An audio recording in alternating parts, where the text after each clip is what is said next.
Piano mastery. 1. Ignace Jan Paderewski. One of the most consummate masters of the piano at the present time is Ignace Jan Paderewski. Those who were privileged to hear him during his first season in this country will never forget the experience. The Polish artist conquered the New World as he had conquered the Old.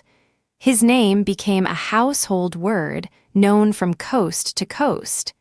He traveled over our land, a prince of tones, everywhere welcomed and honored. Each succeeding visit deepened the admiration in which his wonderful art was held. The question has often been raised as to the reason of Paderewski's remarkable hold on an audience.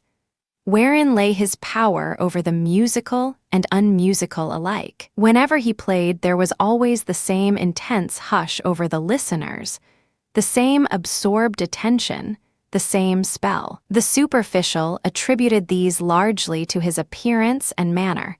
The more thoughtful looked deeper. Here was a player who was a thoroughly trained master in technique and interpretation, one who knew his Bach, Beethoven, Chopin, Schumann, and Liszt. These things of themselves would not hold an audience spellbound, for there were other artists equally well equipped. In a final analysis, it was doubtless Paderewski's wonderful piano tone, so full of variety and color, so vital with numberless gradations of light and shade, that charmed and enthralled his listeners. It mattered to no one, save the critics, that he frequently repeated the same works. What if we heard the chromatic fantasy a score of times? In his hands, it became a veritable soliloquy on life and destiny, which each repetition invested with new meaning and beauty. What player has ever surpassed his poetic conception of Schumann's Papillons or the Chopin Nocturnes, which he made veritable dream poems of love and ecstasy? What listener has ever forgotten the tremendous power and titanic effect of the Liszt Rhapsodies? Especially no. Etu, when Paderewski first came to us, in the flush of his young manhood, he taught us what a noble instrument the piano really is in the hands of a consummate master. He showed us that he could make the piano speak with the delicacy and power of a Rubinstein, but with more technical correctness. He proved that he could pierce our very soul with the intensity of his emotion, the poignant, heart-searching quality of his tones, the poetry and beauty of his interpretation. Paderewski is known as composer and pianist. Only rarely does he find time to give instruction on his instrument. Antoinette Szumowska, the Polish pianist and lecturer, was at one time termed his only pupil. Mr. Sigismund Stajowski, the Polish composer, pianist, and teacher, has also studied with him. Both can testify as to his value as an instructor. Szumowska says, Paderewski lays great stress on legato playing and desires everything to be studied slowly, with deep touch and with full, clear tone. For developing strength, he uses an exercise for which the hand is pressed against the keyboard, while the wrist remains very low and motionless, and each finger presses on a key, bringing or drawing out as much tone as possible. Paderewski advises studying scales and arpeggios with accents. For instance, accenting every third note, thus enabling each finger in turn to make the accent impulse. This will secure evenness of touch. Double passages, such as double thirds and sixths, should be divided and each half practiced separately, with legato touch. Octaves should be practiced with loose wrists and staccato touch. As a preparatory study practice with thumb alone, the thumb must always be kept curved, with joints well rounded out. It should touch the keys with its tip, so as to keep it on a level with the other fingers. Paderewski is very particular about this point. It is difficult to speak of Paderewski's manner of teaching expression, for here the ideas differ with each composer and with every composition. As to tonal color, He requires all possible variety in tone production. He likes strong contrasts, which are brought out, not only by variety of touch, but by skillful use of the pedals. My lessons with Paderewski were somewhat irregular. We worked together whenever he came to Paris. Sometimes I did not see him for several months, and then he would be in Paris for a number of weeks.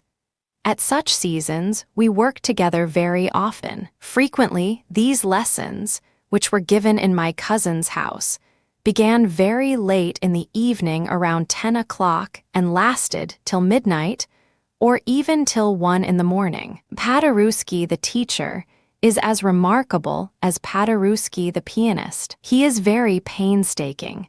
His remarks are clear and incisive. He often illustrates by playing the passage in question or the whole composition. He takes infinite trouble to work out each detail and bring it to perfection. He is very patient and sweet-tempered, though he can occasionally be a little sarcastic. He often grows very enthusiastic over his teaching and quite forgets the lapse of time. In general, however, he does not care to teach and naturally has little time for it.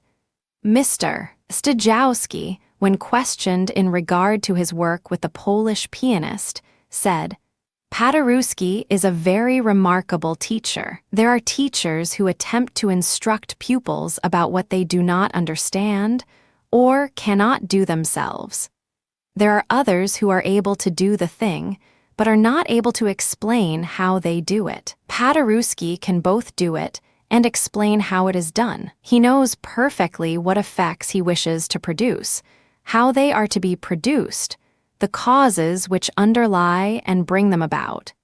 He can explain and demonstrate these to the pupil with the greatest exactness and detail. As you justly remark, the quality of tone and the variety of tonal gradations are special qualities of Paderewski's playing. These must be acquired by aid of the ear, which tests and judges each shade and quality of tone. He counsels the student to listen to each tone he produces, for quality and variety. Clearness a must principle. The player, as he sits at the piano, his mind and heart filled with the beauty of the music his fingers are striving to produce, vainly imagines he is making the necessary effects. Paderewski will say to him, "No doubt you feel the beauty of this composition, but I hear none of the effects you fancy you are making. You must deliver everything much more clearly. Distinctness of utterance is of prime importance." Then he shows how clearness and distinctness may be acquired. The fingers must be rendered firm, with no giving in at the nail joint. A technical exercise which he gives, and which I also use in my teaching, trains the fingers in up and down movements, while the wrist is held very low and pressed against the keyboard. At first, simple 5-finger forms are used. When the hand has become accustomed to this tonic, some of the Czerny Op. 740 can be played with the hand in this position. Great care should be taken when using this principle, or lameness will result. A low seat at the piano is a necessity for this practice. Sitting low is an aid to weight playing. We all know how low Paderewski himself sits at the instrument. You ask what technical material is employed. Czerny Op. 740, not necessarily the entire opus. 3 books are considered sufficient. Also Clementi's Gratis. Of course, scales must be carefully studied, with various accents, rhythms, and tonal dynamics.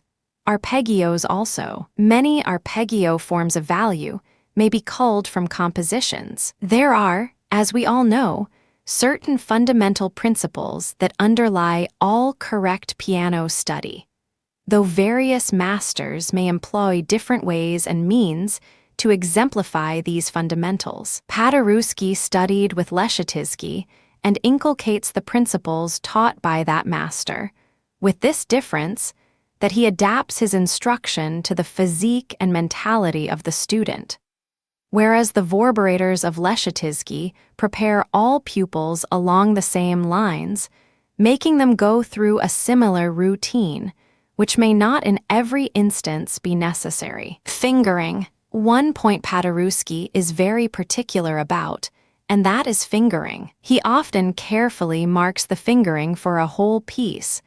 Once this is decided upon, it must be kept to. He believes in employing a fingering which is most comfortable to the hand, as well as one which, in the long run, will render the passage most effective. He is most sensitive to the choice of fingering the player makes, and believes that each finger can produce a different quality of tone. Once, when I was playing a nocturne, he called to me from the other end of the room. "Why do you always play that note with the fourth finger? I can hear you do it. The effect is bad." He has a keen power of observation. He notices little details which pass unheeded by most people. Nothing escapes him. This power, directed to music, makes him the most careful and painstaking of teachers. At the same time, in the matter of fingering, he endeavors to choose the one which can be most easily accomplished by the player. The von Bülow editions, while very erudite, are apt to be laborious and pedantic. They show the German tendency to over-elaboration, which, when carried too far, becomes a positive fault. Correct motion. Another principle Paderewski considers very important is that of appropriate motion. He believes in the elimination of every unnecessary movement, yet he wishes the whole body free and supple. Motions should be as carefully studied as other technical points. It is true he often makes large movements of arm, but they are all thought out and have a dramatic significance. He may lift the finger off a vehement, staccato note by quick up-arm motion, in a flash of vigorous enthusiasm. But the next instant, his hand is in quiet position for the following phrase. Studying effects, the intent listening I spoke of just now, must be of vital assistance to the player in his search for tonal variety and effect. Tone production naturally varies according to the space which is to be filled. Greater effort must be put forth in a large hall to make the tone carry over the footlights, to render the touch clear, the accents decisive and contrasts pronounced. In order to become accustomed to these conditions, the studio piano can be kept closed, and touch must necessarily be made stronger to produce the desired power. Interpretation. A great artist's performance of a noble work ought to sound like a spontaneous improvisation. The greater the artist, the more completely will this result be attained. In order to arrive at this result, however, the composition must be dissected in minutest detail. Inspiration comes with the first conception of the interpretation of the piece. Afterward, all details are painstakingly worked out, until the ideal blossoms into the perfectly executed performance. Paderewski endeavors uniformly to render a piece in the manner and spirit in which he has conceived it. He relates that after one of his recitals, a lady said to him, "Why, Mr. Paderewski, you did not play this piece the same as you did when I heard you before." "I assure you I intended to," was the reply. "Oh, it isn't necessary to play it always the same way.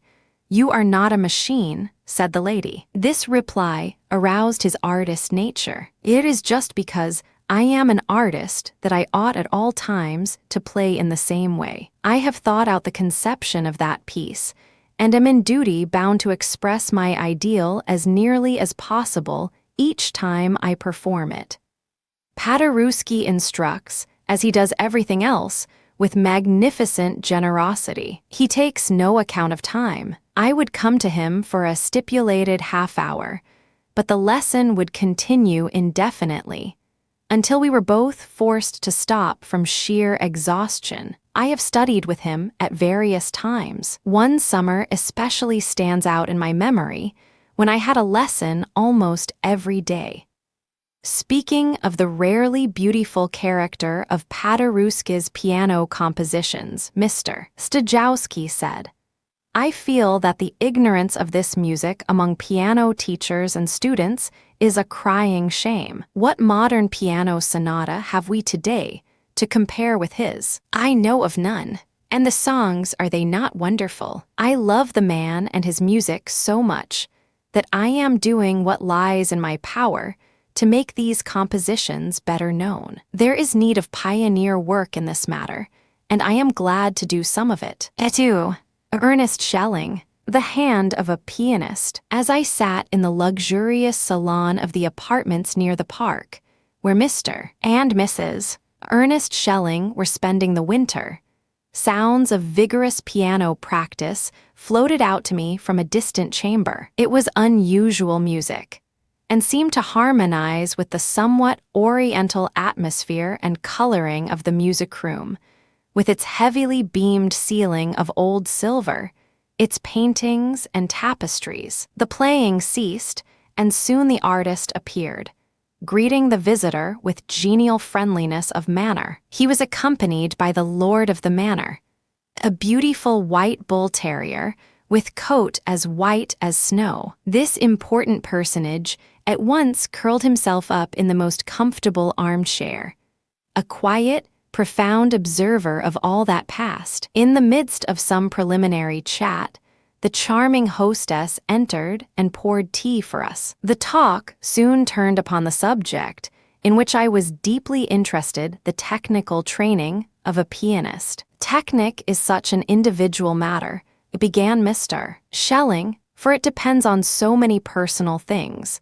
The physique, the mentality, the amount of nervous energy one has, the hand and wrist. Perhaps the poorest kind of hand for the piano is the long, narrow one, with long fingers. Far better to have a short, broad one with short fingers. Joseph Hoffmann has a wonderful hand for the piano.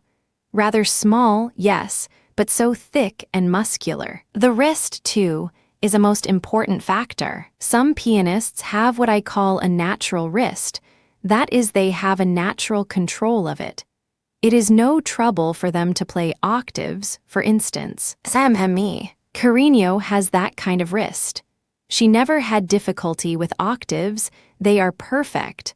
Hoffmann also has a marvelous wrist. I am sorry to say I have not that kind of wrist, and therefore have been much handicapped on that account. For I have had to work tremendously to develop not only the wrist, but the whole technique. You see, I was a wonder child, and played a great deal as a small boy. Then, from 15 to 20, I did not practice anything like what I ought to have done. That is the period when the bones grow, muscles develop, everything grows. Another thing against me is the length of my fingers. When the fingers are longer than the width of the hand across the knuckle joint, it is not an advantage but a detriment. The extra length of finger is only so much dead weight that the hand has to lift. This is another disadvantage I have had to work against. Yes, as you say, it is a rather remarkable hand in regard to size and suppleness, but I hardly agree that it is like Liszt's, more like Chopin's, judging from the casts I have seen of his hand. As for technical routine, of course I play scales a good deal and in various ways. When I go into training, I find the best means to attain velocity is to work with the metronome. One can't jump at once into the necessary agility, and the metronome is a great help in bringing one up to the right pitch. You see by the firmness of these muscles at the back and thumb side of my hand that I am in good trim now. But one soon loses this if one lets up on the routine. Then I practice trills of all kinds and octaves. Yes, I agree that octaves are a most necessary and important factor in the player's technical equipment. Going to the piano and illustrating as he talked, Mr. Schelling continued. Merely flopping the hand up and down, as many do, is of little use. It does not lead to strength or velocity. As you see, I hold the hand arched and very firm, and the firmness is in the fingers as well. The hand makes up and down movements with loose wrist.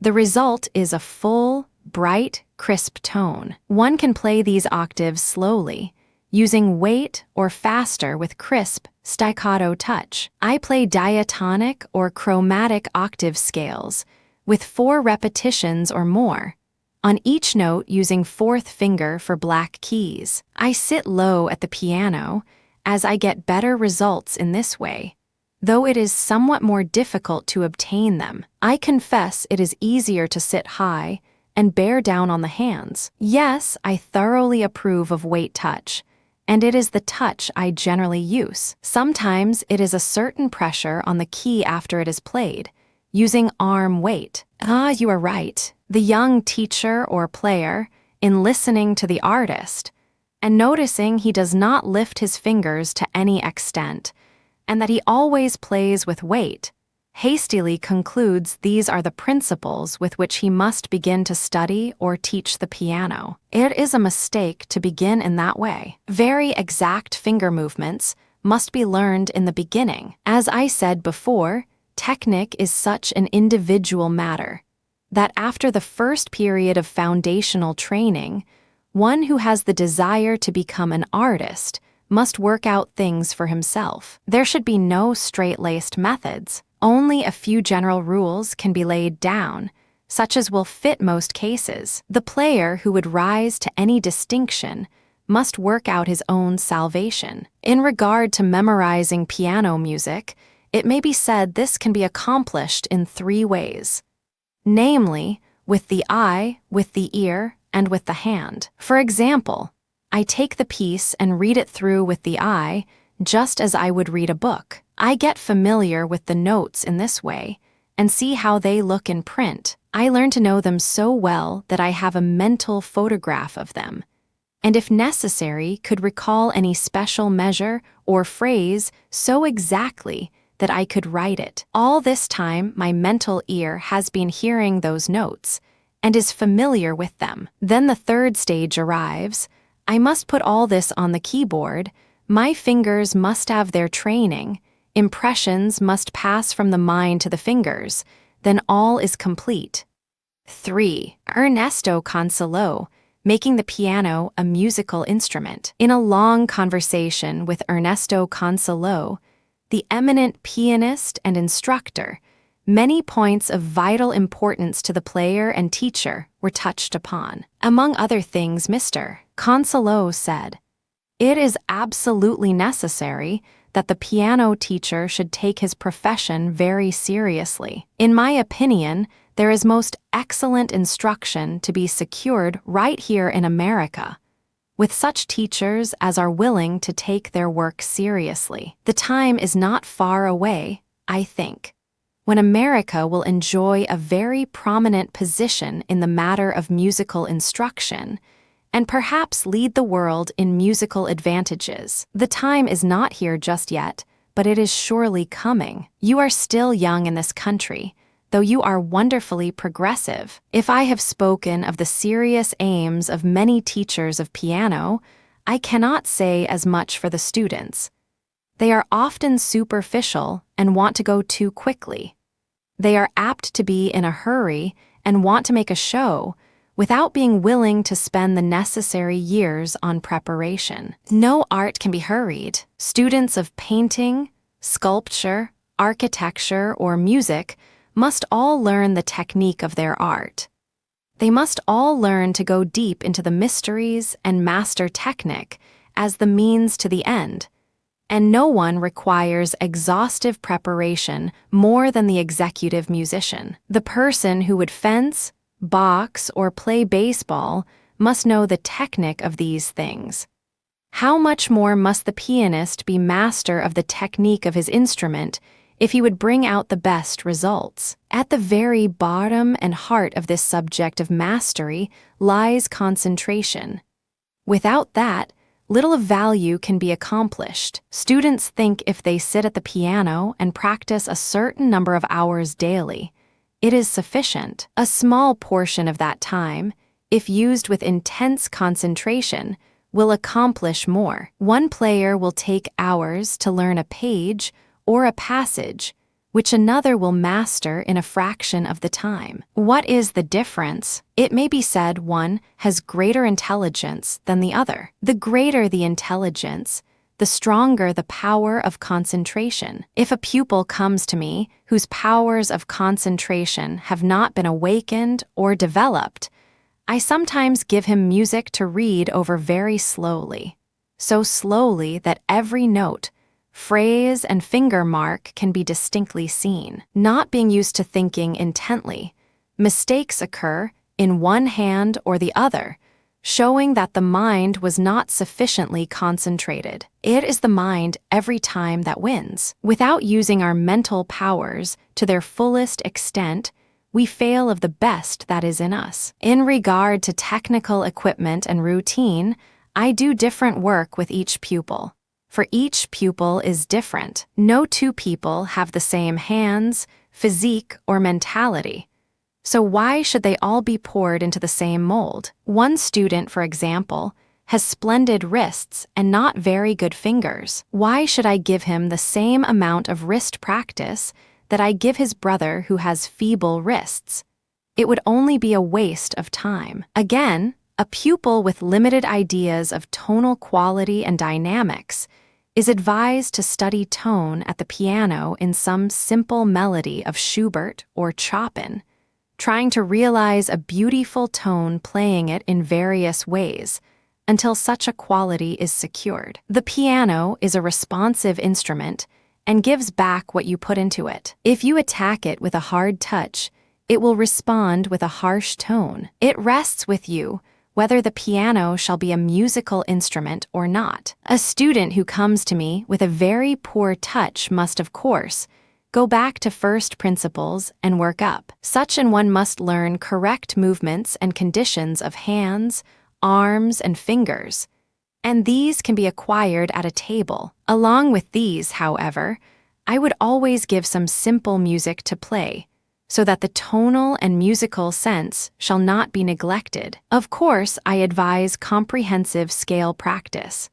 scales in all keys and in various rhythms and touches. There is an almost endless variety of ways to play scales. Those in double thirds and sixths I use later, after the others are under control. Arpeggios are also included in this scale practice. I have said that concentration is the keynote of piano mastery. Another principle, which goes hand in hand with it, is relaxation. Unless this condition is present in arms, wrist, and shoulders, the tone will be hard and the whole performance constrained and unmusical. There is no need of having tired muscles or those that feel strained or painful. If this condition arises, it is proof that there is stiffness. That relaxation has not taken place. I can sit at the piano and play forte for 3 hours at a time and not feel the least fatigue in hands and arms. Furthermore, the playing of one who is relaxed, who knows how to use his anatomy, will not injure the piano. We must remember the piano is a thing of joints. The action is so delicately adjusted that it moves with absolute freedom and ease. The player but adds another joint, which should equal in ease and adjustment the ones already there. On the other hand, a person with stiff joints and rigid muscles, thumping ragtime on a good piano, can ruin it in a week, whereas under the fingers of a player who understands the laws of relaxation, it would last for many years. This principle of relaxation is exemplified in the athlete, baseball player, and others. They have poise and easy adjustment in every part of the body. They never seem to fall into strained or stiff attitudes, nor make angular or stiff movements. Arms, shoulders, wrists, and fingers are all relaxed and easy. The pianist needs to study these principles as well as the athlete. I believe in physical exercises to a certain extent. Lightweight dumbbells can be used.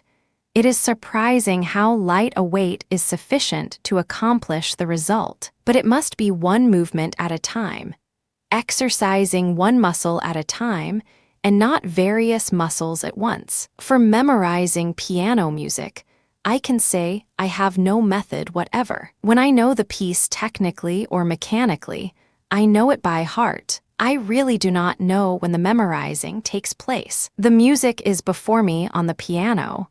I forget to turn the pages and thus find I know the piece. In playing with orchestra, I know the parts of all instruments, unless it be just a simple chord accompaniment. It would not interest me to play with orchestra and not know the music in this way. On one occasion, I was engaged to play the S. Gambatti Concerto, which I had not played for some time. I tried it over on the piano and found I could not remember it. My first idea was to get out the score and go over it. The second was to try and recall the piece from memory. I tried the latter method, with the result that in about 3 hours and a half, I had the whole concerto back in mind. I played the work 10 days later, without having once consulted the score. This goes to prove that memory must be absolute and not merely mechanical. Students think they cannot memorize, when it would be quite easy if they would apply themselves in the right way. I ask them to look intently at a small portion, 2 measures, or even 1, and afterward to play it without looking at the notes. Of course, as you say, this can be done away from the piano. The notes can even be recited. But there are other signs and marks to be considered and remembered, so when one can be at the piano, I consider it better. Piano playing is such an individual and complex thing. I do not require nor expect my pupils to play as I do, nor interpret as I interpret. For then I would only see just so many replicas of myself, and their individuality would be lost. I often hear them play a composition in a different way, and with a different spirit from the one I find in it. But I don't say to them, "That is wrong. You must play it as I do." No, I let them play it as they see and feel it, so long as there is no sin against artistic taste. I trust these few points will be helpful to both player and teacher. The latter needs all the encouragement we artists can give, for in most cases he is doing a good work. Volumes might be added to these hurried remarks, but for that my time is too limited. 4. Sigismund Stajowski, Mind and Piano Study. Mr. Sigismund Stajowski, the eminent Polish pianist and composer, was found one morning in his New York studio, at work with a gifted pupil. He was willing to relax a little, however, and have a chat on such themes as might prove helpful to both teacher and student. You ask me to say something on the most salient points in piano technique. Perhaps we should say the points that are most important to each individual. For no 2 students are exactly alike, nor do any 2 see things in precisely the same light. This is really a psychological matter. I believe the subject of psychology is a very necessary study for both teacher and student. We all need to know more about mental processes than we do. I am often asked how to memorize, for instance, or the best means for doing this. Another psychological process. I recommend students to read William James' Talks on Psychology, a very helpful book. The most vital thing in piano playing is to learn to think. Has it ever occurred to you what infinite pains people will take to avoid thinking? They will repeat a technical illustration hundreds of times, it may be, but with little or no thought directed to the performance. Such work is absolutely useless. Perhaps that is a little too strong. With countless repetitions, there may at last come to be a little improvement, but it will be very small. There is quite a variety of views as to what the essentials of piano technique are. This is a subject on which teachers, unluckily, do not agree. For instance, on the point of finger lifting, there is great diversity of opinion. Some believe in raising the fingers very high, others do not. Lifting the fingers high is not good for the tone, though it may be used for velocity playing. I use quite the reverse where I wish beautiful, singing, tone quality. The young pupil, at the beginning, must of course learn to raise fingers and make precise movements. When greater proficiency is reached, many modifications of touch are used. That the best results are not more often obtained in piano teaching and study is as much the fault of the teacher as the pupil. The latter is usually willing to be shown and anxious to learn. It is for the teacher to correctly diagnose the case and administer the most efficient remedy. Natural technique. There is a certain amount of what I might call natural technique possessed by every someone point which is easy for him. It is often the trill. It has frequently come under my notice that players with little facility in other ways can make a good trill. Some singers have this gift, MME. Melba is one who never had to study a trill, for she was born with a nightingale in her throat. I knew a young man in London who was evidently born with an aptitude for octaves. He had wonderful wrists and could make countless repetitions of the octave without the least fatigue. He never had to practice octaves.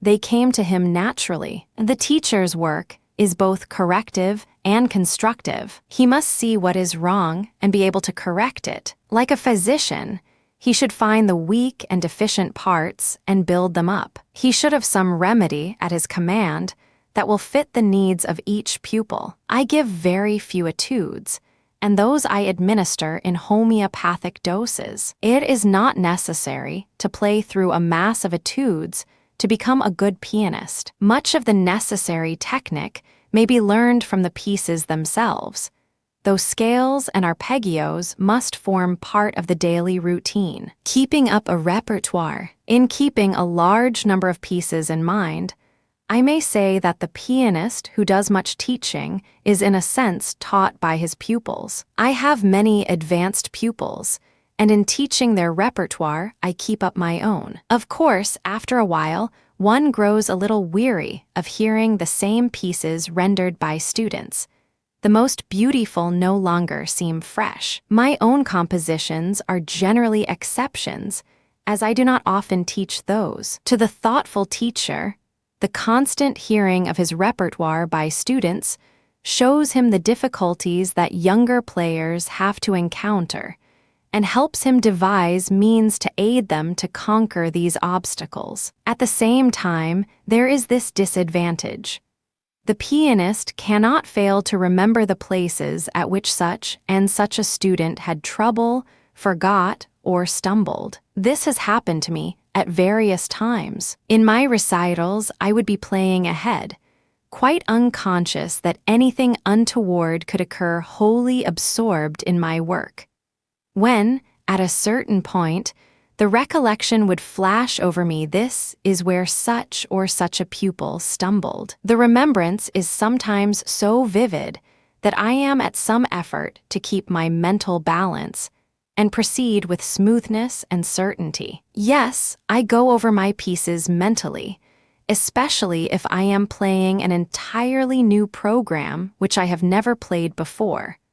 Otherwise, I do not need to do so much of it. Filling in a passage. You suggest that a composer may fill in or make up a passage should he forget a portion of the piece when playing in public. True, but improvising on a well-known work is rather a dangerous thing to do in order to improve a bad case. Apropos of this, I am reminded of an incident which occurred at one of my European recitals. It was a wholly new program which I was to give at Vevey. I had been staying with Paderewski and went from Morges to Vevey to give the recital. In my room at the hotel, I was mentally reviewing the program, when in a Mendelssohn fugue, I found I had forgotten a small portion. I could remember what went before and what came after, but this particular passage had seemingly gone. I went down to the little parlor and tried the fugue on the piano,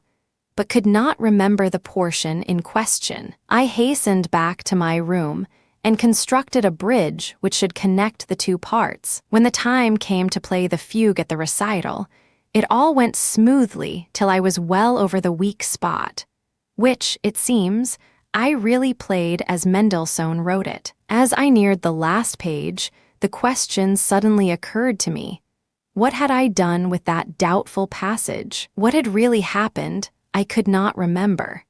And the effort to recall whether I had played Mendelssohn or Stejowski nearly brought disaster to that last page. As soon as my season closes here, I shall go to London and bring out my second piano concerto with the London Symphony Orchestra. Under Nickisch, I shall also play various recitals. It was my good fortune to be present at the orchestral concert at Queen's Hall when Mr. Stejowski was the soloist. It was pleasant to see the enthusiasm aroused by the concerto itself and the performance of it by the artist. 5. Rudolf Ganz, conserving energy in piano practice. One of the most necessary things is the conserving of vital energy in piano practice, said the pianist Rudolf Ganz to me one day. The wrong way is to continually practice the piece, as though you were playing it in public, that is to say, with all possible energy and emotion. Some of the pianists now before the public do this, and it always makes me sorry for them, for I know what a needless waste of energy and vital force it is. An actor, studying his lines, does not need to continually shout them in order to learn how they should be interpreted. Neither does the lyric actress practice her roles with full tones, for she is well used to saving her voice. Why then should the pianist exhaust himself and give out his whole strength merely in the daily routine of practice? I grant this principle of saving oneself may not be easy to learn, but it should be acquired by all players, great and small. I think a pianist should be able to practice 5 or 6 hours daily without fatigue. If the player is accustomed to husband his vital force during the daily routine of practice, he can play a long, exacting program in public without weariness. In everyday practice, one often does not need to play forte nor use the pedals. A tone of medium power is sufficient. Suppose, for instance, you are studying the Chopin Etude Op. 10. No. 12. With the left hand arpeggio work, every note and finger must be in place, every mark of phrasing obeyed.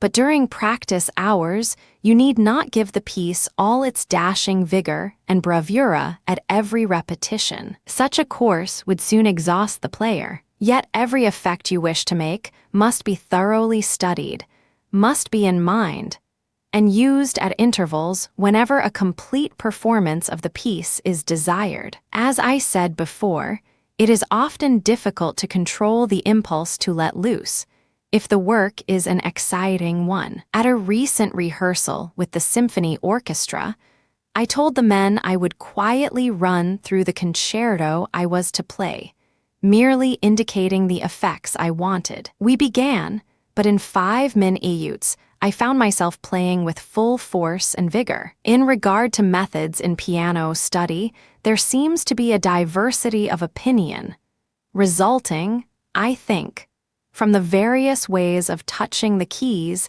some players using the tip and others the ball of the finger. Busoni may be cited as one who employs the end of the finger power also, while the Frenchman, Cordat, who has an exquisite tone, plays with the hand almost flat on the keys, a method which certainly ensures weight of hand and arm. Of course, players generally, and teachers also, agree on the employment of arm weight in playing. The principles of piano technique are surely but few. Was it not Liszt who said, "Play the right key with the right finger, the right tone, and the right intention, that is all"?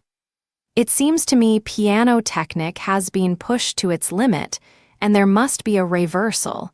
We may return to some of the older methods of touch and technique. The vital thing in piano playing is to bring out the composer's meaning, plus your own inspiration and feeling. You must study deeply into the composer's idea, but you must also put your own feeling, intensity, and emotion into the piece. And not only must you feel the meaning yourself, but you must play it in a way to touch others. There are many pianists who are not cultured musicians, who think they know their Beethoven because they can play a few sonatas. In music, knowledge is power.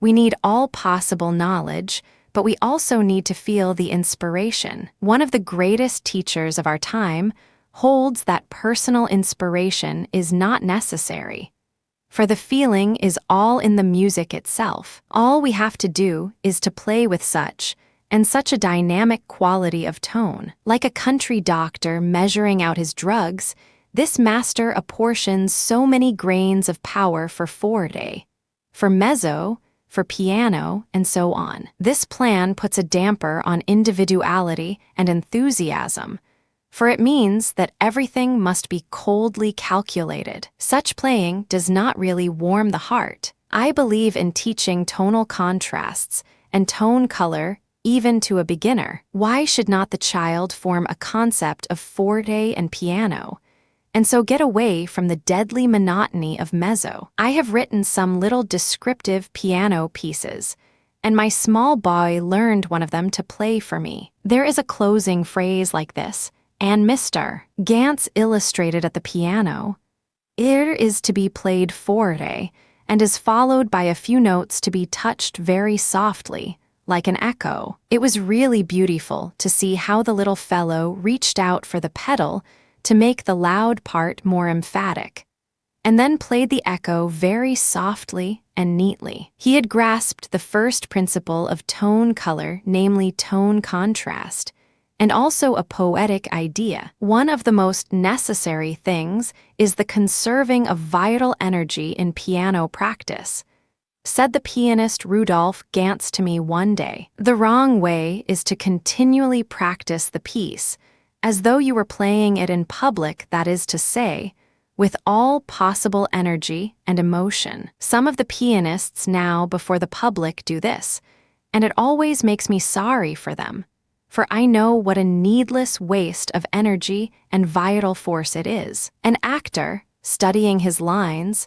does not need to continually shout them in order to learn how they should be interpreted. Neither does the lyric actress practice her roles with full tones, for she is well used to saving her voice. Why then should the pianist exhaust himself and give out his whole strength merely in the daily routine of practice? I grant this principle of saving oneself may not be easy to learn, but it should be acquired by all players, great and small. I think a pianist should be able to practice 5 or 6 hours daily without fatigue. If the player is accustomed to husband his vital force during the daily routine of practice, he can play a long, exacting program in public without weariness. In everyday practice, one often does not need to play forte nor use the pedals.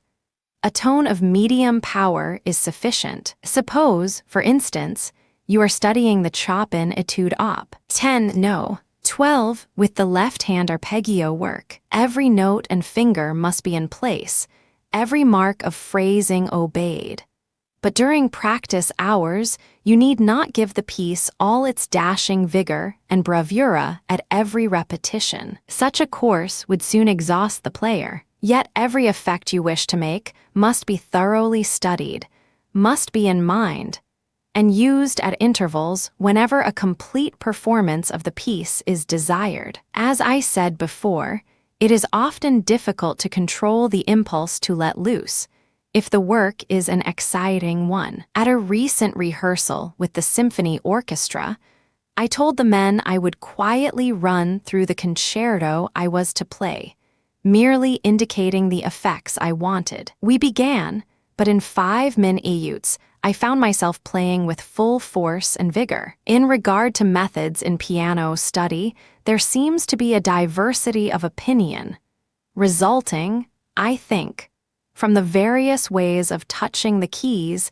some players using the tip and others the ball of the finger. Busoni may be cited as one who employs the end of the finger power also, while the Frenchman, Cordat, who has an exquisite tone, plays with the hand almost flat on the keys, a method which certainly ensures weight of hand and arm. Of course, players generally, and teachers also, agree on the employment of arm weight in playing. The principles of piano technique are surely but few. Was it not Liszt who said, "Play the right key with the right finger, the right tone, and the right intention, that is all"?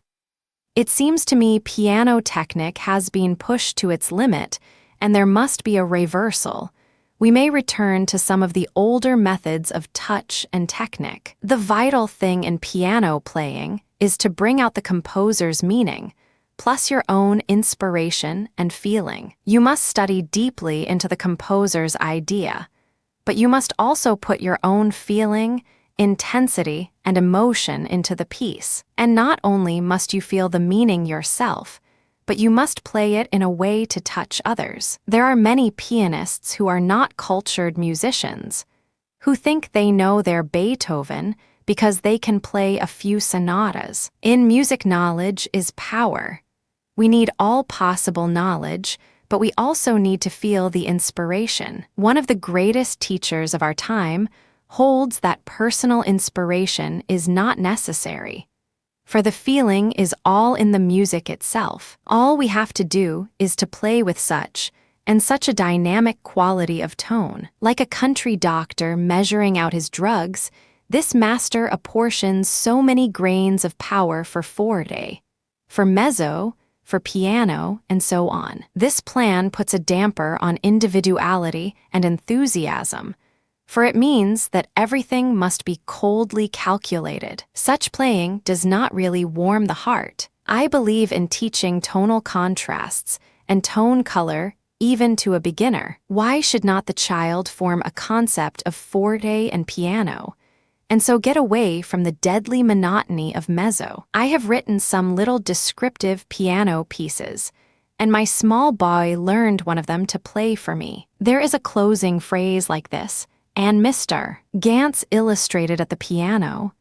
It is to be played forte, and is followed by a few notes to be touched very softly, like an echo. It was really beautiful to see how the little fellow reached out for the pedal to make the loud part more emphatic, and then played the echo very softly and neatly. He had grasped the first principle of tone color, namely tone contrast, and also a poetic idea. Ignace Tina learner. An audience is the best teacher. Between the many engagements that crowded upon the close of her long American tour, Miss Tina Lerner found time to talk over certain topics of significance which bear upon pianistic problems. We began by referring to the different methods of holding the hands, moving the fingers, and touching the keys, as exemplified by the various pianists now before the public. It is true that I play with the ball of the finger on the key,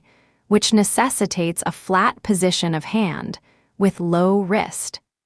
Here the pianist illustrated the point by playing several pearly scales with straight, outstretched fingers. I never realized, however, that I played in this way until Mr. Ernest Hutcheson, the pianist of Baltimore, recently called my attention to it. The fact is, I have always taken positions of body, arms, hands, and fingers, which seemed to me the most natural and easy. This I did when I began, at the age of 5, and I have always kept to them, in spite of what various teachers have endeavored to do for me. Fortunately, my early teachers were sensible and careful.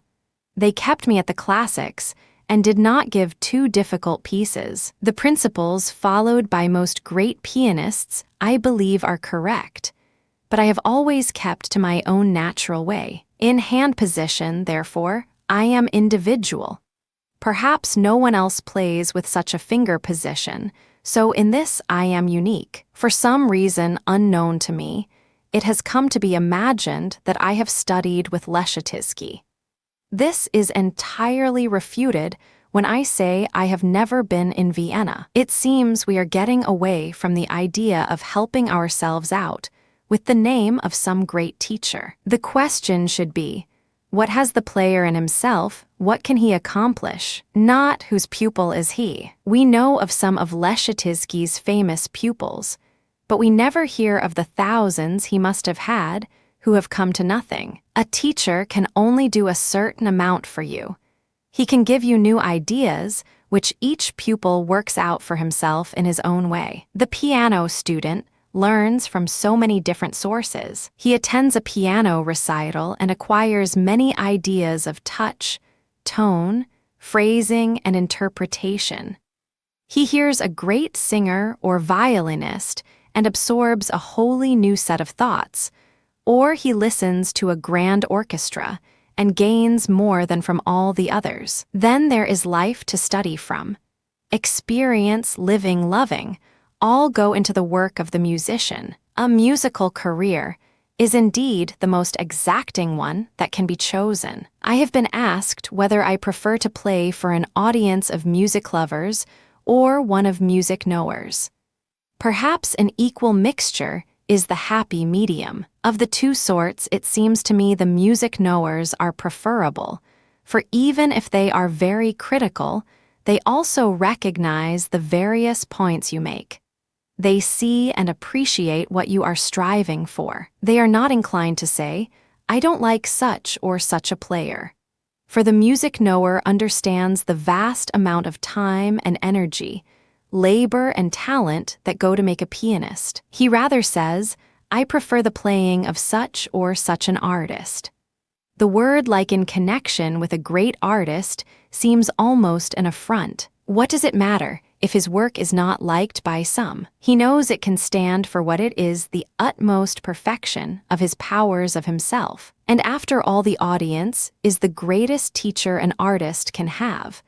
I have learned more from this teacher than from any other. In this school, I learn what moves and touches an audience, how to improve this or that passage, how to make a greater climax here or more sympathetic coloring there. For in conceiving how a work should sound, I get in my study of it a general idea of the whole, and make it as nearly perfect as I am able. But it has to be tested, and tried. An audience must pass its opinion, must set the seal of approval upon it. When the work has been polished by repeated trials in this school, interpretation then becomes crystallized in the mind, and the piece can always be given in nearly the same way. A painter does not change nor repaint his picture each time he exhibits it.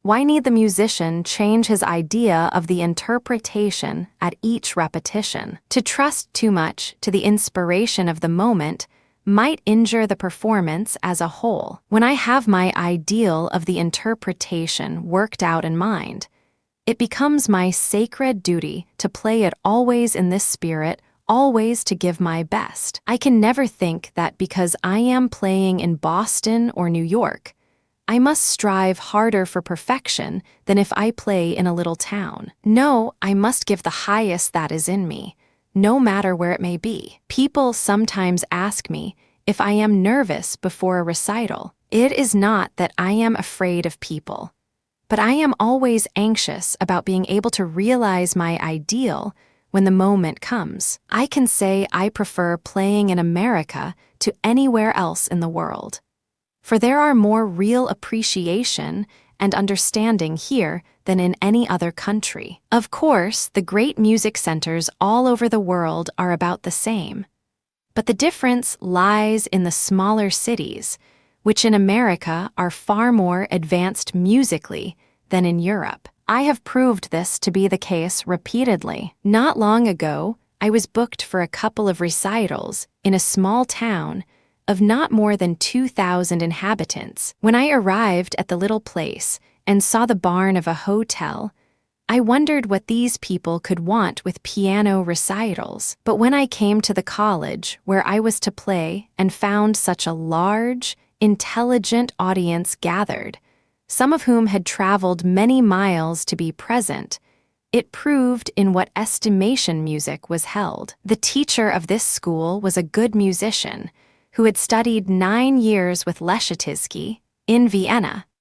The pupils understood the numbers on the program, were wide awake, and well-informed as to what was going on in the world of music. One handicap the present-day pianist encounters, who plays much with orchestra, and that is the dearth of modern concertos. The familiar 10 or dozen famous ones are played over and over, and one seldom hears anything new. There are new ones written, to be sure, but the public has not learned to care for them. The beautiful second concerto of Rachmaninoff has not made a success, even in the great music centers, where the most intelligent audiences have heard it. I believe that if an audience of the best musicians could be assembled in a small room and this work could be played to them, they could not fail to be impressed with its beauties. I am now studying a new concerto by Haddon Wood, which you see in manuscript there on the piano.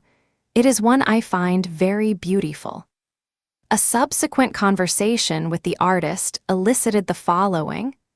I might say that I began my music when about 4 years old by playing the Russian national hymn on a toy piano containing 8 keys which had been given me. My older sister, who was studying the piano, noticed this, showed me a few things about the notes, and I constantly picked out little tunes and pieces on the real piano. Finally, one day my sister's teacher, Rudolf Heim, came to the house, mainly on my account. This was in Odessa, in the south of Russia, where I was born and where I spent my early years. On this occasion, he wanted to look at me and see what I could do. Unluckily, a sudden fit of shyness overcame me and I began to cry. The exhibition could not take place, as nothing could be made out of me that day. You see, I was headstrong even at that early age, said the young pianist with one of her charming smiles. Soon after this incident, I was taken to the professor's studio. He examined me, considered I had talent, and thought it should be cultivated. So he took me in hand. I was then 5, and my real musical education began at that time. From the very first, I adopted a position of hand, which seemed to me most convenient and comfortable, and no amount of contrary instruction and advice has ever been able to make me change it. I play scales and passages with low hand and flat fingers, because that position seems the most favorable for my hand. When practicing, I play everything very slowly, raising my fingers high and straight from the knuckle joint. This gives me great clearness and firmness. In rapid passage work, the action is reduced, but the position remains. I am said to have a clear, pearly touch, with quite sufficient power at my command for large works. After 5 years of study with my first teacher, Rudolf Heim, a pupil of Moschel's, I entered the Moscow Conservatory and continued my studies under Professor Pabst, brother and teacher of the composer of that name. I was then 10 years old. Professor Pabst was very conservative, very strict, and kept me at work on the music of the older masters. This kind of music suits me, I think.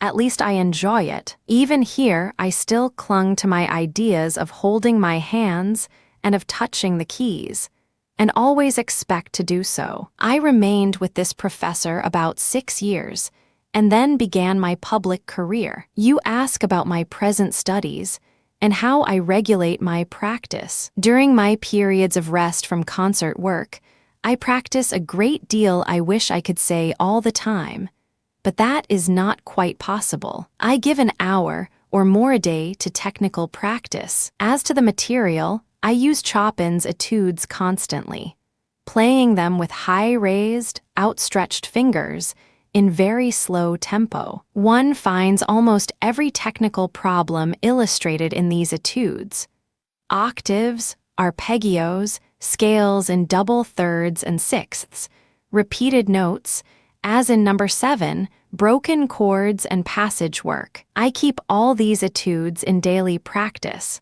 also using some of the Liszt etudes transcendantes and, of course, Bach. The advantage of using this sort of material is that one never tires of it.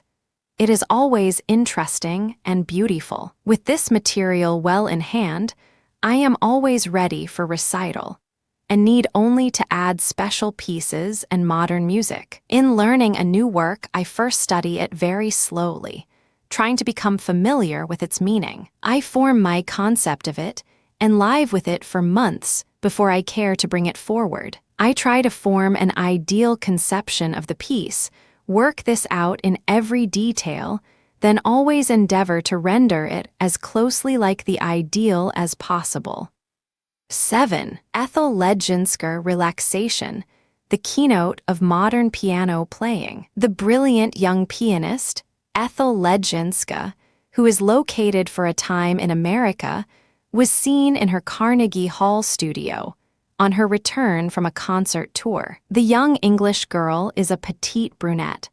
Her face is very expressive, her manner at once vivacious and serious. The firm muscles of her fine, shapely hands indicate that she must spend many hours daily at the keyboard. Yes, I have played a great deal in public all my life. In fact, ever since I was 6. I began my musical studies at Hull, where we lived. My first teacher was a pupil of Macfarren. Later, I was taken to London, where some rich people did a great deal for me. Afterward, I went to Leschetizky and was with him several years until I was 16.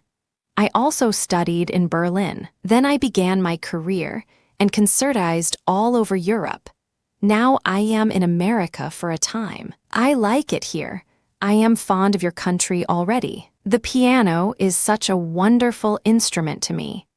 I feel we are only beginning to fathom its possibilities, not in a technical sense, but as a big avenue for expression. For me, the piano is capable of reflecting every mood, every feeling, all pathos, joy, sorrow, the good, and the evil too, all there is in life, all that one has lived. This recalls a recently published remark of J.S. Van Cleve. The piano can sing, march, dance, sparkle, thunder, weep, sneer, question, assert, complain, whisper, hint. In one word, it is the most versatile and plastic of instruments. As for the technique of the piano, I think of it only as the material, only as a means to an end. In fact, I endeavor to get away from the thought of the technical material.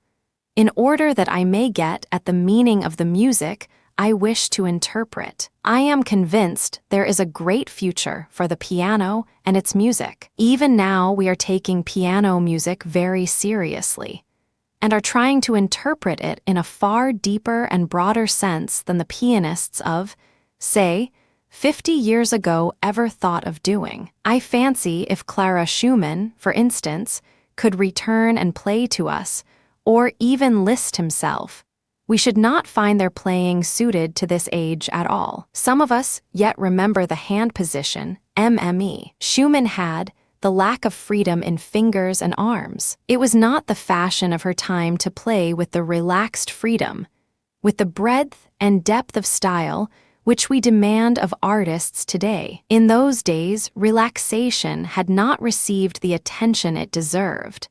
Therefore, we should probably find the playing of the greatest artists of a former generation stiff and angular, in spite of all we have heard of their wonderful performances. Relaxation is a hobby with me.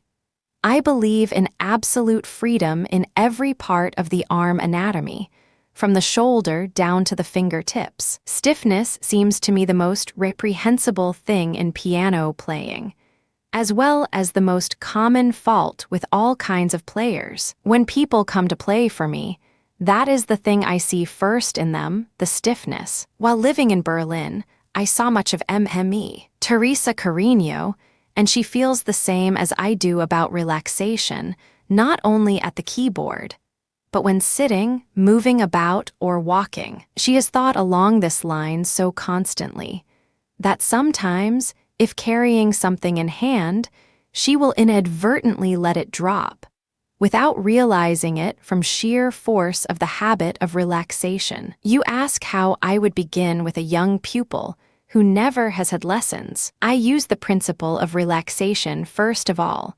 loosening arms and wrists. This principle can be taught to the youngest pupil. The wrist is elevated and lowered, as the hand is formed on the keys in its 5-finger position, with arched knuckles. It does not take long to acquire this relaxed condition. Then come the finger movements. I do not believe in lifting the fingers high above the keys. This takes time and interferes with velocity and power. I lift my fingers but little above the keys, yet I have plenty of power. All the critics agree on that. In chords and octaves, I get all the power I need by grasping the keys with weight and pressure. I do not even prepare the fingers in the air before taking the chord. I do not find it necessary. Here the pianist played a succession of ringing chords, whose power and tonal quality bore out her words. The fingers seemed merely to press and cling.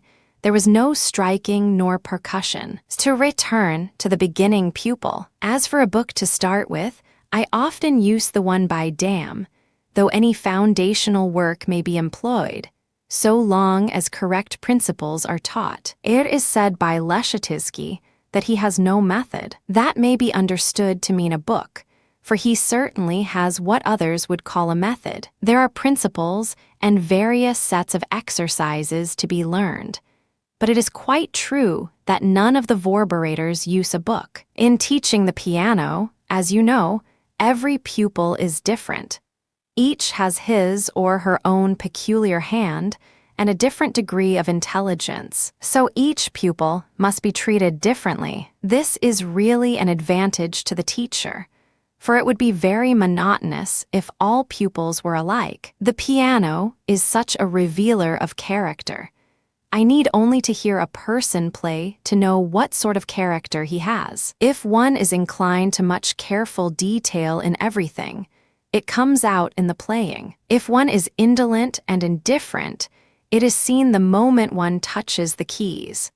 Or if one is built on broad, generous lines and sees the dramatic point in life and things, all this is revealed at the piano. To refer again to the subject of finger action, I do not believe in the so-called finger stroke.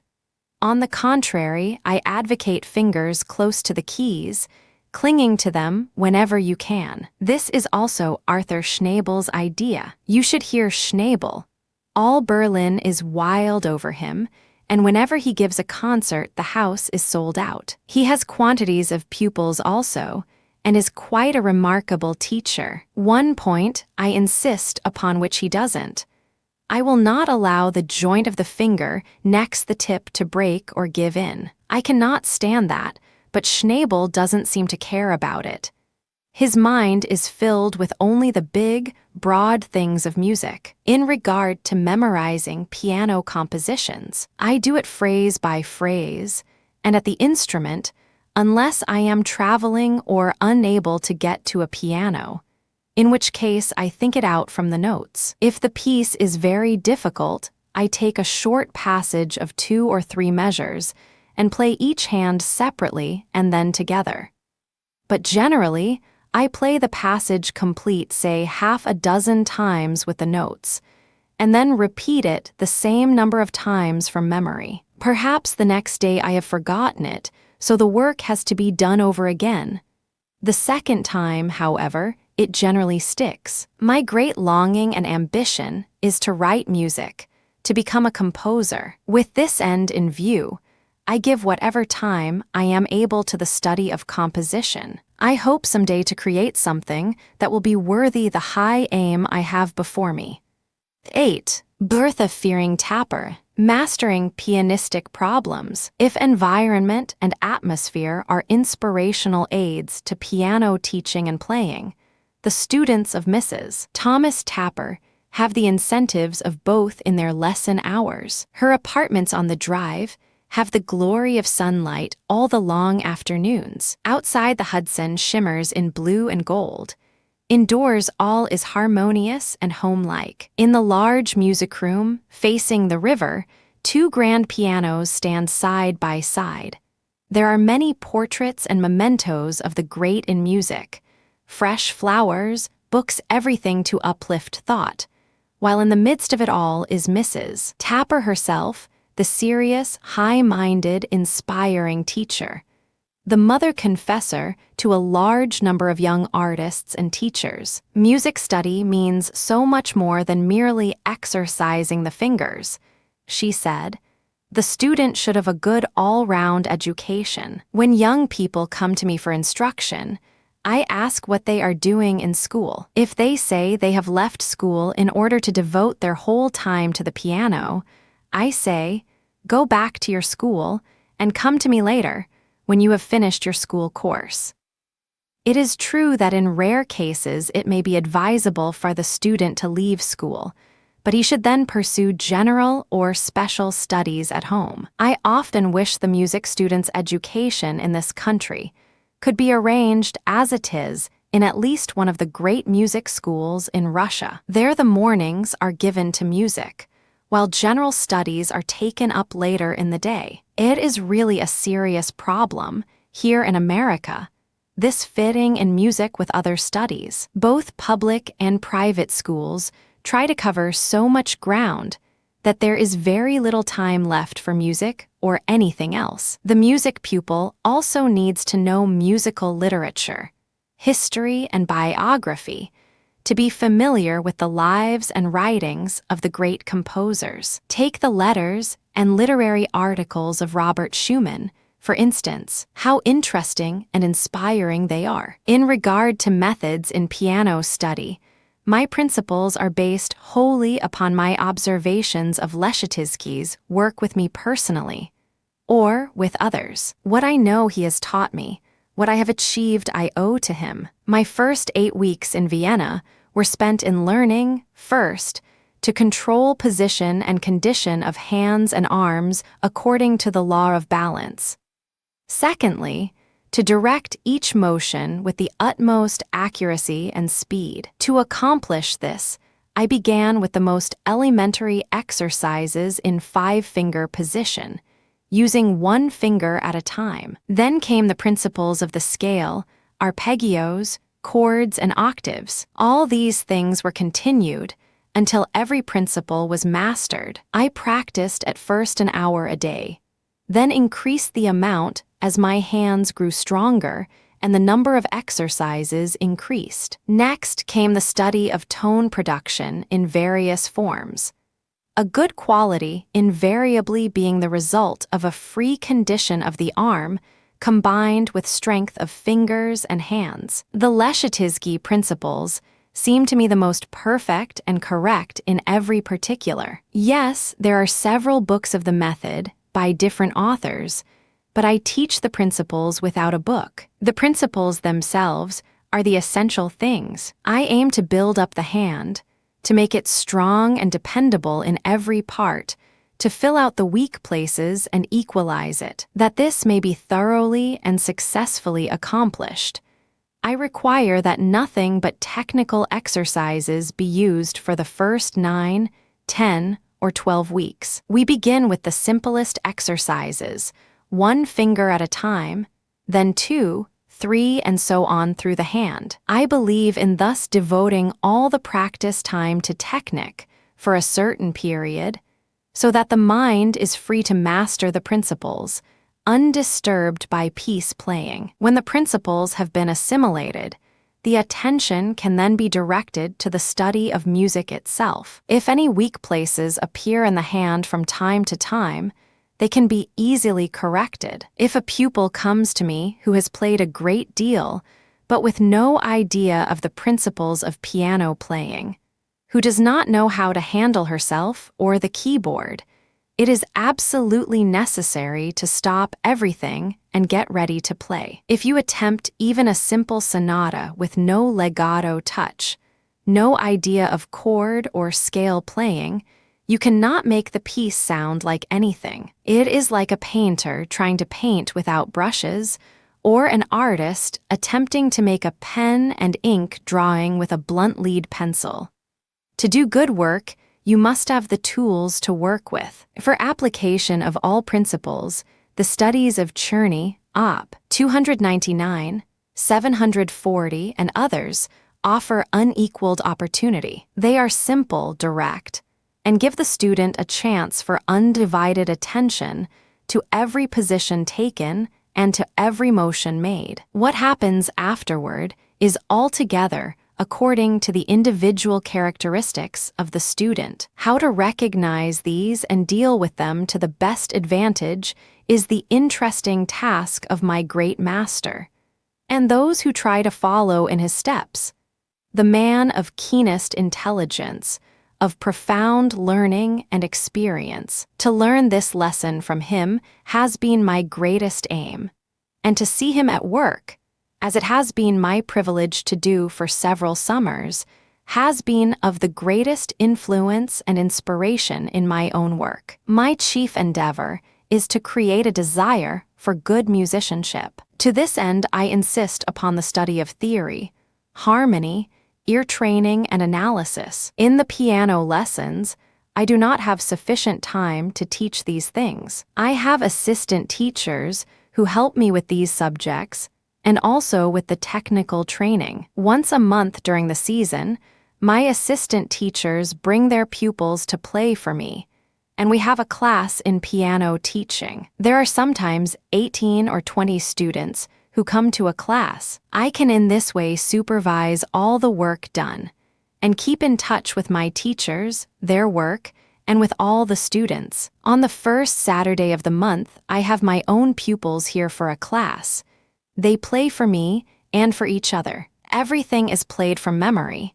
Not a printed note is used. Students tell me it is very difficult to play here, where all listen so intently. Especially is it difficult the first time a student plays in class, to keep the mind wholly on what he is doing, with sufficient concentration. Later on, at the end of the season, it comes easier. This idea of separating the technical work at the outset from the study of music itself secures, in my opinion, the most perfect foundation and later on the best results. It is sometimes wonderful how, with proper training, the hand will improve and develop in a comparatively short time. I often marvel at it myself. The writer had the privilege of being one of the guests at the last audition of the season. 8 or 9 young artists played a long and difficult program. Among the numbers were a Beethoven sonata entire, Chopin's Ballade in a flat major, César Franck, Prelude, Fugue, and Variations, a Mozart Fantasy, Grieg Concerto, First Movement, Weber's Concertstück, and Chopin's Scherzo in E. The recital was most instructive from an educational point of view. All the players had repose and concentration, and there were no noticeable slips, though every piece was played from memory. Hands were well arched at the knuckles, fingers curved with adequate action at the knuckle joint, wrists in normal position and extremely loose. The whole arm swung from the shoulder and poised over the keys, thus adjusting itself to every requirement of the composition. Every note had its amount of hand or arm weight. The tone quality was full and singing. These points were exemplified even in the playing of the youngest pupils. Furthermore, they had an intelligent grasp of the meaning of the music they played, and brought it out with conviction, power, and brilliancy. 9. Carl M. Roeder. Problems of piano teachers. The progressive teacher's method must be one of accretion, said Carl Roeder, when interviewed between lesson hours in his delightful studio in Carnegie Hall. He gains ideas from many methods and sources, and these he assimilates and makes practical for his work. At the same time, he must originate and work out things for himself. This has been my experience. I was something of a wonder child, and at an early age developed considerable facility and brilliancy. After knocking about as a pupil of various private teachers and conservatories, I became, while quite a young lad, the pupil of Dekonsky, then a lion of the day. The speaker joined in the laugh his remark called up, which brought to mind the Chevalier's famous battle horse, The Awakening of the Lion. Dukonski's style was very brilliant, and I endeavored to imitate him in this respect. I did quite a little concert work at that time, realizing, however, that a pianist's income must be rather precarious. I decided to teach. In those youthful days, I had the idea that the teacher of the piano had an easy life. I remembered one of my professors, a man of considerable reputation, who took the duties of his profession very lightly. His method of giving a lesson was to place the music upon the piano, start the pupil going, then retire to a comfortable couch, light his pipe and smoke at ease, troubling himself little about the pupil's doings, except occasionally to call out falsch. So I, too, began to teach the piano, but I soon discovered that teaching was something quite different from what I had imagined it to be, and that it was something I knew very little about. I now set myself to learn how to teach, how to help those pupils who came to me. One of my first discoveries was that most of the pupils were afflicted with stiff wrists and arms, and that this stiffness must be remedied. My own playing had always been free, due to one of my early teachers having thoroughly inculcated the principle of weight, so often acclaimed in these days as a modern discovery. But how to bring about this condition in others was a great problem. I studied the Mason method and found many helpful, illuminating ideas in regard to relaxation and devitalization. I had some lessons with S.B. Mills and later did considerable valuable work with Paolo Gallico, who opened up to me the great storehouse of musical treasure and revealed to me, among other things, the spiritual technique of the pianist's art. Subsequently, I investigated the Virgil and Leschetizky methods. Mr. Virgil has done some remarkable things in the way of organizing and systematizing technical requirements, and for this we owe him much. Such analyses had not before been made with anything like the care and minuteness, and his work has been of the greatest benefit to the profession. My subsequent studies with Harold Bauer revealed him to be a deep musical thinker and a remarkable teacher of the meaning of music itself. In my teaching, I follow many of the ideas of Leschetizky, modified and worked out in the manner which I have found most useful to my own technique and to that of my pupils. I have formulated a method of my own, based on the principles which form a dependable foundation to build the future structure upon. Each pupil at the outset is furnished with a blank book, in which are written the exercises thus developed as adapted to individual requirements. Foundational exercises. We begin with table work. I use about 10 different exercises which embody, as it were, in a nutshell, the principles of piano playing. The hand is first formed in an arched position, with curved fingers and solidified. The thumb has to be taught to move properly, for many people have never learned to control it at all. With the hand in firm, solid position, and the arm hanging freely from the shoulder, I begin to use combined arm and wrist movements, aiming to get the weight of the arm as well as its energy at the complete disposal of the fingertip. Each finger in turn is held firmly in a curved position and played with a rotary movement of arm and wrist. When this can be done, we next learn hand action at the wrist, from which results the staccato touch. In this form of hand staccato, there is an element of percussion, as you see, but this element gives directness and precision to the staccato touch, which in my opinion are necessary. After this, we come to finger action itself. This principle is taken up thoroughly, first with one finger, then with 2, 3, 4, and 5 in all possible combinations. In this way, we come down from the large free arm movements to the smaller finger movements, from the general to the particular, instead of working from the smaller to the larger. I find it most necessary to establish relaxation first,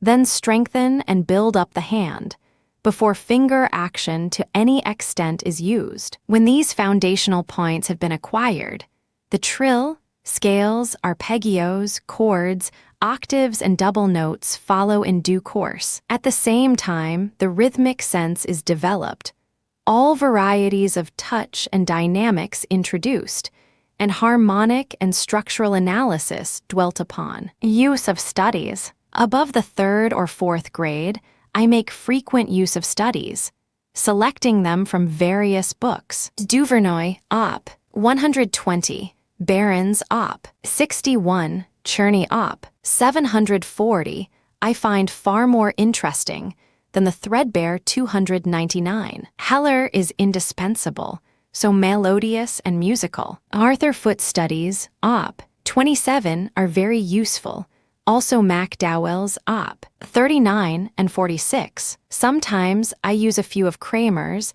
and the Clementi Gratis, though these seem rather old-fashioned now. For more advanced pupils, I find Harberbier, Op. 53, especially applicable.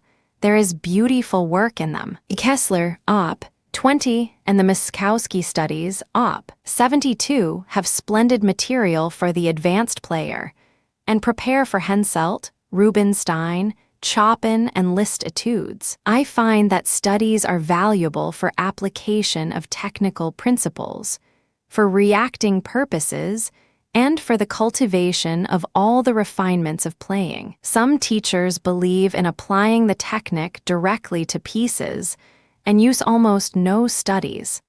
But I think a study is often more valuable than a piece, because a definite technical principle is treated in every kind of way. Though I do not require studies to be memorized, they must be played with all the finish of a piece, if the pupil is to derive the maximum of benefit from them. Books that are helpful. As aids to my studies in the art of teaching, several books have been most helpful. Among these are 2 volumes by Dr. Herman H. Home, The Philosophy of Education, and The Psychology of Education. Another book from which I have profited much is William James' Talks to Teachers on Psychology. Every teacher should possess it. You ask what method I pursue with new pupils who have played a great deal of music, but with little idea of correct principles of piano study. Let us take, for instance, one who has had lessons for years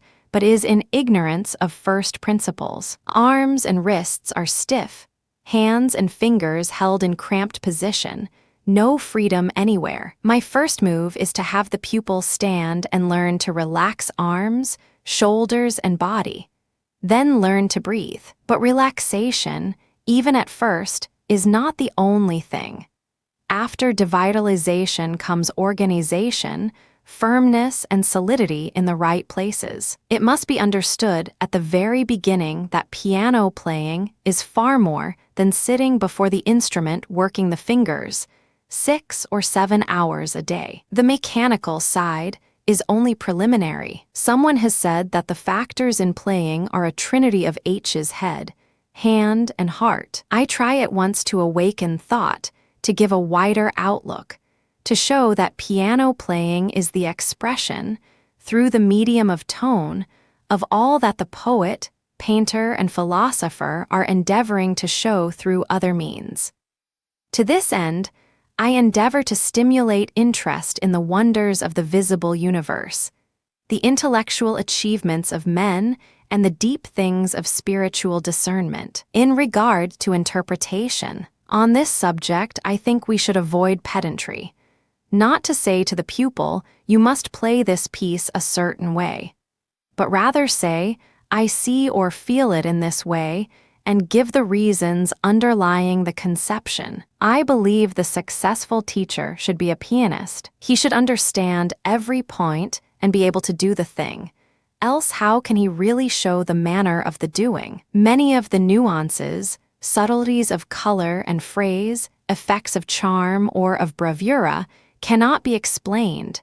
They must be illustrated. And furthermore, Only he who has been over the road can be a safe or sympathetic guide. Tolstoy realized he could not be of service to the people he would uplift unless he lived among them, shared their trials, and experienced their needs. The time has gone by when the musician and composer was considered a sort of freak, knowing music and nothing else. We know the great composers were men of the highest intelligence and learning, men whose aim was to work out their genius to the utmost perfection. Nothing less than the highest would satisfy them. As George Eliot said, genius is the capacity for taking infinite pains.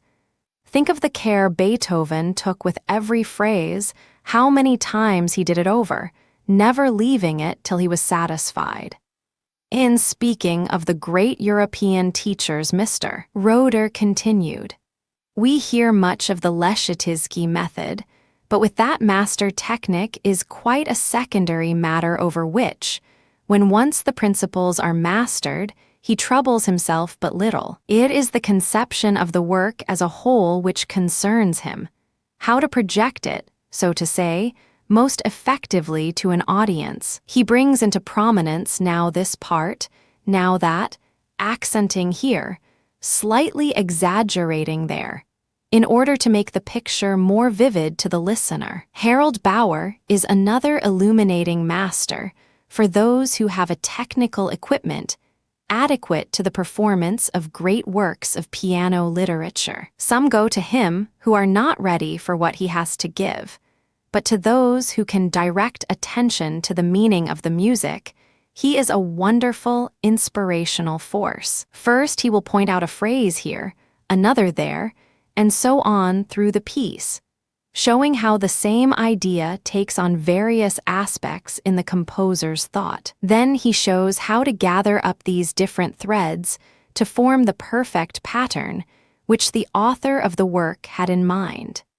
And finally, the master teacher reaches down below the surface of form and design to the vital significance of the composition, and the disciple feels the glow and power of the revelation. There is no gainsaying the fact that this age is superficial, and the great office of art is to cultivate that idealism which will uplift and inspire. In an important sense, the teacher must be a preacher of righteousness. He knows that beautiful things are fashioned from clay, but it has first to pass through the fire, and only those who can endure that scorching can hope to achieve success. Question of personality. If asked to what extent a player's personality enters into the performance, my answer would be, only in so far as the performance remains true to the composer's intention. So long as personality illumines the picture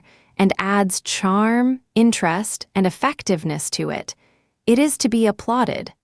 But when it obstructs the view and calls attention to itself, it should not be tolerated. It is not art, it is vanity. Yes, I teach both high finger action and pressure touch, once the principle of arm weight is thoroughly established.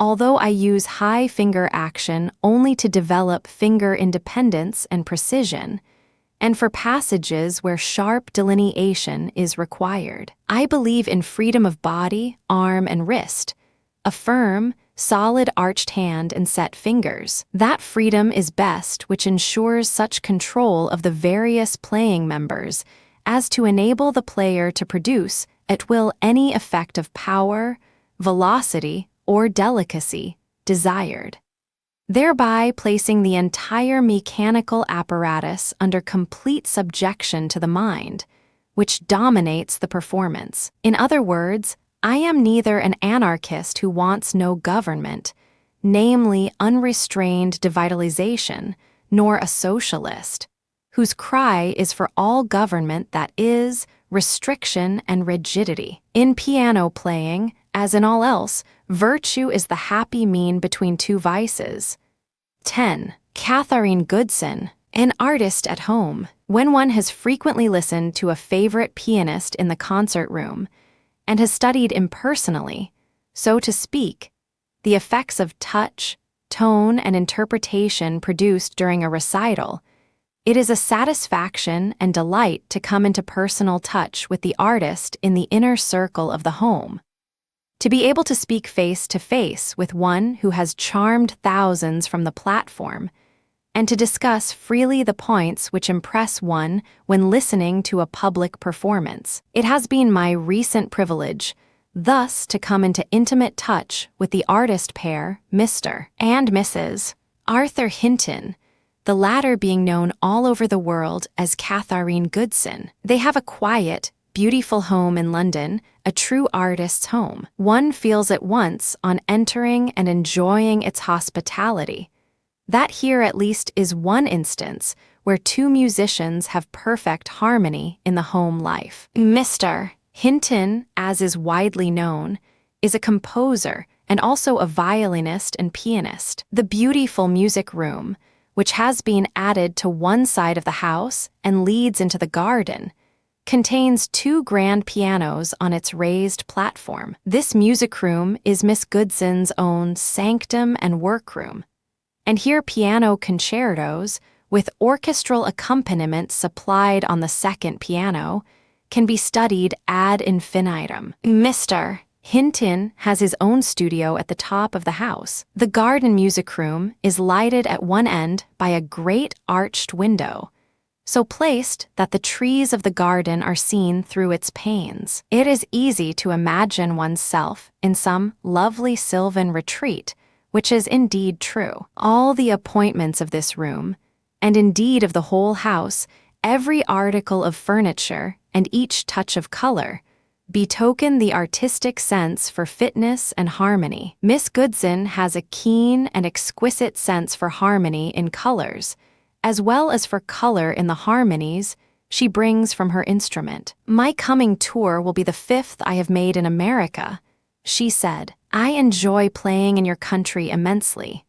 The cities of New York, Boston, Chicago, and Philadelphia are the most appreciative in the world. It is true we have masses of concerts in London, but few of them are really well attended, and people are not so thoroughly acquainted with piano music as you are in America, and you are so appreciative of the best, even in the smaller cities. I can recall a recital which I gave in a city of not more than 40,000, in the West. The recital was arranged by a musical club.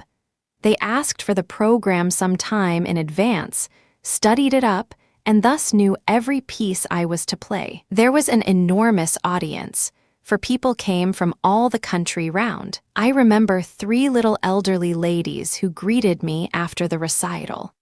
In parting they said, "You will see us tomorrow." I thought it over afterward and wondered what they meant, for I was to play at a place many miles from there the next night. What was my surprise to be greeted by the same ladles the following evening. "You see, we are here. We told you we would come." Fancy taking a trip from London to Edinburgh just to hear a concert, for it was a journey like that. Such incidents show the enthusiasm in America for music, and for piano music. I hope to play both the Brahms and Paderewski concertos in America. To me, the latter is a beautiful work. The slow movement is exquisite. I have as yet scarcely done anything with the composition, for I have been on a long tour through Norway, Sweden, and Finland. It was most inspiring to play for these people.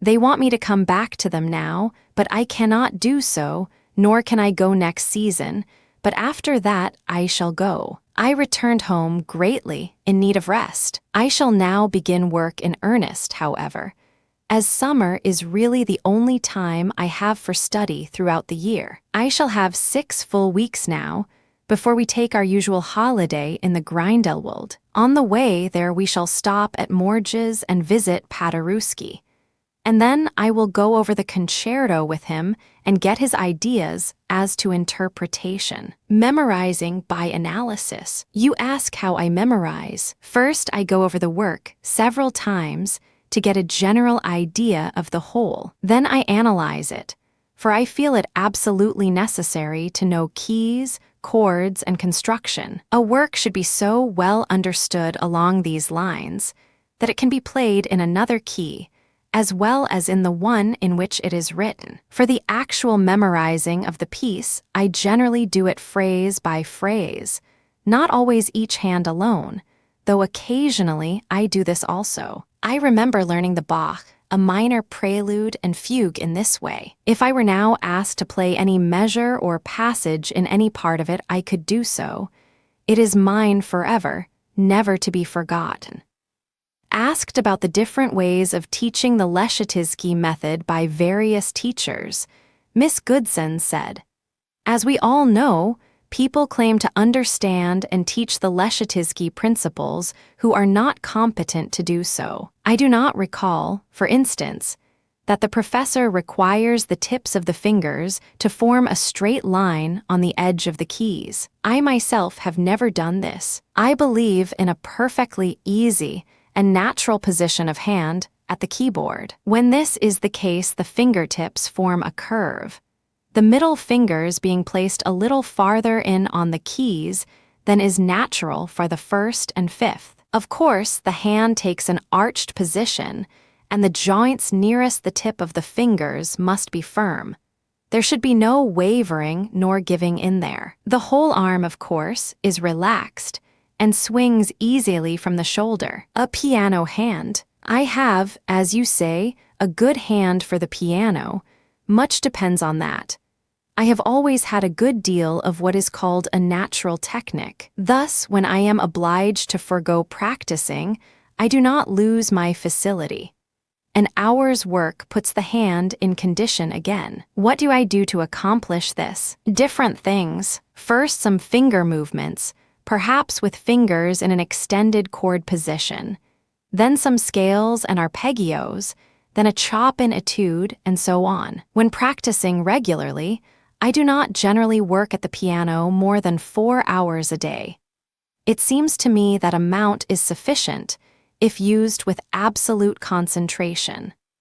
Later, we adjourned to the pretty garden back of the music room, and here we were joined by a beautiful gray Angora cat, the pet and pride of his mistress, and a very important personage indeed. He has a trick of climbing to Miss Goodson's shoulder, from which point of vantage he surveys the world about him with all the complacence of which an animal of such high degree is capable. 11. Mark Hamburg. Form, technique, and expression. In one of the most quiet, secluded quarters of London can be found the home of the Russian pianist, Mark Hamburg. Mr. Hamburg lives on a terrace, far from the madding crowd, and difficult enough of access to keep mere curiosity seekers at a distance. One can scarcely picture to oneself, without an actual sight of them, the quaint charm of these short passages or streets, usually termed terraces or gardens. This particular terrace looks out on a restful green park, where luxuriant trees make long shadows on the sunlit turf. The house is large and comfortable, built over 100 years ago. Its rooms are spacious, and the drawing room and library, which lead one into the other, form a fine music salon. Surely, amid such surroundings, with priceless pictures and objects dart all about, with exquisite colors, with space and quiet, an artist must find an ideal spot for both work and play. I expressed this thought to Mr. Hamburg when he entered. Then we soon fell to discussing the necessary equipment of the teacher and pianist. I agree with you, he said, that it is the beginning of piano study which is the most difficult of all. This is where the teacher has such great responsibility, and where so many teachers are so incompetent. Perhaps there are more poor teachers for the piano than for the voice. The organs of voice production cannot be seen, they can only be guessed at, so there may be a little more excuse for the vocal teacher. But for the piano, we have the keys and the fingers. It should not, therefore, be such a very difficult thing to learn to play intelligently and correctly, yet few seem to have got hold of the right principles or know how to impart them. I have heard a number of the young pianists here, I remarked, and they all play with very little finger action, with fingers close to the keys. Do you advocate this? Low hand position. Do not forget that for centuries, England has been a country of organists. Without doubt, organ playing has had some effect on the piano touch. Some schools of piano playing advise lifting the fingers high above the keys, with a view to producing greater power. But I think the tone thus produced is often of a somewhat harsh and disagreeable quality. Then, too, high lifting interferes with smoothness and velocity. For myself, I advocate keeping the fingers close to the keyboard and pressing the keys, which gives the tone a warmer and more elastic quality. A point in hand position I should like to ask you about. Some teachers advise placing the fingertips close to the edge of the keys, forming a straight line with them. It seems to me such a position is forced and unnatural. Mr. Hamburg smiled assent. I do not advocate anything forced and unnatural. He answered, so many people think that a beautiful touch is born, not made, but I do not agree with them. One can acquire, I am sure, a fine piano touch with the proper study. The principal requirement is, first of all, a loose wrist. This point seems simple enough, but it is a point not sufficiently considered nor understood. No matter how much the player may feel the meaning of the music, he cannot express this meaning with stiff wrists and arms. Some people have a natural flexibility, and to such the securing of a musical tone presents far less difficulty. But with time, patience, and thought, I fully believe all can arrive at this goal. An amount of practice. In regard to practice, I do not think it wise for the aspiring pianist to spend such a great amount of time at the piano. 4 hours of concentrated work daily seems to me sufficient. Of course, it is the quality of practice that counts. The old saying, practice makes perfect, does not mean constant repetition merely, but constant thinking and listening. I advise students to stop after playing a passage several times and think over what the notes mean. This pause will rest ears and hands. In a few moments, work can be resumed with fresh vigor. I have been so frequently asked to write on the subject of technique that I have done so in a few articles, which have been printed in a small booklet. From these, you may see what my ideas are on these points. I do very little teaching myself, just a few talented pupils. They must be something out of the ordinary. You see, I do not live in London continuously. I am here only about 4 months of the year. The rest of the time is spent traveling all over the world. Only that small part of the year when I am stationary can I do any solid work. Here it is generally quiet enough. The zoological garden is not far away, however, and sometimes I have the roaring of the lions as an accompaniment to my piano. I am always increasing my repertoire, though I find the public does not care for new things.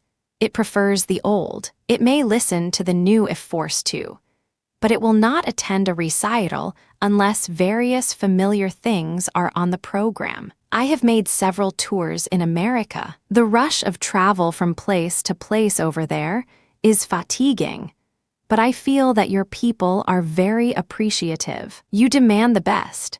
And concert giving in America is so costly that a manager can afford to exploit only the highest artists. Here in London, where the expense is only about $200, say, to get up a recital, almost anyone can scrape together that sum and bring himself or herself before the public. In America, the outlay is 4 or 5 times greater. No wonder that only a very good artist can take the risk. On leaving, Mr. Hamburg took us to another room where he showed us with much satisfaction a very valuable painting of the old Italian school by Ghirlandajo, of which he is very fond. 12. Tobias Matthey. Watching the artist teacher at work, one of the first things accomplished after my arrival in London was to seek out Tobias Matthey, the composer and teacher, for an echo of his fame had reached me across the water. Matthey has done much to make the principles of piano technique so clear and simple that even a child can understand them. If he has stated facts in a way which seems to some revolutionary, it is because these facts are seldom understood by the rank and file of piano teachers. The work he has done has compelled attention and admiration.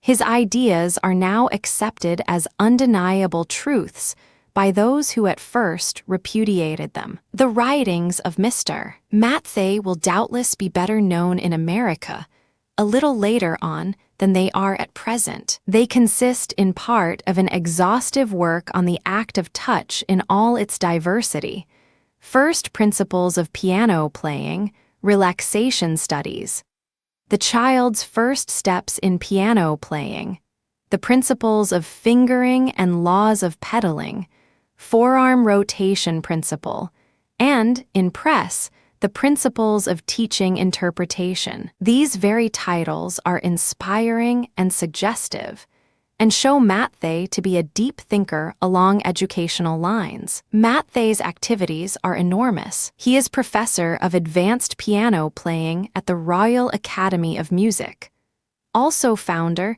and head of his own school of piano playing. So occupied early and late is he, that it is almost impossible to get a word with him. I was fortunate enough, however, to obtain an hour's audience, and also permission to attend various private classes at the Royal Academy and hear a number of pupils in recital. In appearance, Matthey is a striking personality. His head and features recall pictures of Robert Louis Stevenson. His tall, muscular form has the stoop of the scholar, and little wonder when one remembers he must sit in his chair at work day in and day out. His somewhat brusque manner melts into kind amiability when discussing the topics in which he is vitally interested. In his intercourse with students, he is ever kind, sympathetic, and encouraging. They, on their part, treat him with profound respect. Matthey believes, and rightly,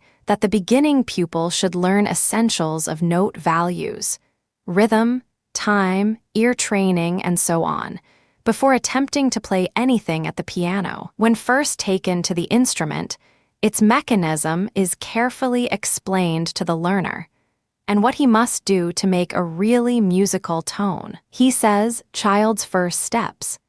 Before you take the very first step in tone production, be sure to understand that you must never touch the piano without trying to make music. It is only too easy to sound notes without making music at all. To make music, we must make all the sounds mean something, just as it is no use to pretend to speak unless the sounds we make with our lips mean something. That is, unless they form reasoned phrases and sentences. Here nothing is left vague. Matthey shows clearly how all musical form and shape imply movement and progression. The movement of a phrase toward its cadence, the movement of a group of notes toward a beat or pulse ahead, or the movement of a whole piece toward its climax, etc. This original view of his regarding form, which he has advocated for the last 20 years, is now being accepted generally by the more up-to-date of the English theorists and teachers. In regard to key mechanism and what must be done to produce all varieties of touch and tone, Matthey has made exhaustive studies. He says, first principles of piano playing. The two chief rules of technique as regards the key are therefore, always feel how much the key resists you. Feel how much the key wants for every note. Second, always listen for the moment each sound begins, so that you may learn to direct your effort to the sound only, and not to the key bed. You must never hit a key down, nor hit at it. The fingertip may fall on the key, and in gently reaching the key, you may follow up such fall by acting against the key. This action against the key must be for the sole purpose of making it move in one of the many ways, which each give us quite a different kind of sound. And you must always direct such action to the point in key descent where the sound begins. I quote also this little summary from the same work. A. It is only by making the hammer end of the key move that you can make a sound. B. The swifter the movement, the louder the sound. C. The more gradual this swiftness is obtained, the more beautiful the quality of sound. D. For brilliant tone you may hit the string by means of the key, but do not, by mistake, hit the key instead. E. You must aim the key to the beginning of each sound, because the hammer falls off the string as you hear that beginning, and it is too late then to influence the sound except its continuance. F. It is wrong to squeeze the key beds, because it prevents tone, impairs musical result, impedes agility, and is, besides, fatiguing. G. You must feel the giving way point of the key, so that you may be able to tell how much force is required for each note. Never, therefore, really hit the keys. Mr. Matthey as minutely gives directions as to the muscular problems of touch and technique. For instance, he explains how all varieties of tone, good and bad, are caused, all inflections of duration, and the laws which govern the attainment of agility and ease of technique, and also explains the nature of incorrect muscular actions which prevent the attainment of all these things. He shows where the released arm weight should be applied, and again, where it should be eliminated, makes clear the two opposite forms of technique implied by flat and bent finger actions, and he goes exhaustively into the little understood question of forearm rotary exertions, the correct application of which he proves to be necessary for every note we play. In speaking of methods in piano teaching, Mr. Matthey said to me,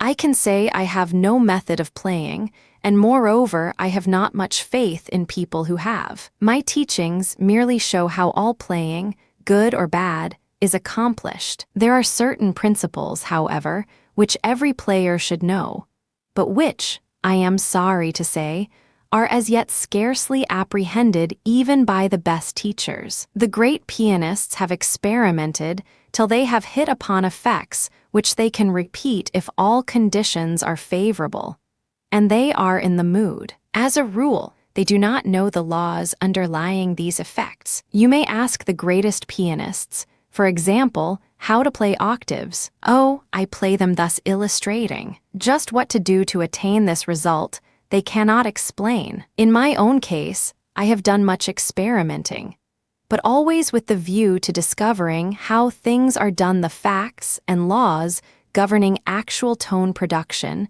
and interpretation. I made a study of Rubinstein's playing, for I found he played a great deal better than I did. So I discovered many things in listening to him, which he perhaps could not have explained to me. These facts are incontrovertible, and I have brought many of my colleagues to see the truth of them. More than this, I have brought many even of my older colleagues who had a lifetime of wrong mental habits to impede them, to realize the truth of my teachings. The work of a teacher should speak for itself. For my own part, I never advertise, for I can point to hundreds of pupils, this is no exaggeration in the least, who are constantly before the public, as concert pianists and successful teachers. If there is one thing that rouses me deeply, it is the incompetence of so many teachers of piano. They say to the pupil, you play badly, you must play better, but they do not tell the pupil how to play better. They give doses of etudes, sonatas, and pieces, yet never get at the heart of the matter at all. It is even worse than the fake singing teachers. I feel like saying it is damnable. It was my privilege to be present at some of Mr. Matthae's private lessons, given at the Royal Academy. Several young men were to try for one of the medals, and were playing the same piece, one of the Strauss-Dossig valse caprices. Matthae listens to a complete performance of the work in hand, then turns back to the beginning and goes over it again for corrections and suggestions. He enters into it with absolute devotion, directing with movements of head and hands as a conductor might direct an orchestra. Sometimes he dashes down a chord in the treble to urge more force. At other times lays a restraining hand on the player's arm, where the tone should be softer. His blue pencil is often busy adding phrasing marks. In the pauses, he talks over with the pupil the character of the piece and the effects he thinks should be made. In short, his lessons are most helpful and illuminating. I also had the opportunity to attend a pupil's practice concert, and here the results attained were little short of marvelous. Small children, both boys and girls, played difficult pieces, like the Grieg variations for two pianos, the Weber Invitation to the Dance, and works by Chopin and Liszt, with accuracy and fluency. Almost every selection was played from memory. The tone was always musical and often of much power, and the pupils seemed thoroughly to understand what they were doing and the meaning of the music. They certainly exemplified the professor's maxim, "Never touch the piano without trying to make music." Not long afterward, I received a copy of the new book, which had just come from the press. Its comprehensive title is Musical Interpretation, Its Laws and Principles, and Their Application in Teaching and Performing. The material was first presented in the form of lectures. On repeated requests, it has been issued in book form. The author at the outset claims no attempt to treat such a complex problem exhaustively. He has, however, selected the following 7 points for elucidation. 1. The difference between practice and strumming. 2. The difference between teaching and cramming. 3. How one's mind can be brought to bear on one's work. 4. Correct ideas of time and shape. 5. Elements of rubato and its application. 6. Elements of duration and pedaling and their application. 7. Some details as to the application of the element of tone variety. Such themes must cause the thoughtful reader to pause and think. They are treated with illuminating originality. The great aim of the teacher must ever be to awaken thought along correct lines. The pupil must be assisted to concentrate his thought on what he is doing, to constantly think and listen. Teaching does not consist merely in pointing out faults. The teacher must make clear the cause of each fault and the way to correct it. That section of the book devoted to the element of rubato is illustrated with many examples from well-known compositions, by which the principle is explained. He shows how frequently this principle is misunderstood by the inexperienced, who seem to think that rubato means breaking the time, whereas true rubato is the bending of the time, but not breaking it. If we give extra time to certain notes, we must take some time from other notes, in order to even things up. The subject of pedaling is aptly explained by means of numerous illustrations. The author deplores the misuse of the damper pedal, which can be made to ruin all the care and effort bestowed on phrasing and tonal effects by the fingers. The fault can, in most cases, be traced to inattention to the sounds coming from the piano. There are quotable paragraphs on every page,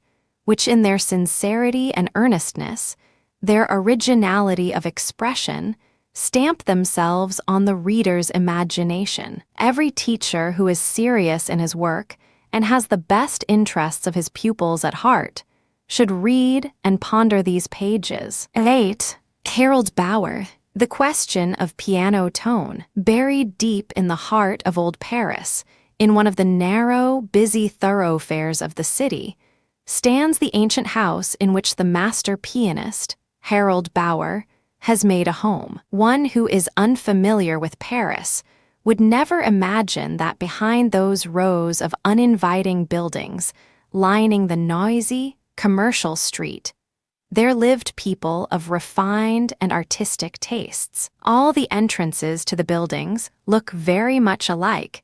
They seem to be mere slits in the walls. I stopped before one of the openings, entered and crossed a paved courtyard, climbed a winding stone stairway, rang at a plain wooden doorway, and was ushered into the artist's abode. Once within, I hardly dared to speak, lest what I saw might vanish away, as with the wave of a fairy's wand. Was I not a moment before down in that dusty, squalid street, and here I am now in a beautiful room whose appointments are all of quiet elegance, costly, but in exquisite taste, and where absolute peace and quiet reign. The wide windows open upon a lovely green garden, which adds the final touch of restful repose to the whole picture. Mr. Bauer was giving a lesson in the music salon beyond, from which issued, now and again, echoes of well-beloved themes from a Chopin sonata. When the lesson was over, he came out to me. Yes, this is one of the old houses, of the sort that are fast passing away in Paris, he said, answering my remark. There are comparatively few of them left. This building is doubtless at least 300 years old. In this quarter of the city, in the Rue de Bac, for instance, you may find old, forbidding-looking buildings that within are magnificent, perfect palaces. At the back of them, perhaps, will be a splendid garden. But the whole thing is so hidden away that even the very existence of such grandeur and beauty would never be suspected from without. He then led the way to the music room, where we had an hour's talk. I was thinking as I drove down here. I began what the trend of our talk might be, for you have already spoken on so many subjects for publication. It occurred to me to ask how you yourself secure a beautiful tone on the piano and how you teach others to make it. Mr. Bauer thought an instant. I am not sure that I do make it. In fact, I do not believe in a single beautiful tone on the piano. Tone on the piano can only be beautiful in the right place, that is, in relation to other tones. You or I, or the man in the street who knows nothing about music, may each touch a piano key, and that key will sound the same, whoever moves it, from the nature of the instrument. A beautiful tone may result when two or more notes are played successively, through their difference of intensity, which gives variety. A straight, even tone is monotonous, a dead tone. Variety is life. We see this fact exemplified even in the speaking voice. If one speaks or reads in an even tone, it is deadly monotonous. Variety of tone. Now the singer or the violinist can make a single tone on his instrument beautiful through variety. For it is impossible for him to make even one tone which does not have shades of variation in it, however slight they may be, which render it expressive. But you cannot do this on the piano. You cannot color a single tone.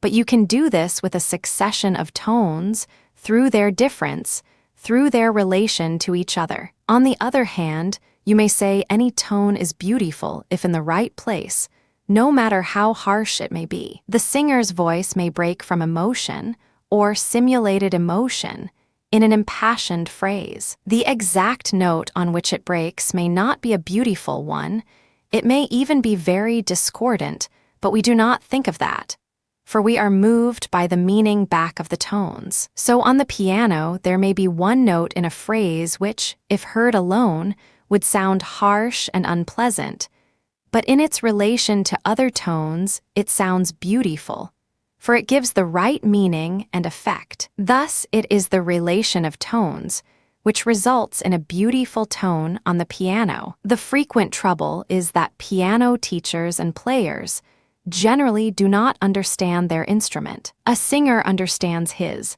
A violinist, flutist, or drummer knows his, but not a pianist. As he only has keys to put down and they are right under his hand, he does not bother himself further. To obviate this difficulty, for those who come to me, I have had this complete model of piano key mechanism made. You see, I can touch the key in a variety of ways, and the results will be different each time. It is necessary for the pianist to look into his instrument, learn its construction, and know what happens inside when he touches a key. As you say, there are a great many methods of teaching the piano, but to my mind they are apt to be long, laborious, and do not reach the vital points. The pianist may arrive at these after long years of study and experimenting, but much of his time will be wasted in useless labor. In my own case, I was forced by necessity to make headway quickly. I came to Paris years ago as a violinist, but there seemed no opening for me then in that direction. There was opportunity, however, for ensemble work with a good violinist and cellist, so I set to work to acquire facility on the piano as quickly as possible. I consulted all the pianists I knew, and I knew quite a number as to what to do. They told me I must spend many months on technique alone before I could hope to play respectably. But I told them I had no time for that, so I went to work to study out the effects I needed. It didn't matter to me how my hand looked on the keyboard, whether my fingers were curved, flat, or stood on end. I was soon able to get my effects, and to convince others that they were the effects I wanted. Later on, when I had more leisure, I took more thought about the position of hand and fingers, but I am convinced that much time is spent uselessly on externals, which do not reach the heart of the matter. For instance, players struggle for years to acquire a perfectly even scale. Now, I don't believe in that at all. I don't believe a scale ever should be even, either in tone or in rhythm. The beginner's untrained efforts at a scale sound like this. The speaker illustrated at the piano with a scale in which all the tones were blurred and run into each other.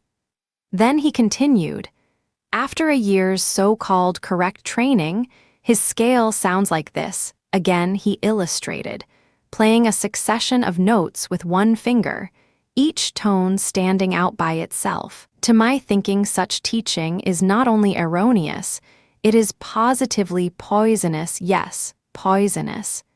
Is it to be inferred that you do not approve of scale practice?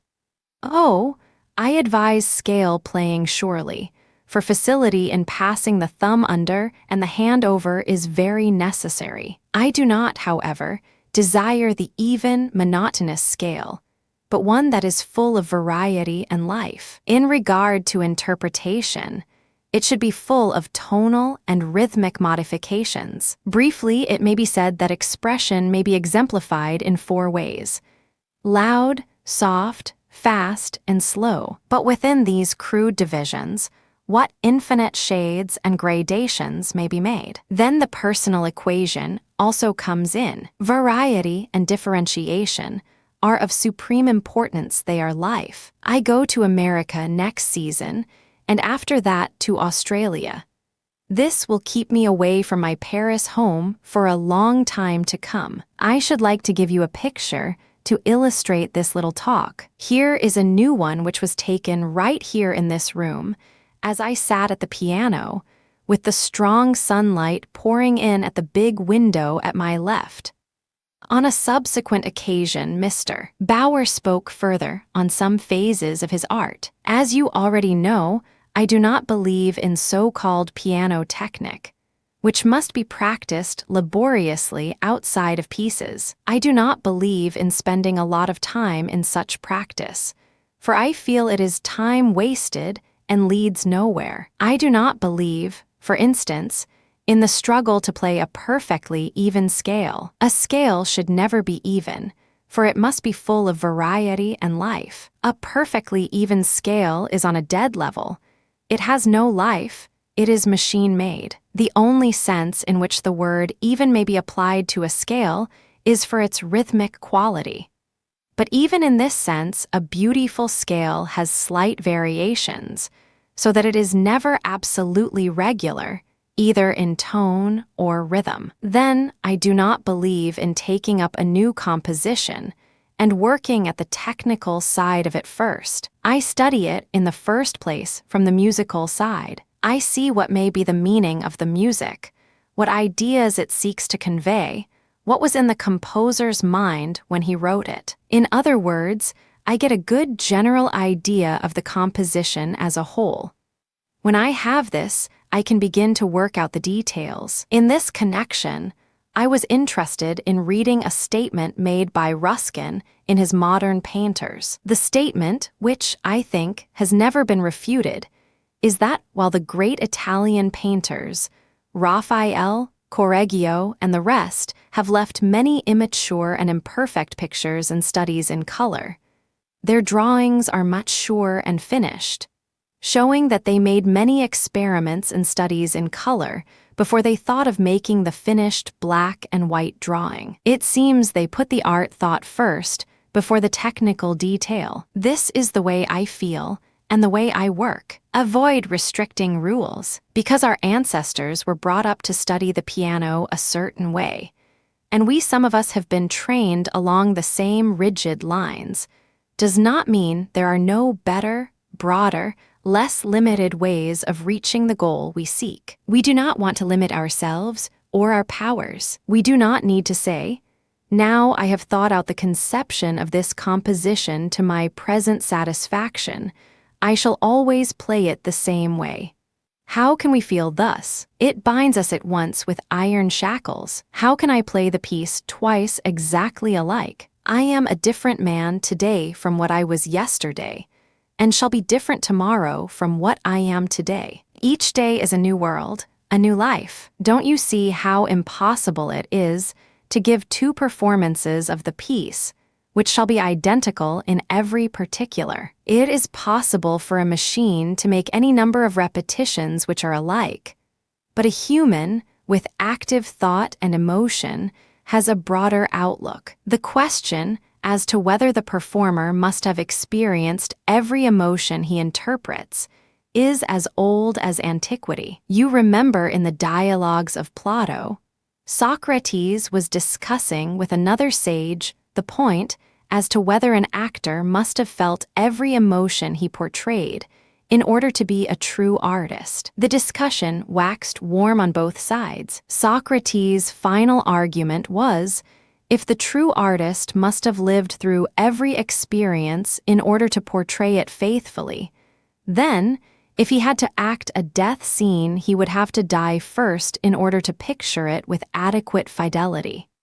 The question of velocity. In speaking of velocity in piano playing and how it is to be acquired, Mr. Bauer continued, I believe the quality of velocity is inherent and integral part of one's thought. Even a child, if he has this inherent quality, can play a simple figure of 5 notes as fast as they need to be played. People of the South, not on this side of the water, but of Spain and Italy, are accustomed to move quickly. They gesticulate with their hands and are full of life and energy. It is no trouble for them to think with velocity. 2 people will set out to walk to a given point. They may both walk fast, according to their idea of that word, but one will cover the ground much more quickly than the other. I think this idea of a time unit is again a limiting idea. There can be no fixed and fast rule as to the tempo of a composition. We cannot be bound by such rules. The main thing is, do I understand the meaning and spirit of the composition, and can I make these clear to others? Can I so project this piece that the picture is alive? If so, the fact as to whether it is a few shades slower or faster does not enter into the question at all. Obtaining power. Many players totally mistake in what power consists. They think they must exert great strength in order to acquire sufficient power. Many women students have this idea, They do not realize that power comes from contrast. This is the secret of the effect of power. I do not mean to say that we must not play with all the force we have at times. We even have to pound and bang occasionally to produce the needed effects. This only proves again that a tone may be beautiful, though in itself harsh, if this harshness comes in the right time and place. As with velocity, so with power. There is no fixed and infallible rule in regard to it, for that would only be another limitation to the feeling, the poetry, the emotion of the executant's thought. The quality and degree of power are due to contrast, and the choice of the degree to be used lies with the player's understanding of the content of the piece and his ability to bring out this content and place it in all its perfection and beauty before the listener. This is his opportunity to bring out the higher, the spiritual meaning. 14. A visit to Rey al Pugno. Training the child. An audience has been arranged for you today with M. Rey al Pugno. He will await you at 4 o'clock in his Paris studio. Thus wrote the courteous representative of musical America in Paris. It had been very difficult to make appointments with any of the famous French musicians, owing to their being otherwise engaged or out of the city. I therefore welcomed this opportunity for meeting at least one of the great pianists of France. At the appointed hour that afternoon, we drove through the busy Rue de Clichy and halted at the number which had been indicated. It proved to be one of those unpromising French apartment buildings, which present, to the passerby, a stern facade of flat wall, broken by rows of shuttered windows, which give no hint of what may be hidden behind them. In this case, we did not find the man we sought in the front portion of the building, but were directed to cross a large, square court. The house was built around this court, as was the custom in constructing the older sort of dwellings. At last we discovered the right door, which was opened by a neat housekeeper. Pugno is not here, he lives in the country, she said, in answer to our inquiry. How difficult these French musicians are to find.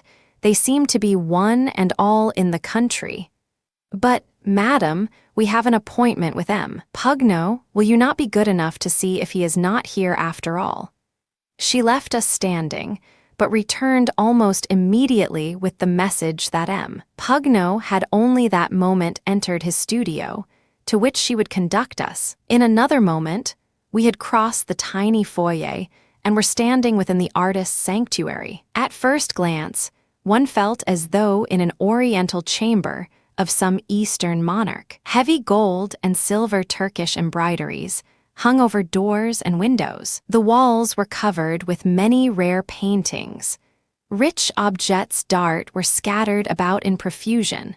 An open door led out into a pretty garden where flowers bloomed and a fountain dripped into its marble basin. A raised dais at one side of the room held a divan, over which were draperies of oriental stuffs. On this divan, as on a throne, sat the great pianist we had come to see. He made a stately and imposing figure as he sat there, with his long silvery beard and his dignified bearing. Near him sat a pretty young woman, whom we soon learned was Emil, Nadia Boulanger, a composer and musician of brilliant attainments. I regret that I am unable to converse with you in English, as I speak no language but my own, began M. Pugno, with a courteous wave of the hand, for us to be seated. You wish to know some of my ideas on piano playing, or rather on teaching. I believe a child can begin to study the piano at a very early age,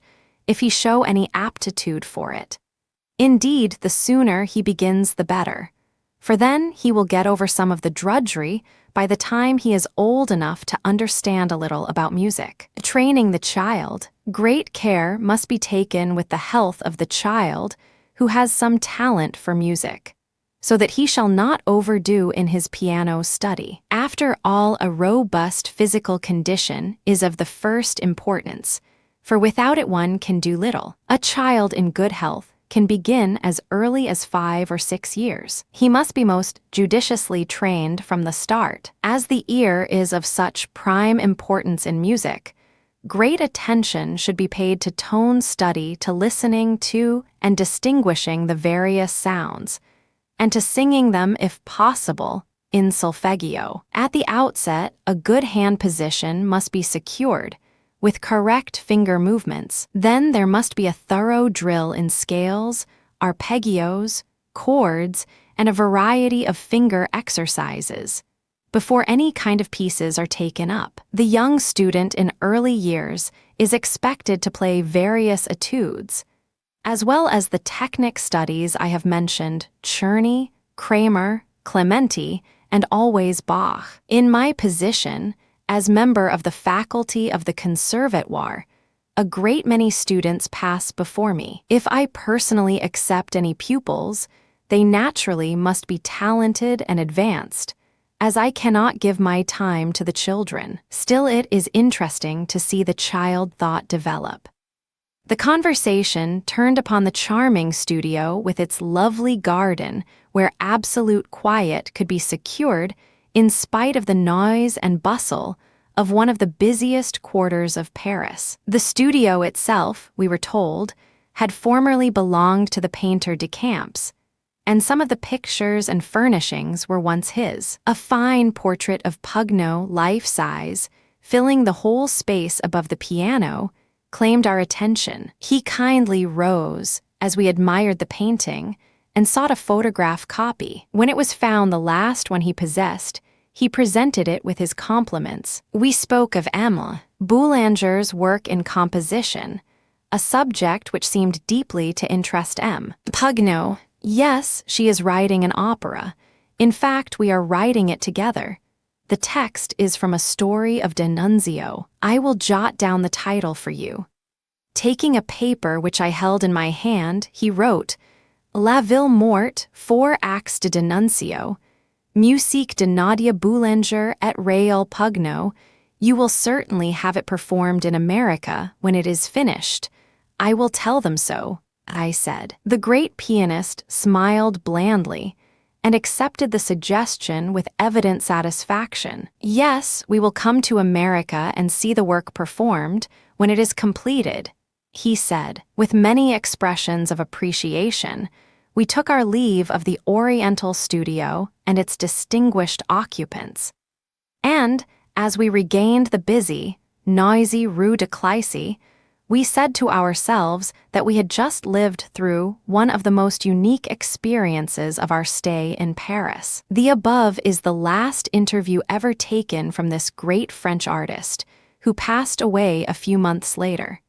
The following items concerning M. Pugno's manner of teaching and personal traits were given me by MME Germain Schnitzer, the accomplished French pianist and the master's most gifted pupil. Pugno had played the piano almost from infancy, and in early youth had taken several piano prizes. Later, however, he gave much more of his time to the organ, to the seeming neglect of the former instrument. How his serious attention was reverted to the piano happened in this wise. It was announced that Edward Grieg, the noted Norwegian, was coming to Paris. Pugno was one day looking over his piano concerto, which had recently appeared. Why don't you play the work for the composer when he comes? Asked a friend. I am no pianist, objected Pugno. Why not? Said his friend. You know enough about the piano, and there are still 4 weeks in which to learn the concerto. Pugno took the advice, practiced up the work, played it in the concert given by Grieg, and scored a success. He was then 39 years of age. This appearance was the beginning. Other engagements and successes followed, and thus he developed into one of the great pianists of France. Pugno was a born pianist. He had a natural gift for technique, and therefore never troubled himself much about teaching technical exercises nor practicing them. If the work of a pupil contained technical faults, he made no remarks nor explanations, but simply closed the music book and refused to listen any further. The pupil, of course, retired in discomfiture. He was fond of playing along with the pupil, generally with the left hand, or singing the melodies and themes, in order to give him ideas of the meaning and interpretation of the music. This gave independence to the pupils, though it often afforded them much amusement. With advanced students, Pugno spoke much about music and what it could express. He translated themes and passages back into the feelings and emotions which had originated them. He showed how all emotions find their counterpart in tones. Above all, let kindness and goodness control you, he once wrote. If you are filled with kindness, your tone will be beautiful. Pugno's instruction took the form of talks on the inner meaning of the composition and the art of interpreting it rather than any training on the technical side. About the latter, he concerned himself very little. It goes without saying that only talented pupils made progress under such a master. Indeed, those without talent interested him not at all. He was a wonderful teacher for those who had the insight to read between the lines and were able to follow and absorb his artistic enthusiasms. I have said that Pugno did not concern himself about teaching the technical side of piano playing. Even with me, his best pupil, he rarely touched upon technical points. I must mention a notable exception. He gave me one technical principle, expressed in a few simple exercises, which I have never heard of from anyone else. The use of this principle has helped me amazingly to conquer many naughty passages. I have never given these exercises to anyone. I am willing, however, to jot them down for you. The following is a brief plan of the exercises as sketched by MME. Schnitzer, Pugno wished the 32nds and 64ths to be played with the utmost quickness. This idea is not alone applicable to all scales, but can be used with any difficult passage found in a composition. Pugno took a keen interest in my work, my progress and career. A few sentences culled here and there from the many letters of his which I have preserved may serve to throw more light on the inner nature of the man. I have endeavored to make clear to your young mind the thoughts expressed in music, so that your understanding and your emotions also might grow. All this has created a link of gratitude in you and an affection within me. I have opened the windows for you and have given you light, and I have reaped the satisfaction of my sowing. Hear all the music you can. Do not miss any of the pianists, either good or bad. There is always something to be learned, even from a poor player, if it is only what to avoid. Study great works, but even in those there are some figures and phrases which need not be brought into the foreground, lest they attain too much significance. After playing with Hans Richter's orchestra, what intoxication of sound, what exhilaration and collaboration in music, what a force within us, which sways us and throbs through us, developing and expressing each sentiment and instinct. What art can be compared to music, which finds expression through this medium, called an orchestra? I feel myself greater amid the orchestra, for I have a giant to converse with. I keep pace with him. I lead him where I calm him, and I embrace him. We supplement each other. In a moment of authority, I become his master and subdue him. The piano alone is too small for me. It does not tempt me to play it except under such conditions with a grand orchestra. 15. Thule Burnham, the melody and coloratura hand. A prominent figure in the musical life of Paris is Thule Burnham, pianist and teacher. Mr. Burnham is an American who for a number of years has made his home in Paris. He has studied with the greatest masters of his instrument on both sides of the water. More than this, he is a musical thinker who has worked out things for himself, amalgamating what he has found best in other methods with what he has discovered in his own experience. He has been able to simplify the whole fabric of technical material, so there is no time lost in useless labor. As a pianist, Mr. Burnham takes high rank. Technical difficulties do not exist for him. He has come to the last turning of the road. Before him rise the heights of supreme spiritual mastery, a touch that is limpid, clear, and capable of many gradations of tints. Splendid power in fortissimo, delicacy, velocity, and variety are all his. Together with all this, he has a sympathetic insight into the mood and meaning of the composer. Of late, he has been giving several recitals of a semi-private nature, at which he has brought out some of the larger works in his repertoire. These recitals have taken place in his charming studios, and it was my good fortune to be present when two concertos were played, the MacDowell in D minor and the Grieg in a minor. Mr. Burnham is a warm admirer of the works of our great American composer, and has prepared an entire program of MacDowell's music, which included the Tragica Sonata, Polonaise, and many of the shorter pieces. In a conversation with Mr. Burnham in regard to methods of teaching, he gave many helpful points, explaining how he had reduced technical difficulties to a minimum through the exercise of a few simple principles. Principles of touch. The position and condition of the hand varies according to the character of the music and the tone you wish to produce. If you give out a melody, you want a full, luscious tone, the weight of arm on the key, everything relaxed, and a clinging, caressing pressure of finger. Here then you have the melody hand, with outstretched, flat fingers. If, on the contrary, you want rapid passage work, with clear, bright, articulate touch, the hand must stand up in well-arched, normal playing position, with fingers well-rounded and good finger action. Here you have the technical or coloratura hand, melody hand. The melody hand is weighty and dead, so to speak. The touch is made with flat fingers. The ball of the finger comes in contact with the key. The whole arm, hand, and fingers are relaxed as loose as possible. You caress the keys as though you loved them, as though they were a very part of you. You cling to them as to something soft, velvety, or downy with pressure, pressure, pressure, always.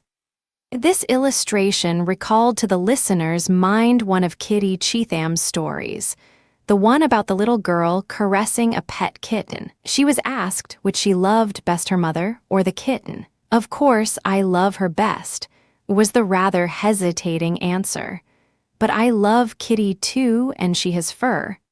To acquire the melody touch, I teach it with the simplest exercises, sometimes with only single tones. When the idea is apprehended, the pupil works it out in some lyric piece, like a song without words by Mendelssohn. There are 3 touches for melody playing. First, the down touch made by descending arm and hand. Second, the up touch made by elevating the wrist while the finger lies upon the key. Third, the wiping off touch, which draws the finger off the key with an arm and hand movement. The technical hand. The technical hand employs finger touch and finger action. The hand is held up in military position, so to speak. The finger movements are quick, alert, and exact. The hand is alive, not dead and heavy, as is the melody hand. The 2 ways of playing are quite opposite in their fundamental character, but they can be modified and blended in endless ways. For the technical or coloratura touch, the hand is in arched position. The 5 fingers are well-rounded and curved. Their tips are on the keys. Everything is rounded. When a finger is lifted, it naturally assumes a more rounded position until it descends to the same spot on the key from which it was lifted, as though there were 5 little imaginary black spots on the keys, showing exactly where the fingertips should rest. The fingers are lifted cleanly and evenly, and fall on the keys, no hitting nor striking. I make a great distinction between the coloratura touch and the melody touch. The first is for rapid, brilliant passage work, sparkling, glittering, iridescent, what you will, but cold. It is made, as I said, with arched hand and raised finger action. Melody touch expresses warmth and feeling, is from the heart. Then there are the down and up arm movements, for chords, and of course, scale and arpeggio work with coloratura touch. I generally expect pupils who come to me to go through a short course of preparatory study with my assistant, Miss Madeline Prosser, who has been with me for years and does most thorough work in this line. Assimilation of principles. Many pupils come to me with no very definite ideas as to touch and what they may express through it. They think if they feel a passage sufficiently, they will be able to use the right touch for it. Sometimes they may be able to hit upon the effect they want, but they don't know quite how they got it, nor can they repeat it another time at will. I believe the principles governing certain touches can be so thoroughly learned and assimilated that when the player sees a certain passage, he knows at once what touch is required to express it. A great actor illustrates what I mean. He knows how to employ his features and body to express the thought of his lines. When you go to the Théâtre Français in Paris, you know every member of the company is thoroughly trained in every phase of his art. You are aware that each actor has studied expression to such an extent that the features naturally fall into the required lines and curves whenever a certain emotion comes up for expression. So with the pianist, he should have the various touches at his fingertips. The step beyond is to express himself, which he will do easily and naturally when his has such a preparation as I have referred to. Memorizing. I am often questioned on the subject of memorizing. Some pupils think if they play the piece a sufficient number of times, they will know it, then are troubled because they cannot at all times remember the notes. Such players must know every note of the piece away from the piano and be able to recite them. I have students who are able to learn their music away from the instrument and can play it to me without having tried it on the piano. I require the piece so thoroughly memorized that if I correct a measure or phrase, the pupil can go right on from that point, without being obliged to start farther back or at the beginning. In some cases, however, if the pupil has her own method of committing to memory and it is successful, I have no desire to change it. Octave studies. For octave study, form the hand with the octave grimace, that is with arched hand, the unemployed fingers slightly curved. In staccato, touch of course, use light wrist. Begin with 1 beat in 16ths and finish with the wiping off touch. Build up more and more beats in notes of the same value, always ending the passage with the same touch, as above mentioned. This exercise can be played the full length of the keyboard, in all keys, and also chromatically. It can be played in the same fashion, using 4-voiced chords instead of octaves. When such an exercise can be prolonged for 20 minutes at a time, octave passages in pieces have no terrors for the pianist. For the octaves in Chopin's Polonaise Op. 53, he would merely have to learn the notes, which can be done away from the piano. There is no need for exhaustive practice of the passage. Keeping up repertoire. In order to keep repertoire in repair, one should have it arranged so that old pieces are gone over once a week. Group your repertoire into sections and programs. It might be well to begin the week with Chopin, playing through the whole list, after which pick out the weak places and practice those. Tuesday, take Schumann and treat him in the same way. Then comes Liszt, Russian music, modern composers, concertos, and chamber music. In this systematic way, the whole repertoire is kept up. Details of practice. My mornings are given up to practice, my afternoons to teaching. Of these practice hours, at least 1 hour is given to technique.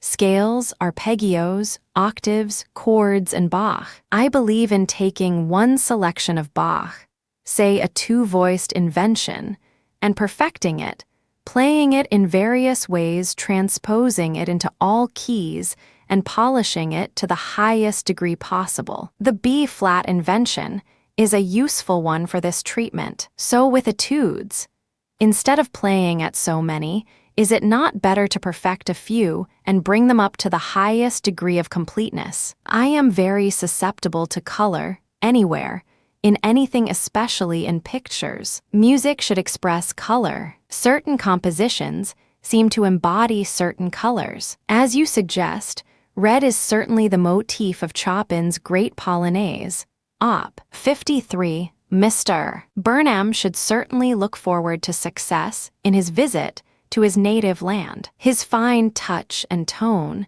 sincere and musicianly style, and buoyant, genial personality will make friends for his art and himself everywhere. 16.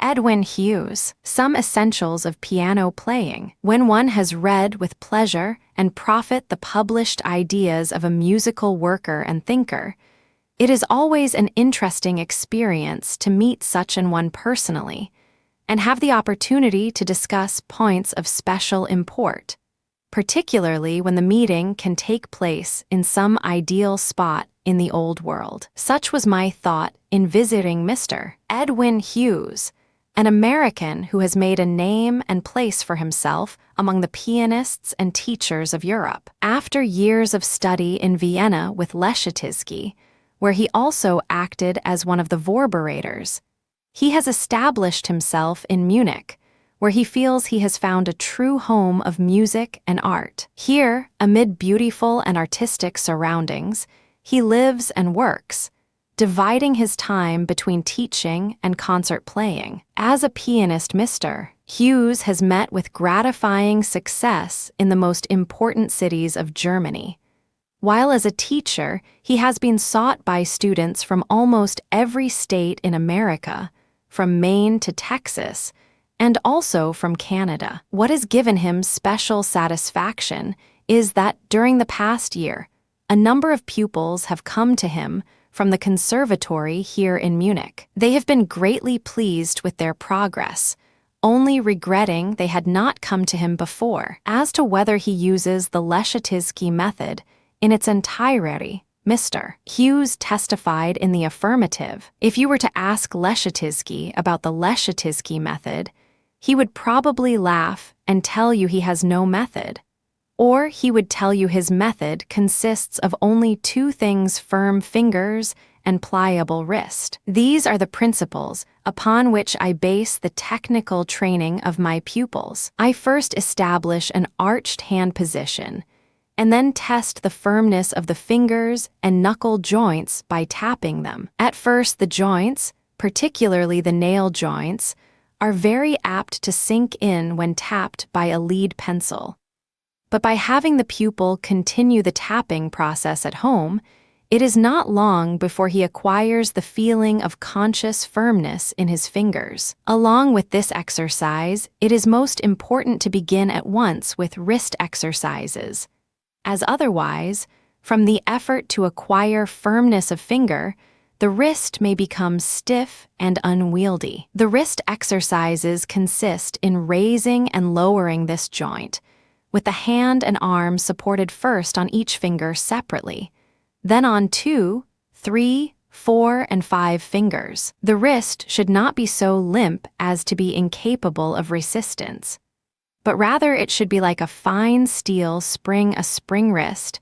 I call it capable of every degree of resistance or non-resistance the quality of tone demands. High finger action is not so necessary for beginners as most piano teachers imagine. It is much easier to teach pupils to raise their fingers high than it is to teach them the acquisition of the legato touch at the piano, which is only to be attained by playing close to the keys without raising the fingers. It is difficult to get pupils to play a perfect legato who have had years of training with high finger action.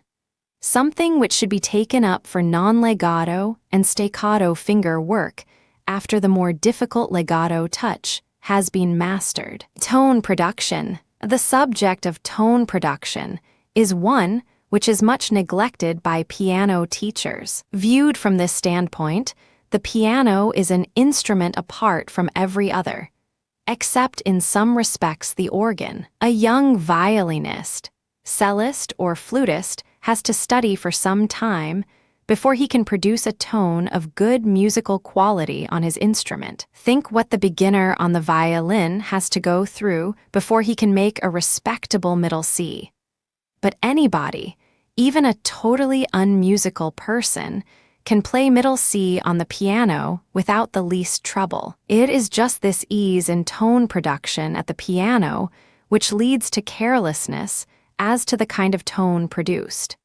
And so piano teachers, above all others, complain they cannot get their pupils to listen to what they are playing. Pupils should be made to listen by means of a special course in tone production, which should go hand in hand with the technical exercises used at the very beginning. Otherwise, they imagine they are making music when they place the printed page on the rack and set the correct keys in motion. There is no other instrument with which it is so easy to bluff a large part of the audience, for the character of the piano is such that the general public often think it fine music if the player makes a big noise. Pianists of considerable reputation often take advantage of this lack of discrimination on the part of piano recital audiences, which, above all the other audiences, seem peculiarly incapable of judging correctly the musical value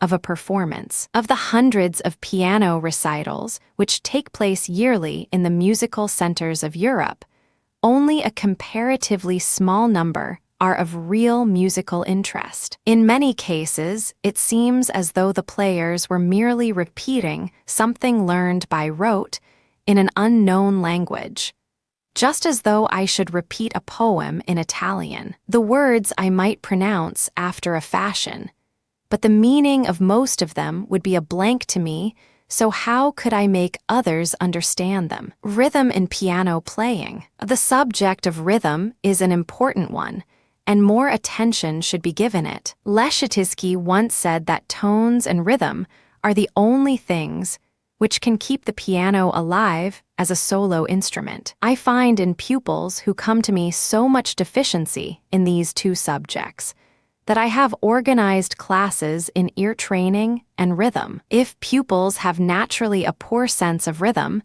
there is no remedy equal to practicing with a metronome, using this instrument of torture daily until results are evident, when, of course, there must be a judicious slowing down in its use. The mechanical sense of rhythm, the ability to count 3 or 4 to a measure, and to group the notes of a piece correctly, can be taught to any person, if one has the patience. But for those delicate rhythmic nuances required by a Chopin mazurka or a Viennese waltz, a specific rhythmic gift must be possessed by the pupil. Leschetizky says little to his pupils on the subject of technique. I cannot remember his having spoken a dozen words to me on the subject during all the time I have known him. His interest, of course, lies wholly in the matter of interpretation, and technique comes into consideration only as a means and never as an end. Leschetizky likes to have the player talk to him, ask questions, do anything but sit still and not speak. How do I know you comprehend my meaning, he asks, that you understand what I am talking about if you say nothing? At first, a student may be silent from nervousness, but if he is bright, he will soon catch on and see what is expected of him. Leschetizky says sometimes, when the Lord made the 10 commandments, he omitted the 11th, "Thou shalt not be stupid."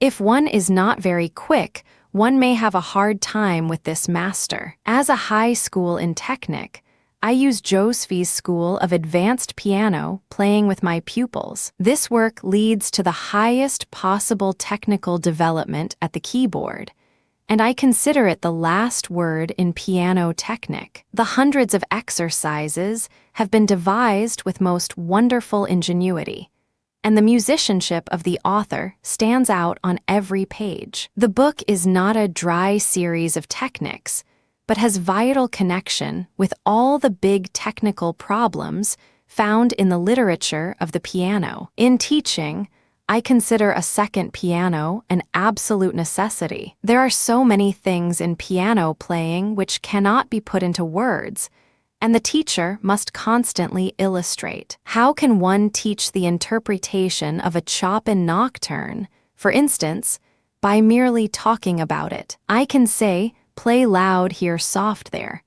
But how far do such directions go toward an artistic conception of the piece? One cannot indicate the swell of a melody, the tonal and rhythmic nuance of a gruppetto, and 1,000 other things in any other way than by the living example. Through imitation, one learns rapidly and surely, until one reaches the point where the wings of one's own individuality begin to sprout. About memorizing. On the subject of memorizing, who can lay down rules for this inexplicable mental process, which will hold good for everyone? For myself, I hear the notes mentally and know their position on the keyboard. In actual performance, much must be left to finger memory, but one must actually have the notes in his mind as well as in his fingers. Before a concert, I go over all my program mentally, and find this an excellent method of practice when traveling from one city to another. To those who study with me, I say, you must try various methods of memorizing. There is no universal way. Each must find out by experiment which is most suited to his individual case. With some pianists, visual memory of the printed page plays the principal role in memorizing. With others, visual memory of the notes on the keyboard. With still others, ear memory or memory of the harmonic progressions. I believe in making the pupil familiar with all these different ways, so that he may find out which one is most helpful to him. For pupils with weak hands and arms, I recommend simple gymnastic exercises to be done morning and evening. Physical strength is a very necessary essential for a brilliant technique. The student who would accomplish big things must possess it in order to succeed. Keeping technique in repair. The only way to keep one's technique in repair is to be constantly working at it. Technique is the mechanical part of music making. To keep it in good working order, one must be constantly tinkering with it, just as the engine driver tinkers with his locomotive or the chauffeur with his automobile. In the course of his technical study, every intelligent pupil will recognize certain exercises which are particularly important for the mechanical well-being of his playing. From these exercises, he will plan his daily schedule of technical practice. In order to keep a large repertoire going at the same time, one must have a weekly practice plan, which will allow for a frequent repetition of the pieces. Those pieces which have been recently added to one's list will require more frequent repetition, while those which have been played for a longer period may be left for an occasional brushing up. Frequent playing before others, either publicly or privately, is above everything else to be recommended to the pianist, as the greatest incentive to keeping up his repertoire and toward growing in his art. American versus European conditions. In America, many people who have little talent study music, intending to make it their profession. Whereas in Europe, there is such a profusion of music and music making that only those of more than average gifts think of making music their life work. In America, we are still in the making, from a musical standpoint, and although we have accomplished much, there is still much to be done. It is the office of the piano teacher in America to make music study easy and interesting to pupils of moderate ability. Just these conditions have brought about very excellent methods of piano and music study for American children, which have no counterpart in Europe. 17. Ferruccio Busoni, an artist at home. As a man's surroundings and environment are often reflections of his character, it is always a matter of deep interest to get in touch with the surroundings of the creative or executive musician. To meet him away from the glare of the footlights, in the privacy and seclusion of the home, gives one a far more intimate knowledge of the artist as a man. Knowing how difficult it often is to obtain such an opportunity, I can be the more thankful that this privilege has been granted me many times, even with those artists who hold themselves most aloof. I was told Busoni was exceedingly difficult to approach, and the only way I could see him was to call at his house quite unannounced, when I might have the good fortune to find him at home and willing to see me. Not wishing to take him by storm in this way, I quietly waited until I received the following note. While I am not fond of interviews, if you will come to tea on Thursday afternoon, you will be welcome. Busoni is located in a stately wohnung overlooking the handsome Victoria Luise Platz in the newer western section of Berlin. Busoni met us as we arrived and conducted us to the master, who rose from a cozy nook in a corner of the library to greet us. Tea was soon brought in, and our little party, which included a couple of other guests, was soon chatting gaily in a mixture of French, German, and English. During the sprightly chat, I could not help glancing from time to time around the great library in which we sat, noting its artistic furnishings and the rows upon rows of volumes in their costly bindings, which lined the walls. One appreciates what Dr. Johnson meant when he said that whenever he saw shelves filled with books, he always wanted to get near enough to them to read their titles, as the choice of books indicates character. Presently, Busoni turned to me. I am composing a rhapsody on American Indian themes. And where did you capture the themes? He was asked. From a very charming lady, a countrywoman of yours, Miss Natalie Curtis. She has taken great interest in the idea and has been most helpful to me. One of the German music papers announced that you are about to leave Berlin and have accepted an offer elsewhere. Was it in Spain? I intend leaving Berlin for a time, he admitted, and will go to Bologna. Perhaps you thought that was in Spain, with a sly side glance and a humorous twinkle in his eyes. My offer from Bologna appears most flattering. I am appointed head of the great conservatory, but I am not obliged to live in the city, nor even to give lessons. I shall, however, go there for a time and shall probably teach. I am to conduct 6 large orchestral concerts during the season, but aside from this, I can be absent as much as I wish. We shall probably close up our house here and go to Italy in the autumn. Living is very cheap in Bologna. One can rent a real palace for about $250 a year.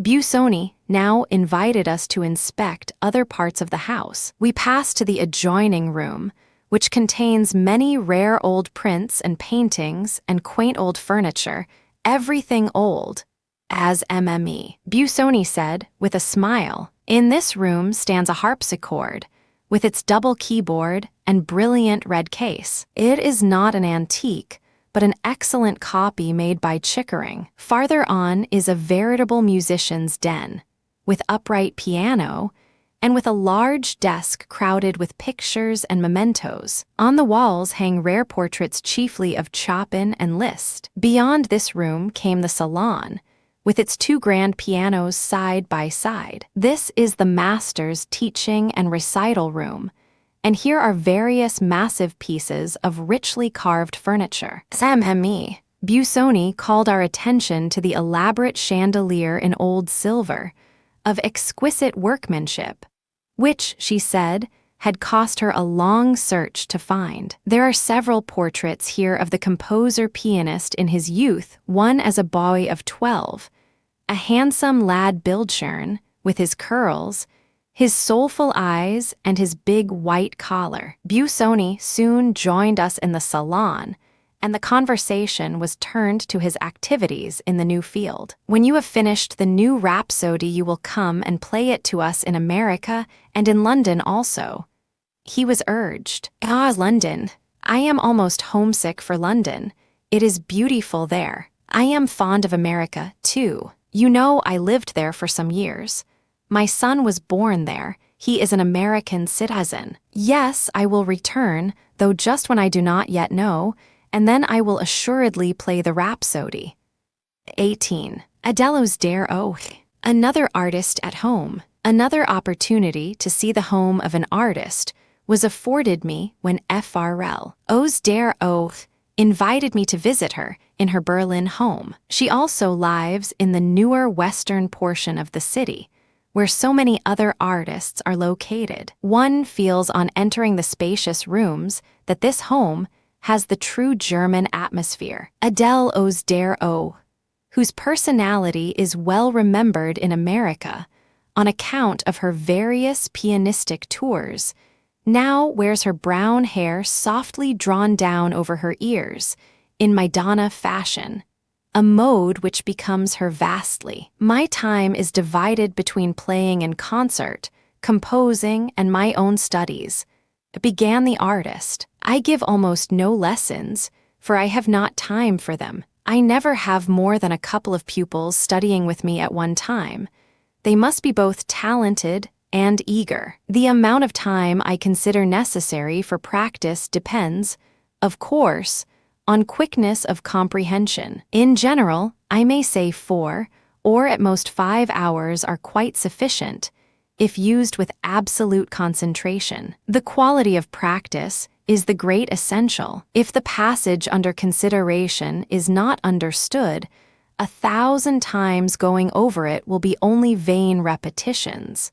Therefore, understand the construction and meaning of the passage in the beginning, and then 1,000 repetitions ought to make it perfect. There is so much practice which can be done away from the instrument, by reading the notes from the printed page and thinking about them. Is this understood in America? Always listen to your playing, to every note you make on the piano.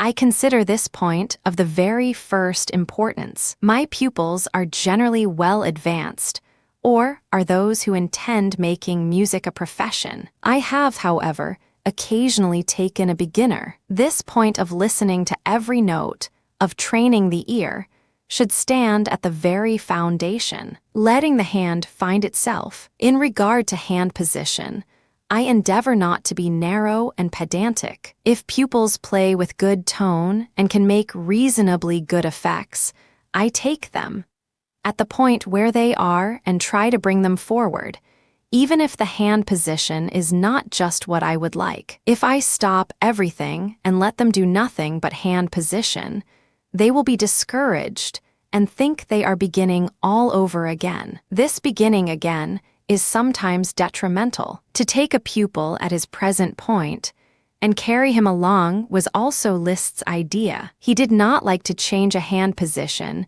to which the player has grown accustomed for one which seems unnatural, and which the pianist has to work a long time to acquire. He felt that one's time could be spent to more advantage. There are so many legitimate positions. Each hand is a separate study, and is apt to take the position most natural to itself. I shall play numerous concerts and recitals in Europe the coming season, but shall not be in America. I know your country well, as I have made several tours, and have lived there. I left it the last time under sad circumstances, as my sister, who always accompanied me, had just passed away after quite a long illness, so you see I have not much zest to return. However, I am fond of America and admire the great progress you are making in music and art, and you have the courage of your convictions. You do not admire a musical work simply because someone else says you should, or the critics tell you to. You do not ask your neighbor's opinion before you applaud it. If you do not like it, you are not afraid to say so. Even when it is only ragtime that pleases you, you are not afraid to own up to it. When you learn what is better, you say so. It is this honesty which leads to progressive results. You are rapidly becoming competent to judge what is best. I have found the most appreciative audiences in America. Miss O's Dare O had much to relate of the Woman's Lyceum. The Department of Music was founded by Osdare O herself. Not long ago, there was an exhibition of women's work in music. Women composers from all over the country sent examples of their work. Our own Mrs. H.A. Beach, who has been located for some time in Munich, was well represented. There are branches of this institution in other German cities. Several paintings of large size and striking originality hang on the walls of the pianist home. They all illustrate religious themes and are the work of Herr Osdare O, the pianist's only brother, who passed away at the height of his career. Yes, said the composer, my mother, brother, and sister have been taken away since I was last in America, and now I am quite alone, but I have my art. 19. Elinor Spencer. More light on Leschetizky's ideas. Elinor Spencer, whose first American tour is announced for the coming season, happened to be in Berlin during my visit there. I found her in her charming apartments in the Schönberg section of the city, far away from the noise and bustle of traffic. Her windows look out upon a wide inner court and garden, and she seems to have secured the quiet, peaceful environment so essential to an artist's development. Indeed, Miss Spencer has solved the problems of how to keep house, with all the comforts of an American home in a great German city. I grew so tired of living in pensions that I took this little apartment over 2 years ago, she said, and I like it so much better. I have been away from America for 9 years, so the foreign cities where I have lived seem almost more like home to me than my native land, to which I have only paid 2 short visits during those 9 years. But I love America, and perhaps you can imagine how eagerly I am looking forward to my coming tour. The first 8 years of my life were spent in Chicago, and then my family moved to New York. Here I studied with Dr. William Mason. When I was about 15, I went to Europe for further study, and although I had another master at first, it was not so very long before I went to Vienna to Leschetizky, for I felt the need of more thorough preparation than I had yet had. There is nothing like a firm technical foundation. It is a rock to build upon. One cannot do great things without it. I have had to labor hard for what I have attained, and am not ashamed to say so. I practice all my spare time, as one of my colleagues expresses it. Though, of course, if one studies with the necessary concentration, one cannot practice more than 5 hours to advantage. I thoroughly believe in practicing technique outside of pieces. I have always done so and still continue to do it. This brings the hand into condition and keeps it up to the mark, so that difficult compositions are more readily within the grasp, and the technical requirements in them are more easily met. When the hand is in fine condition, exhaustive technical practice in pieces is not necessary, and much wear and tear of nerve force is saved. In this technical practice, to which I give an hour or more daily, I use very simple exercises, but each one contains some principle of touch, movement, or condition. Hand over thumb and thumb under hand, different qualities of tone, staccato or clinging touch. Scales, arpeggios, and various other forms are used. Part of the technic study period is always given to Bach. I began my studies in Vienna with MME Brie to get the preparatory foundation, but before long combined her lessons with those of the professor and later went to him entirely. Just here I should like to mention a trifling point, yet it seems one not understood in America by those who say they are teachers of the Leschetizky method. These teachers claim that the professor wishes the fingers placed on a straight line at the edge of the keys, and in some cases they place the tip of the thumb in the middle of its key, so that it extends considerably beyond the tips of the other fingers. Is this the position taught by the Vorbereiters or favored by Leschetizky?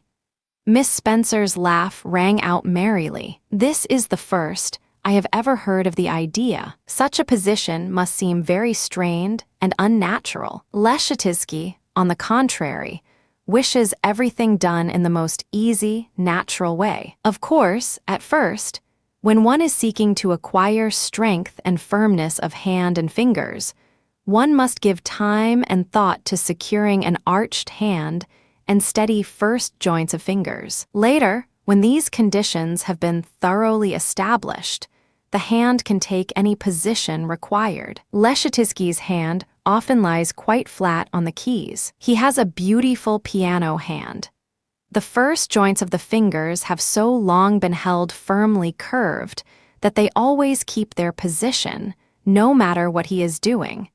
If he only passes his fingers through his hair, his hand is in shape. Leschetizky is indeed a wonderful teacher. The player, however, must divine how to be receptive, how to enter into the master's thought, or it may go hard with him. If he does not understand, nor grasp the master's words, he may suffer terribly during the ordeal of the lessons. I have witnessed such scenes. Those who are equal to the situation receive most illuminative instruction. I trust I do not give you the impression of being so devoted to, and enthusiastic in, the work I enjoyed with my venerated master that I wish to exclude other masters and schools. I think narrowness one of the most unpleasant of traits, and one I should dread to be accused of. I see so much good in others, their ways and ideas, that, to me, all things great and beautiful in art seem very closely related. Memorizing. How do I memorize a composition? I first play it over a few times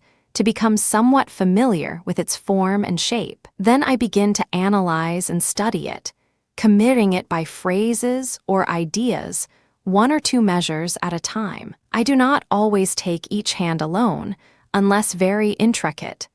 Sometimes it is easier to learn both hands together. It is a good thing to study out the melodic line, to build each phrase, to work with it till you get it to suit you. Then come the larger proportions, the big climaxes, which have to be thought out and prepared for in advance. A composition should be so thoroughly your own that you can play it at any time, if your hand is in condition, or if it has been laid aside for a long time, a couple of days should bring it back. The subject of forming a repertoire is one often overlooked or not understood. The repertoire should be comprehensive and built on broad lines. A pupil intending to make music a profession should know the literature of the piano, not only the small and unimportant works of the great composers, as is too often the case, but the big works as well. If one is well grounded in the classics at an early age, it is of great benefit afterwards. Power and velocity. For gaining power, heavy chords are very beneficial. Combinations of 5 notes that take in all the fingers are most useful. The principle of velocity is the doing away with all unnecessary movement, raising the fingers as little as possible, and so on. But in early stages of study, and at all times for slow practice, exactness, and clearness, the fingers must be raised. Leschetizky is a great believer in finger action. He holds it to be absolutely necessary for finger development. I have been concertizing for the last 3 years and studying alone. This does not mean I have learned all the masters can teach, but only that I have come to a place where I felt I had to go alone, that I must work out what is in me. No master can teach us that. We have to find ourselves alone. I shall probably play considerably with orchestra next season. There is a concerto by Rimsky-Korsakow which is quite short, only 1 movement. It is charming and brilliant, and I think has not yet been played in America. There is also a new work by Stavenhagen for piano and orchestra, which is a novelty on the other side. I greatly enjoy playing with orchestra, but of course I shall play various recitals as well. Miss Spencer has appeared with the best orchestras in England and on the continent, and has everywhere received commendation for her pure, singing tone, plastic touch, and musical temperament. She is certain to have success in America and to win hosts of friends there. 20 Arthur Hochman, how the pianist can color tone with action and emotion. A pianist, like a painter, should have an infinitude of colors on his palette, remarked Arthur Hochman, the young Russian pianist, in a recent chat about piano playing. He should paint pictures at the keyboard, just as the artist depicts them upon the canvas. The piano is capable of a wonderful variety of tonal shading, and its keys will respond most ideally to the true musician who understands how to awaken and bring forth all this tonal beauty from the instrument. The modern pianist is often lacking in 2 important essentials: phrasing and shading. Inability to grasp the importance of these 2 points may be the cause of artistic failure. An artist should so thoroughly make his own the composition which he plays, and be so deeply imbued with its spirit, that he will know the phrasing and dynamics which best express the meaning of the piece. When he has risen to such heights, he is a law to himself in the matter of phrasing, no matter what marks may stand upon the printed page. As a rule, the editing of piano music is extremely inadequate, though how can it really be otherwise? How is it possible, with a series of dots, lines, dashes, and accents, to give a true idea of the interpretation of a work of musical art? It is not possible. There are infinite shadings between piano and forte, numberless varieties of touch which have not been tabulated by the schools. Great editors like von Bülow, Busoni, and Dalbert have done much to make the classics clearer to the student. Yet they themselves realize there are a million gradations of touch and tone, which can never be expressed by signs nor put into words. 4 requisites for pianists. 4 things are necessary for the pianist who would make an artistic success in public. They are variety of tone color, individual and artistic phrasing, true feeling, personal magnetism. Colors mean so much to me. Some are so beautiful, the various shades of red, for instance. Then the golden yellows, rich, warm browns, and soft liquid blues. We can make as wonderful combinations with them as ever the painters do. To me, dark red speaks of something tender, heart-searching, mysterious. Here Mr. Hochman illustrated his words at the piano with an expressive fragment full of deep feeling. On the other hand, the shades of yellow express gaiety and brightness. Here the illustrations were all life and fire, in crisp, brilliant staccatos. Other colors were just as effectively represented. What I have just indicated at the keyboard, continued the artist, gives a faint idea of what can be done with tone coloring, and why I feel that pianists who neglect this side of their art, or do not see this side of it, are missing just so much beauty. I could name one pianist, a great name in the world of music, a man with an absolutely flawless technique, yet whose playing to me is dry and colorless. It gives you no ideas, nothing you can carry away. It is like water. Another, with great variety of tonal beauty, gives me many ideas, many pictures of tone. His name is Gabrilowitsch. He is for me the greatest pianist, making climaxes pianissimo. In my own playing, when I color a phrase, I do not work up to a climax and make that the loudest note, as most pianists do, but rather the soft note of the phrase. This applies to lyric playing. I will show you what I mean. Here is a fragment of 2 measures, containing a soulful melody. I build up the crescendo, as you see, and at the highest point, which you might expect to be the loudest, you find instead that it is soft. The sharpness has been taken out of it. The thing you did not expect has happened. And so there are constant surprises, tonal surprises, tone colors not looked for. It is generally thought that a pianist should attend many recitals and study the effects made by other pianists. I, on the contrary, feel I gain more from hearing a great singer. The human voice is the greatest of all instruments, and the player can have no more convincing lesson in tone production and tone coloring than he can obtain from listening to a great emotional singer. The pianist should hear a great deal of opera, for there he will learn much of color, of effect, light and shade, action and emotion. We do not want cut-and-dried performances. The third requisite for the pianist, as I have said, is true feeling. I have no sympathy with dry, mechanical performance, where every effect is coldly calculated beforehand, and the player always strives to do it the same way. How can he always play the same way when he does not feel the same? If he simply seeks for uniformity, where does the inspiration come in? The true artist will never give a mechanical performance. At one time, he may be in a tender, melting mood.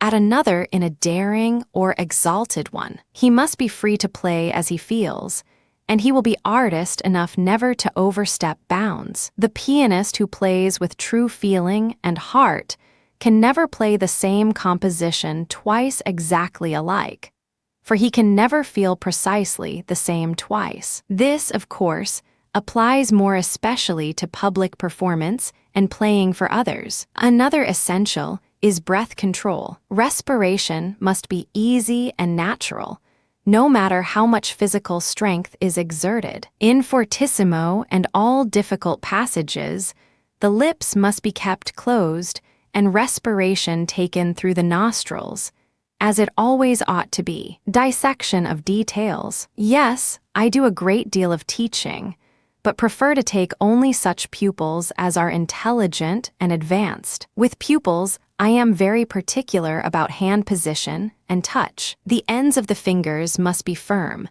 but otherwise the hand, wrist, and arm from the shoulder are all relaxed. In teaching a composition, I am immensely careful and particular about each note. Everything is dissected and analyzed. When all is understood and mastered, it is then ready for the stage setting, the actors, the lights, and the colors. I was intended for a pianist from the first. Born in Russia, I afterward came to Berlin, studying 7 or 8 years with Xaver Scharwenka, then with Dalbert, Stavenhagen, and others. But when one has all that can be learned from others, a man's greatest teacher is himself. I have done a great deal of concert work and recital playing in Europe, and have appeared with the leading orchestras in the largest cities of America. Mr. Hochman has done considerable work in composition. Numerous songs have been published, and doubtless larger works may be expected later. 21. Teresa Carreño. Early technical training. A music critic remarked, "That ever youthful and fascinating pianist, Teresa Carreño, is with us again." I well remember how fascinated I was, as a young girl, with her playing the first time I heard it. It was so full of fire, enthusiasm, brilliancy, and charm. How I longed and labored to imitate it, to be able to play like that. I not only loved her playing, but her whole appearance, her gracious manner as she walked across the stage. Her air of buoyancy and conscious mastery as she sat at the piano, her round white arms and wrists, and the red sash she wore. During a recent talk with MME Carino, I recalled the above incident, which amused her, especially the memory of the sash. I assure you that at heart I feel no older now than in the days when I wore it, she said. The conversation then turned to questions of mastering the piano, with particular reference to the remarkable technique of the artist herself. The fact that I began my studies at a very early age was a great advantage to me, she said. I loved the sound of the piano and began to pick out bits of tunes when I was little more than 3. At 6.5, I began to study seriously, so that when I was 9, I was playing such pieces as Chopin's Ballade in a flat. Another fact which was of the utmost advantage to me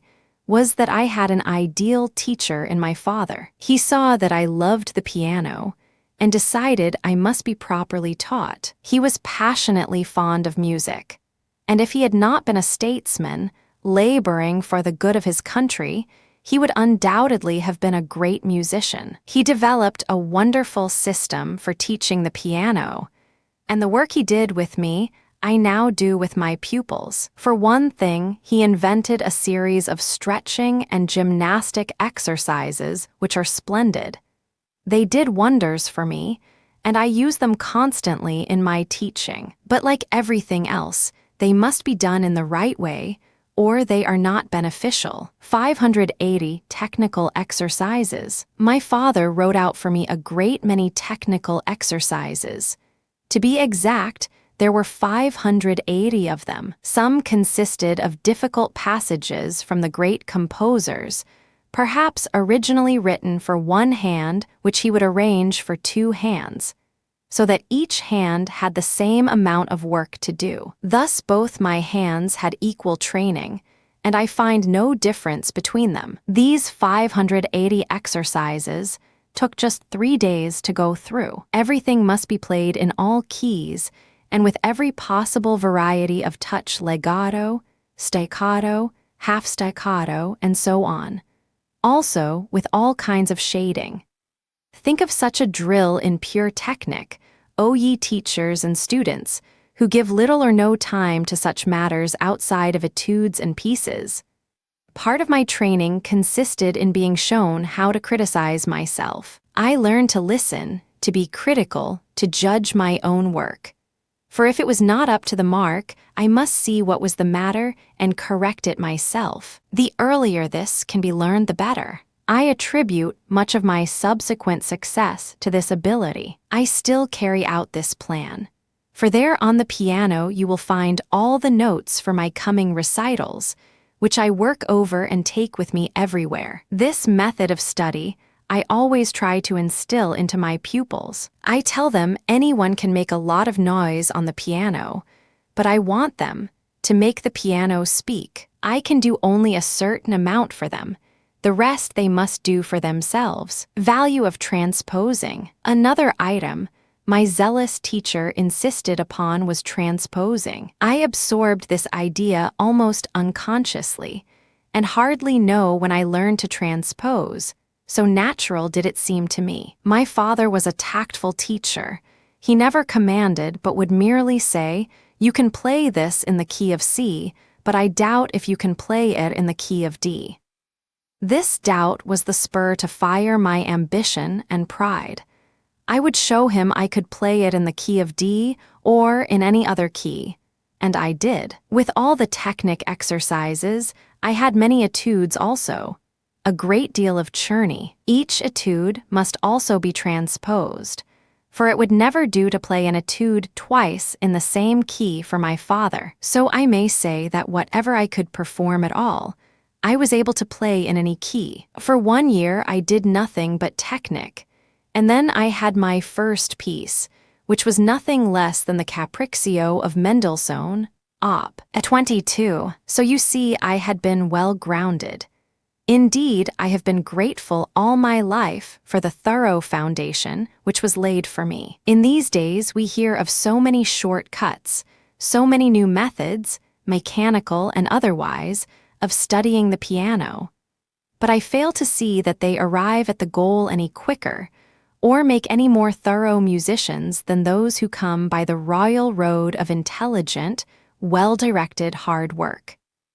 Asked how she obtained great power with the least expenditure of physical strength, MME, Carreño continued, "The secret of power lies in relaxation, or I might say, power is relaxation. This word, however, is apt to be misunderstood. You tell pupils to relax, and if they do not understand how and when they get nowhere, relaxation does not mean to flop all over the piano. It means, rather, to loosen just where it is needed and nowhere else. For the heavy chords in the Tchaikovsky concerto, my arms are absolutely limp from the shoulder. In fact, I am not conscious I have arms. That is why I can play for hours without the slightest fatigue. It is really mental relaxation, for one has to think it. It must be in the mind first before it can be worked out in arms and hands. We have to think it and then act it. This quality of my playing must have impressed Breithaupt, for, as you perhaps know, it was after he heard me play that he wrote his famous book on weight touch, which is dedicated to me. A second and revised edition of this work, by the way, is an improvement on the first. Many artists and musicians have told me I have a special quality of tone. If this is true, I am convinced this quality is the result of controlled relaxation. I referred to the artist's hand as being of exceptional adaptability for the piano. Yes, she answered, and it resembles closely the hand of Rubinstein. This brings to mind a little incident. As a small child, I was taken to London, and on one occasion played in the presence of Rubinstein.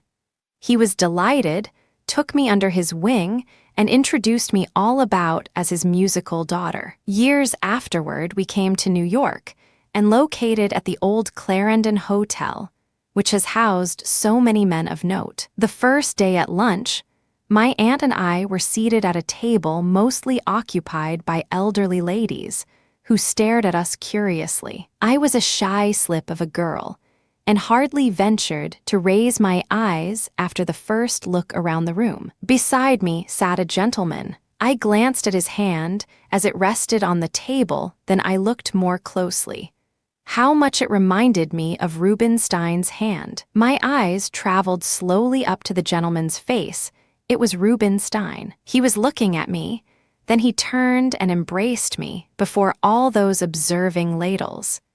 We spoke of Berlin, the home of the pianist, and of its musical life, mentioning von Bülow and Klindworth. Both good friends of mine, she commented, "What a wonderful work Klindworth has accomplished in his editions of Beethoven and Chopin. As Goethe said of himself, we can say of Klindworth he has carved his own monument in this work. We should revere him for the great service he has done the pianistic world. I always love to play in America, and each time I come I discover how much you have grown. The musical development here is wonderful. This country is very far from being filled with a mercenary and commercial spirit. If Europeans think so, it is because they do not know the American at home. Your progress in music is a marvel. There is a great deal of idealism here, and idealism is the very heart and soul of music. I feel the artist has such a beautiful, calling a glorious message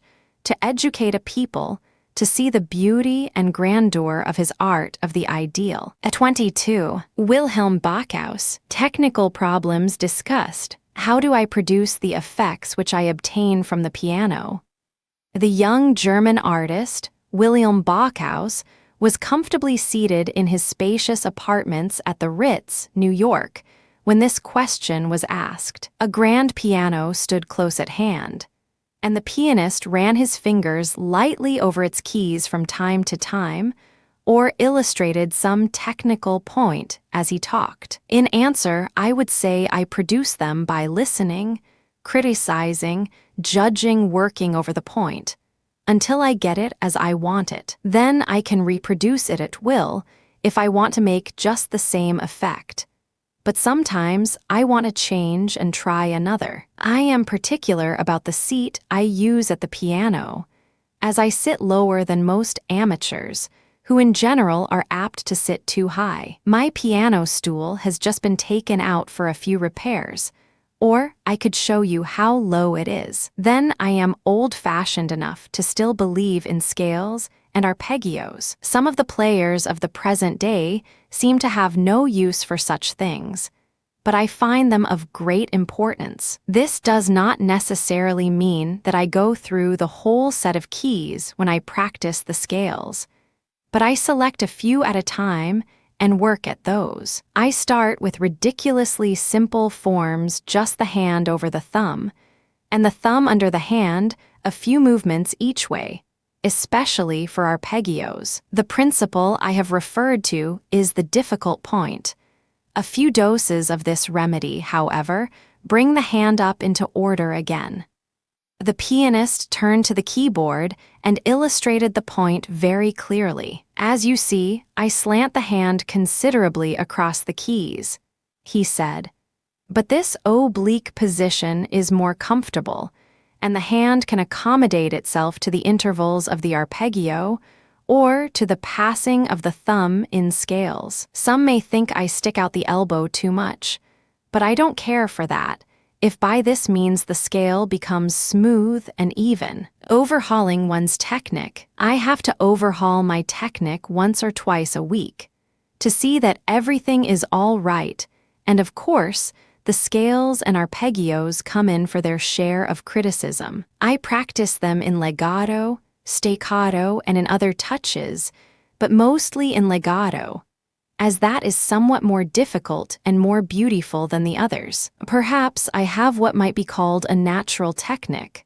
That is, I have a natural aptitude for it, so that I could acquire it easily, and it stays with me. Hoffmann has that kind of natural technique, so has Dalbert. Of course, I have to practice technique. I would not allow it to lapse. I love the piano too much to neglect any part of the work. An artist owes it to himself and the public to keep himself up in perfect condition, for he must never offer the public anything but the best. I only mean to say I do not have to work at it as laboriously as some others have to do. However, I practice technique daily, and will add that I find I can do a great deal in a short time. When on tour, I try to give 1 hour a day to it, not more. Speaking of the action of fingers, Mr. Bachhaus continued, "Why, yes, I raise my fingers whenever and wherever necessary, no more. Do you know Breithopt? Well, he does not approve of such technical exercises as these illustrating. Holding down some fingers and lifting others for technical practice, but I do. As for the metronome, I approve of it to cultivate the sense of rhythm in those who are lacking in this particular sense. I sometimes use it myself, just to see the difference between the mechanical rhythm and the musical rhythm, for they are not always the same by any means. Do you know these technical exercises of Brahms? I think a great deal of them, and, as you see, carry them around with me. They are excellent. You ask me about octaves. It is true they are easy for me now, but I can remember the time when they were difficult. The only alternative is to work constantly at them. Of course, they are more difficult for small hands, so care must be taken not to strain nor overtire the hand. A little at a time, in frequent doses, ought in 6 months to work wonders. Rowing a boat is good to develop wrists for octave playing. You ask if I can tell how I obtain power. That is a very difficult question. Why does one child learn to swim almost immediately, while another cannot master it for a long time? To the first it comes naturally. He has the knack, so to speak. And it is just so with the quality of power at the piano. It certainly is not due to physique, nor to brute strength, else only the athlete would have sufficient power. No, it is the knack, or rather it is the result of relaxation as you suggest. Take the subject of velocity. I never work for that special thing as some do. I seldom practice with great velocity, for it interferes with clearness. I prefer to play more slowly, giving the greatest attention to clearness and good tone. By pursuing this course, I find that, when I need velocity, I have it. I am no pedagogue, and have no desire to be one. I have no time for teaching. My own studies and concert work fill all my days. I do not think that one can both teach and play successfully. If I were teaching, I should no doubt acquire the habit of analyzing and criticizing the work of others, of explaining and showing just how a thing should be done. But I am not a critic nor a teacher, so I do not always know how I produce effects. I play as the bird sings, to quote an old German song. Modern piano music. Your MacDowell has written some nice music, some pretty music.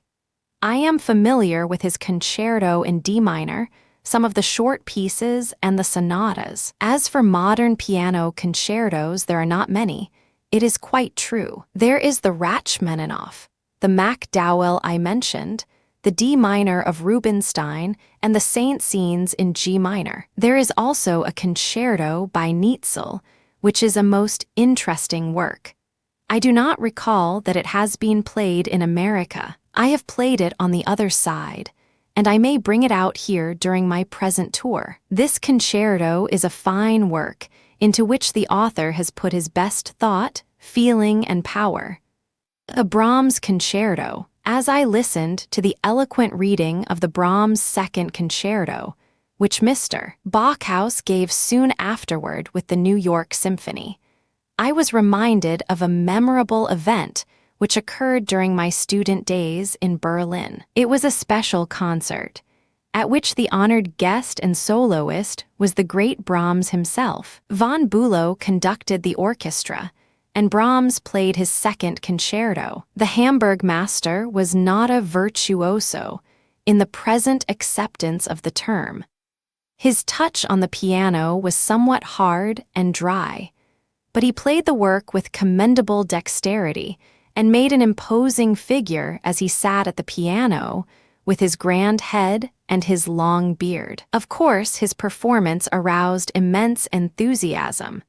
There was no end of applause and cheering, and then came a huge laurel wreath. I mentioned this episode to Mr. Bachhaus a few days later. I first played the Brahms concerto in Vienna under Hans Richter.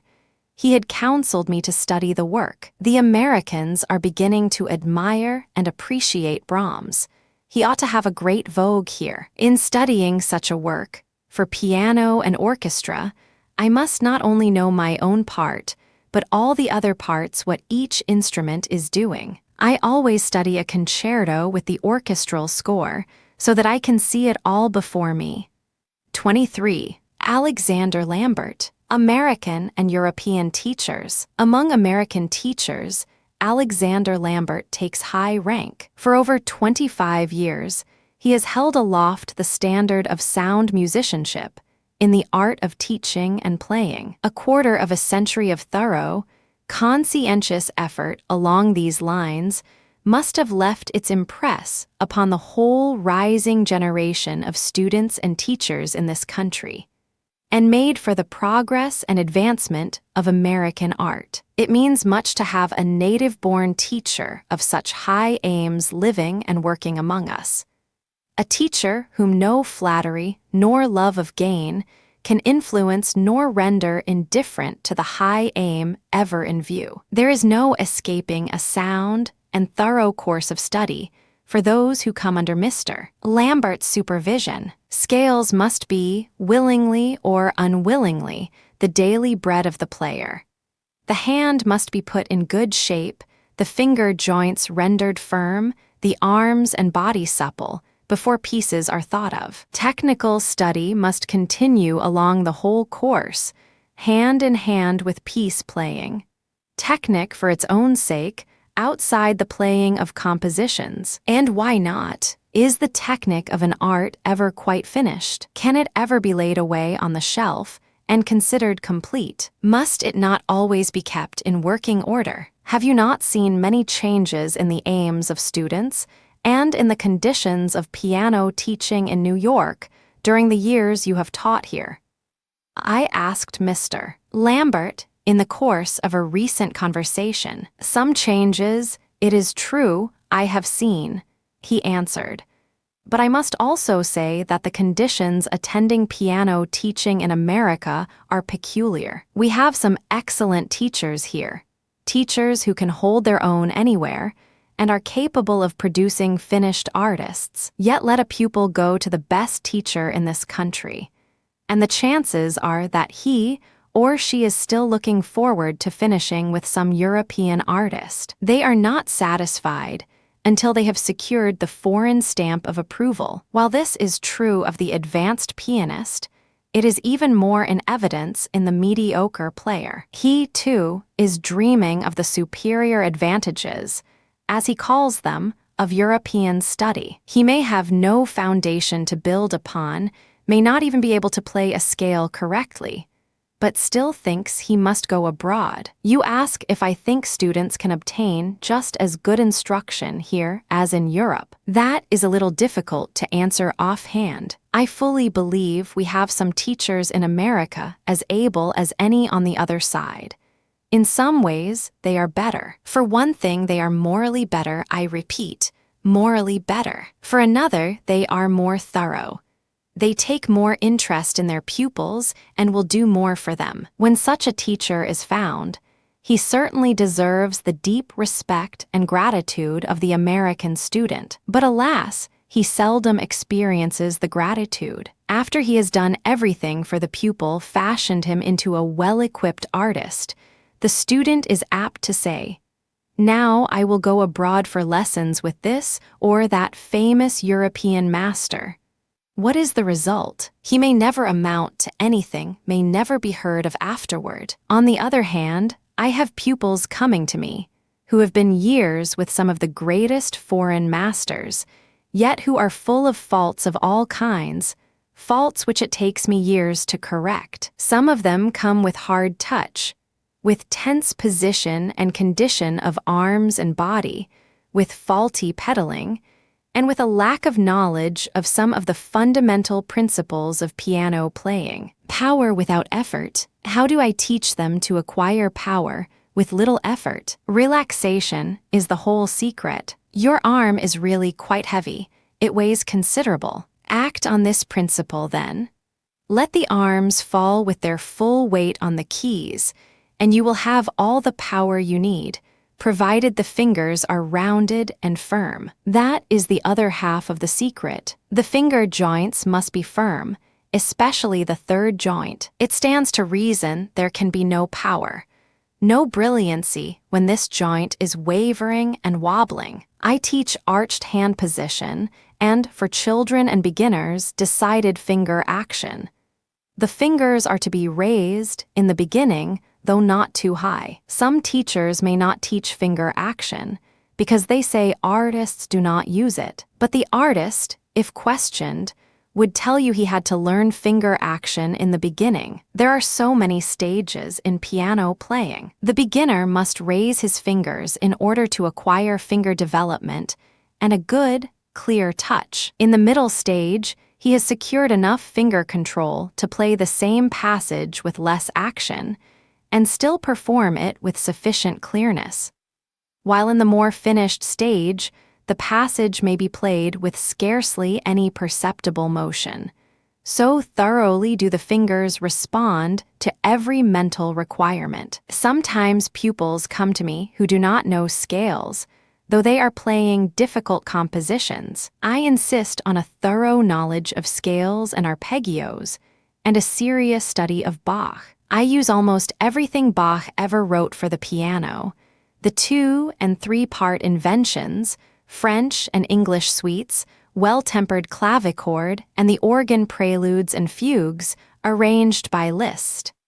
24. Fanny Bloomfield Zeisler. The scope of piano technique. Each year, as MME, Bloomfield Zeisler plays for us, we feel the growth of a deeper experience, a clearer insight into human nature, a broader outlook and grasp on art and life. Such a mentality, ever seeking for truth and the sincerest expression of it, must continually progress, until as now the greatest heights are reached. Zeisler is no keyboard dreamer, no rhapsodist on art. She is a thoroughly practical musician, able to explain as well as demonstrate, able to talk as well as play. Out of the fullness of a rich experience, out of the depth of deepest sincerity and conviction the artist speaks. As she plays, with authority and enthusiasm, the first thing to be done for a pupil is to see that the hand is in correct position. I explain that the wrist should be about on a level with the second joint of the middle finger. When the fingers are properly rounded, the knuckles will then be somewhat elevated. In fact, they will naturally take care of themselves, other points of the hand being correct. Two things are of supreme importance, namely, firm finger joints and loose wrists. These must be insisted on from the very beginning. I sometimes use firm wrists in my own playing, if I wish to make a certain effect.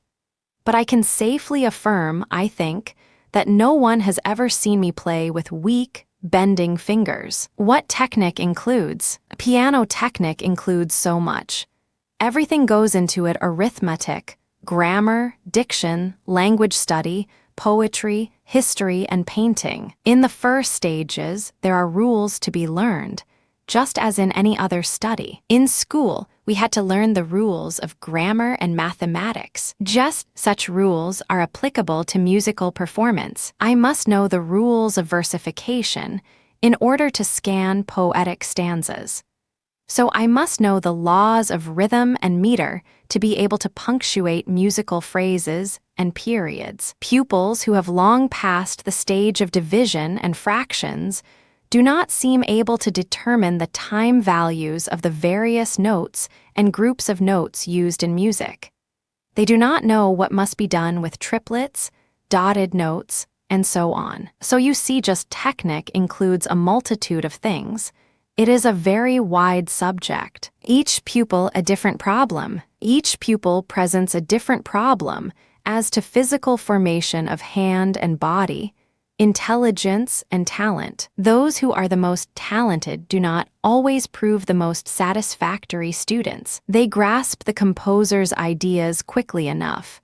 It is true, so that sometimes in a few days, they can take up a difficult composition and clash it off with such showy effect as to blind the eyes of the superficial listener.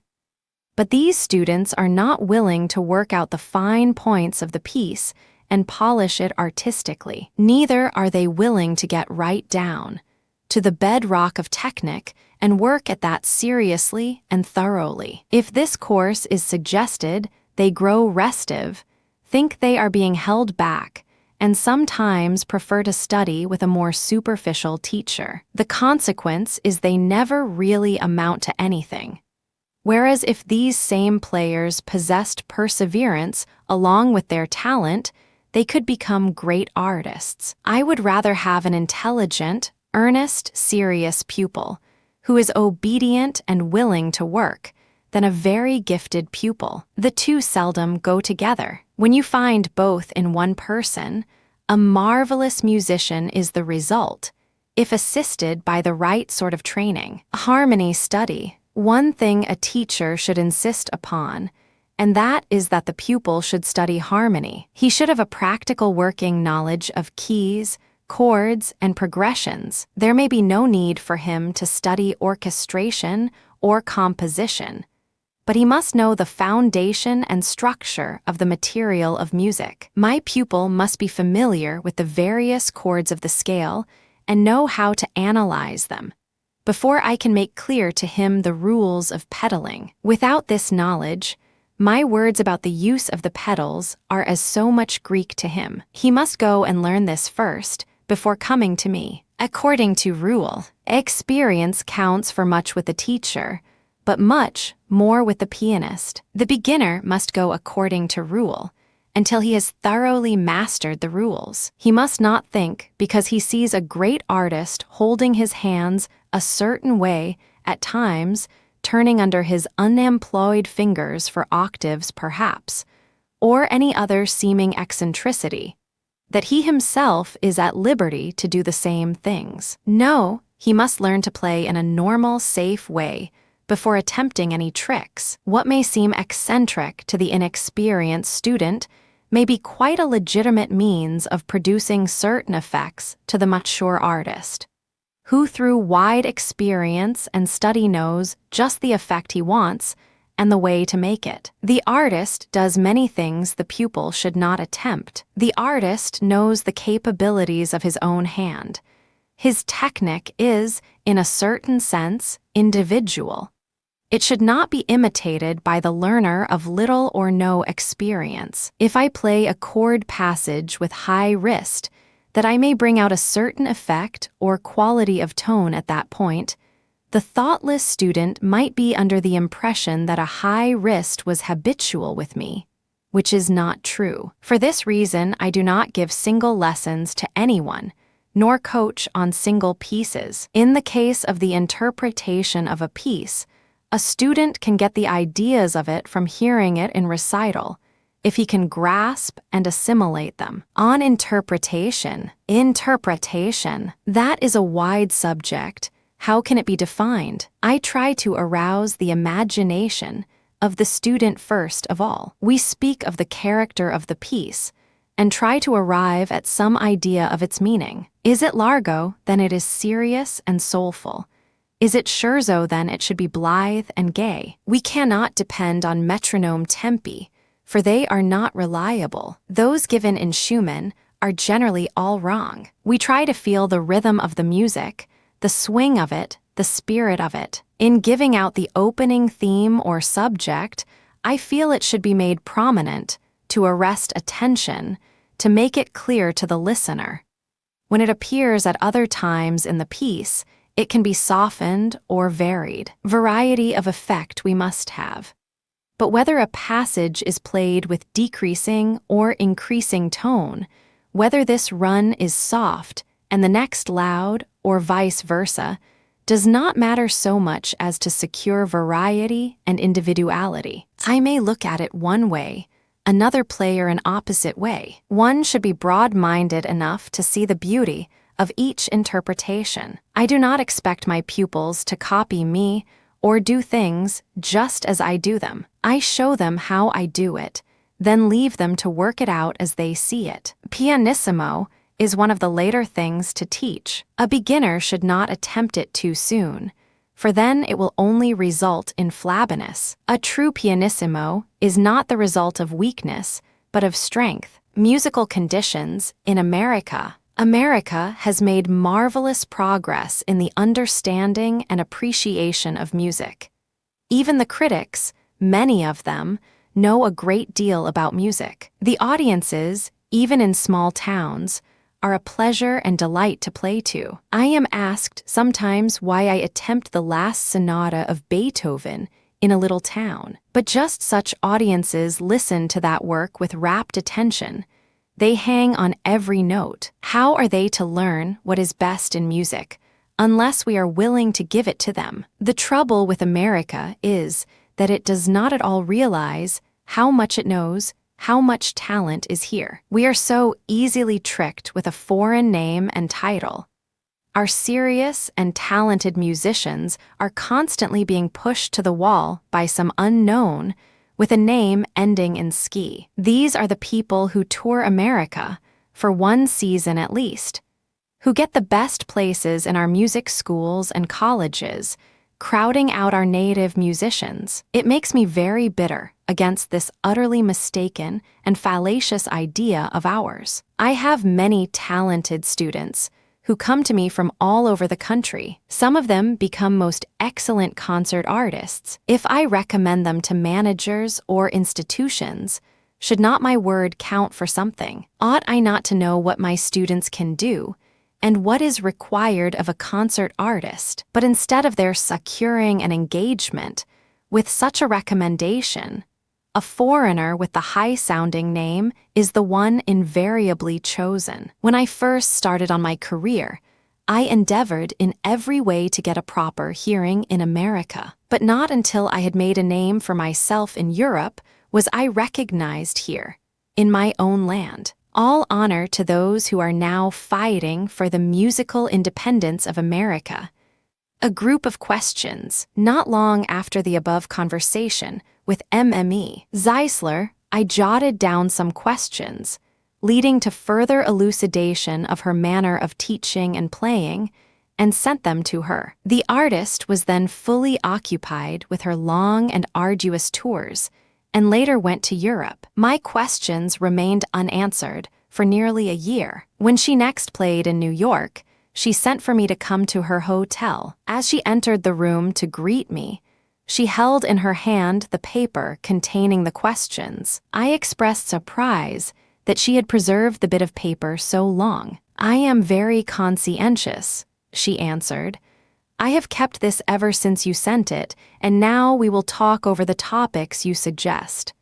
1. What means do you favor for gaining power? I can say none. There is no necessity for using special means to acquire power. When everything is right, you will have sufficient power. You cannot help having it. If you know the piece thoroughly, your fingers have acquired the necessary strength through efficient practice, so that when the time comes to make the desired effects, you have the strength to make them, provided everything is as it should be with your technique. Power is a comparative term at best. One pianist may play on a larger scale than another. I am reminded of an amusing incident in this connection. My son Paul, when a little fellow, was fond of boasting about his mother. I could not seem to break him of it. One day he got into an argument with another boy, who asserted that his father, an amateur pianist, could play better than Paul's mother, because he could play louder anyway.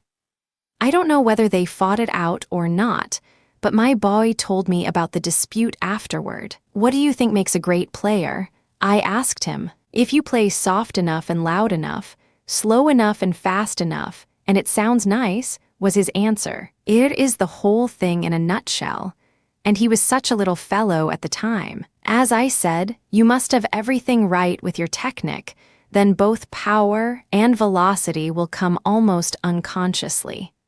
2. What do you do for weak finger joints? They must be made strong at once. When a new pupil comes to me, the first thing we do is to get the hand into correct position, and the fingers rounded and firm. If the pupil is intelligent and quick, this can be accomplished in a few weeks.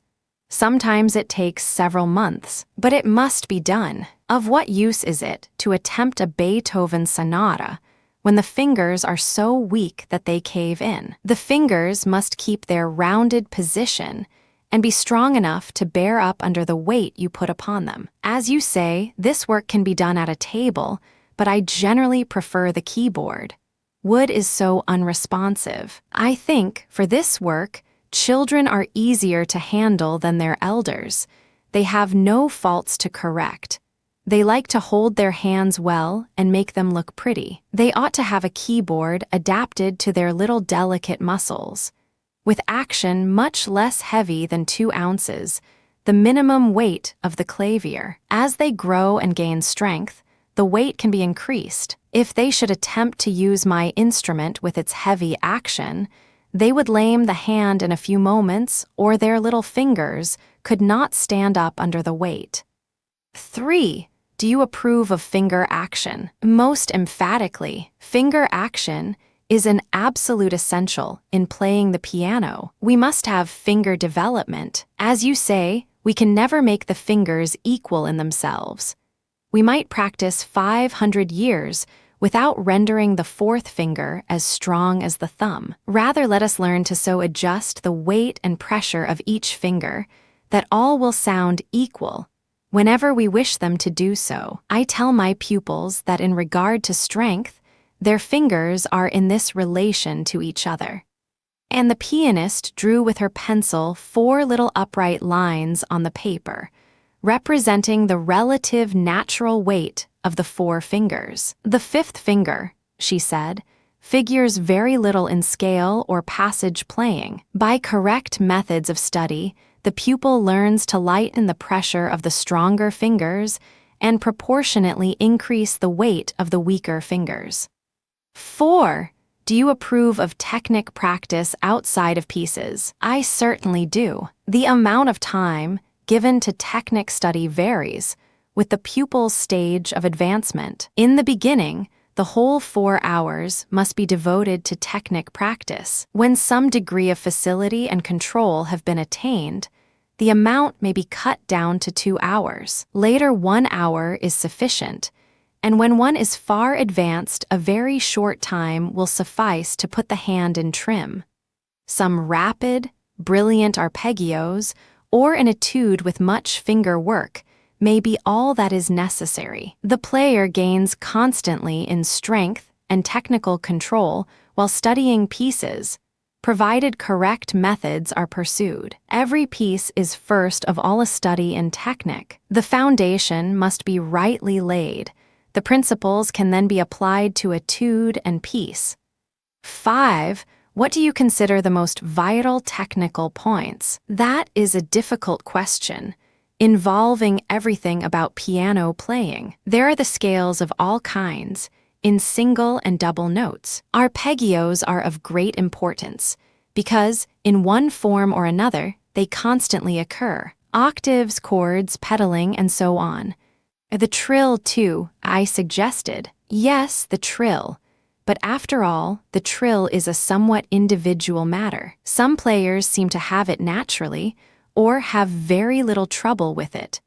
Others always have more or less difficulty. They do not seem able to play a rapid, even trill. Many are unable to finish it off deftly and artistically. They can trill for a certain number of repetitions. When they become accustomed to the monotonous repetition, it is not so easy to go into the ending without a break. 6. What means do you advise to secure velocity? I make the same answer to this question that I made to the first none. I never work for velocity, nor do I work up velocity. That is a matter that generally takes care of itself. If you know the piece absolutely, know what it means, and the effects you want to make, there will be little difficulty in getting over the keys at the tempo required. Of course, this does not apply to the pupil who is playing wrong, with weak fingers, uncertain touch, and all the rest of the accompanying faults. I grant that these faults may not be so apparent in a piece of slow tempo. A pupil may be able to get through Handel's Largo, for instance. Though his fingers are uncertain, he can make the theme sound halfway respectable, while a piece in rapid tempo will be quite beyond him. The faults were in the Largo just the same, but they did not show. Rapid music reveals them at once. Certain composers require almost a perfect technical equipment in order to render their music with adequate effect. Mozart is one of these. Much of his music looks simple and is really quite easy to read. But to play it as it should be played is another thing entirely. I seldom give Mozart to my pupils. Those endless scales, arpeggios, and passages, which must be flawless, in which you dare not blur or miss a single note. To play this music with just the right spirit, you must put yourself en rapport with the epoch in which it was written, the era of crinoline, powdered wigs, snuff boxes, and mincing minuets. I don't mean to say Mozart's music is not emotional. It is filled with it, but it is not the emotion of today, but of yesterday, of more than a century back. For myself, I love Mozart's music. One of my greatest successes was in a Mozart concerto with the Chicago Orchestra. I afterward remarked to one of my colleagues that it had been one of the most difficult tasks I had ever accomplished. Yes, when one plays Mozart, one is so exposed, was his clever rejoinder. 7. How do you keep repertoire in repair? If you mean my own, I would answer that I don't try to keep all my pieces up, for I have hundreds and hundreds of them, and I must always save time to study new works. A certain number are always kept in practice, different programs, according to the requirements of the hour. My method of practice is to play slowly through the piece, carefully noting the spots that are weak and need special treatment. To these, I give a certain number of repetitions, and then repeat the whole to see if the weak places are equal in smoothness to the rest. If not, they must have more study, but always slow practice. Only occasionally do I go through the piece at the required velocity. My pupils are always counseled to practice slowly. If they bring the piece for a first hearing, it must be slowly and carefully played. If for a second or third hearing, and they know it well enough to take it up to time, they can play it occasionally at this tempo before coming to me. But to constantly play a piece in rapid tempo is very harmful. It precludes all thought of analysis of how you are doing it. When you are playing at concert speed, you have no time to think of fingering, movement, or condition. You are beyond all that. It is only in slow practice that you have time and opportunity to think of everything. As an illustration, take the case of a pianist in a traveling concert company. He must play the same pieces night after night, with no opportunity to practice between. For the first few days, the pieces go well. Then small errors and weak spots begin to appear. There is no time for slow practice, so each nightly repetition increases the uncertainty. In a few months, his playing degenerates, so it is hardly fit to listen to. This is the result of constant fast playing. 8. How do you keep technique up to the standard? If one is far advanced a few arpeggios and scales, or a brilliant etude will put the hand in condition. After one has rested or had a vacation, some foundational exercises and finger movements may be necessary to limber up the muscles and regain control and quickness. One may often have to review first principles, but technical facility is soon regained if it has once been thoroughly acquired. If one has stopped practice for quite a period, the return is slower and needs to be more carefully prepared. I use considerable churning for technical purposes with my pupils. EBOOK 299, of course, and even earlier or easier ones, then OP 740. A few of the latter are most excellent for keeping up one's technique. The Chopin studies, too, are daily bread. 9. The best way to study chords. From the wrist, and with fingers of steel small hands, must of course begin with smaller positions. 10. What gymnastic exercises do you suggest? Whatever seems necessary for the special hand. Tight hands need to be massaged to limber the fingers and stretch the web of flesh between them. The loose, flabby hand may also be strengthened and rendered firm by massage. But this is often a more difficult task than to stretch the right hand. If technical training is properly given, it is sure to render the hand flexible and strong.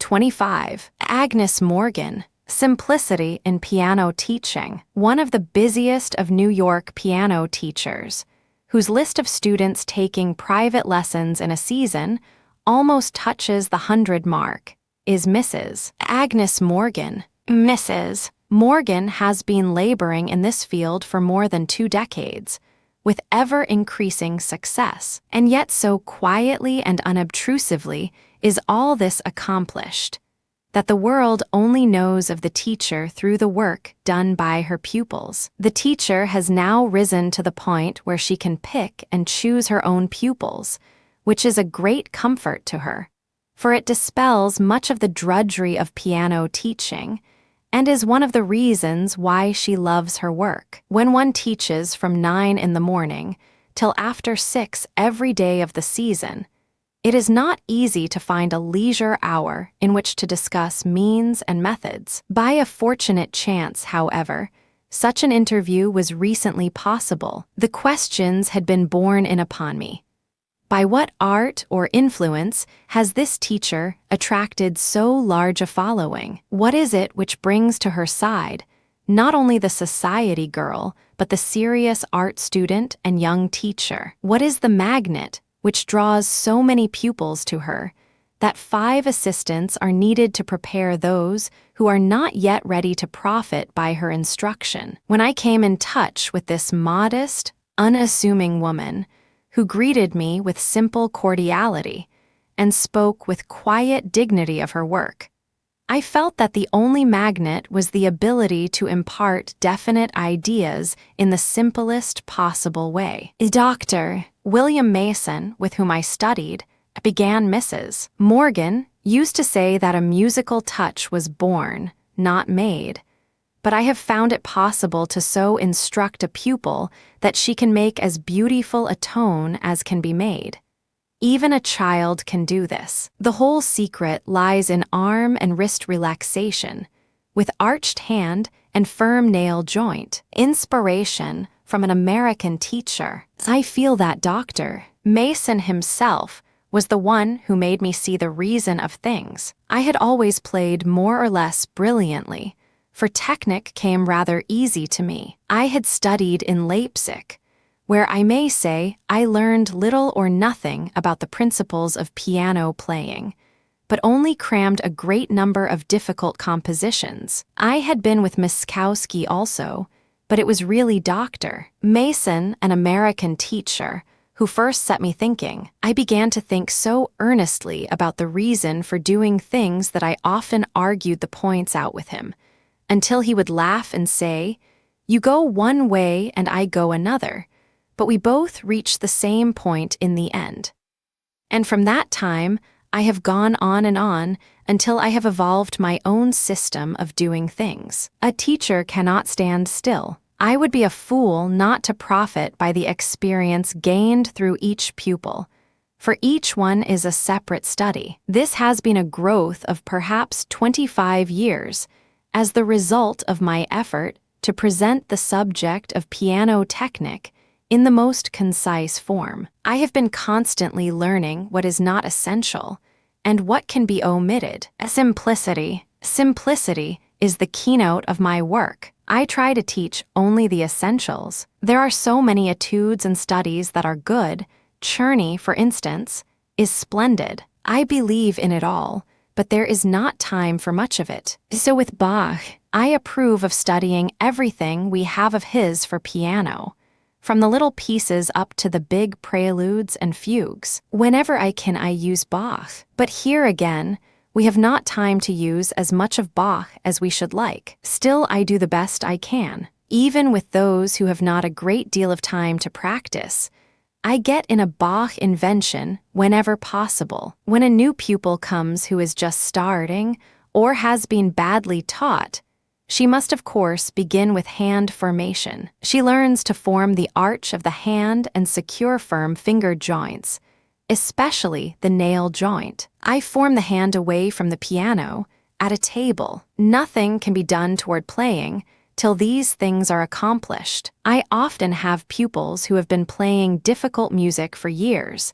and who consider themselves far advanced. When I show them some of these simple things, they consider them far too easy until they find they cannot do them. Sometimes nothing can be done with such pupils until they are willing to get right down to rock bottom and learn how to form the hand. As to the length of time required, it depends on the mentality of the pupil and the kind of hand. Some hands are naturally very soft and flabby, and of course, it is more difficult to render them strong. Finger action. When the arch of the hand is formed, we cultivate intelligent movement in the fingertips, and for this, we must have a strong, dependable nail joint. Of course, young students must have knuckle action of the fingers, but I disapprove of fingers being raised too high. As we advance, and the nail joint becomes firmer and more controlled,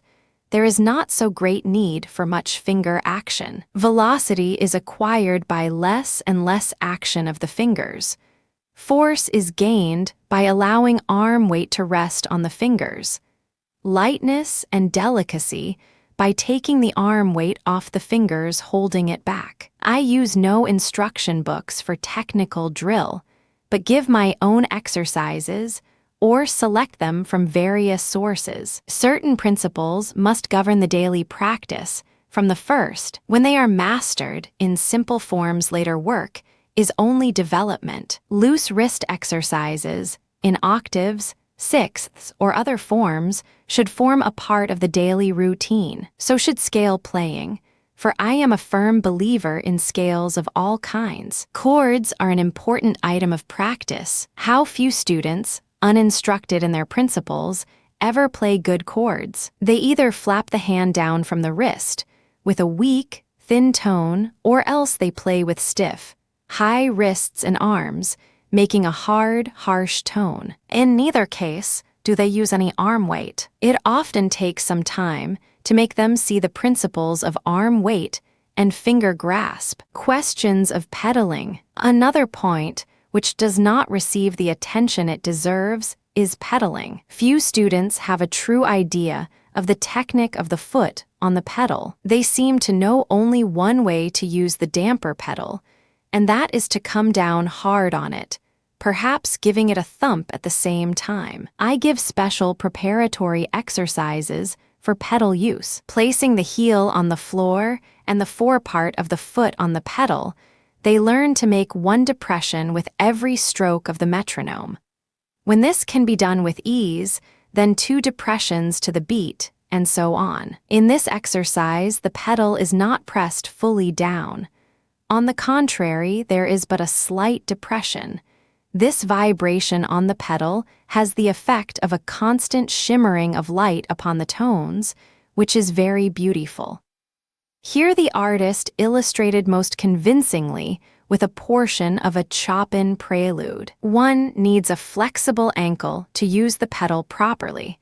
Indeed, the ankle should be as pliant as the wrist. I know of no one else who uses the pedal in just this fashion, so I feel as though I had discovered it. Yes, I have numbers of pupils among society people, girls who go out a good deal and yet find time to practice a couple hours a day. The present tendency of the wealthy is to take a far more serious view of music study than was formerly the case. They feel its uplifting and ennobling influence, respect its teachers, and endeavor to do carefully and well whatever they attempt. While necessary and important, the technical foundation is after all but a small part compared to the training for rhythmic sense and for the knowledge of how to produce good and beautiful results in musical interpretation. 26. Eugene Heffley, Modern Tendencies in Piano Music. Eugene Heffley, the founder and first president of the MacDowell Club of New York, a pianist and teacher of high ideals and most serious aims, came to New York from Pittsburgh in 1900 at the suggestion of MacDowell himself. He came to make a place for himself in the profession of the metropolis and has proved himself a thoroughly sincere and devoted teacher, as well as a most inspiring master.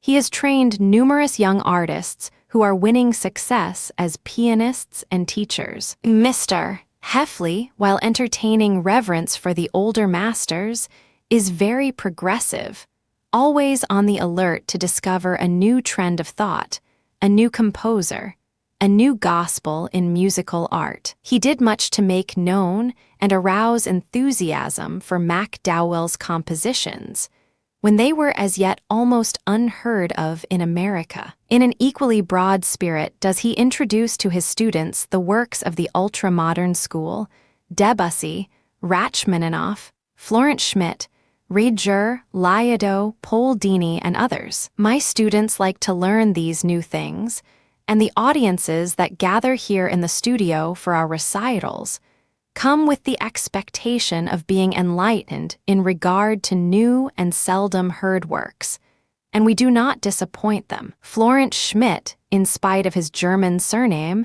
is thoroughly French in his manner and idiom, though they are not of the style of Debussy.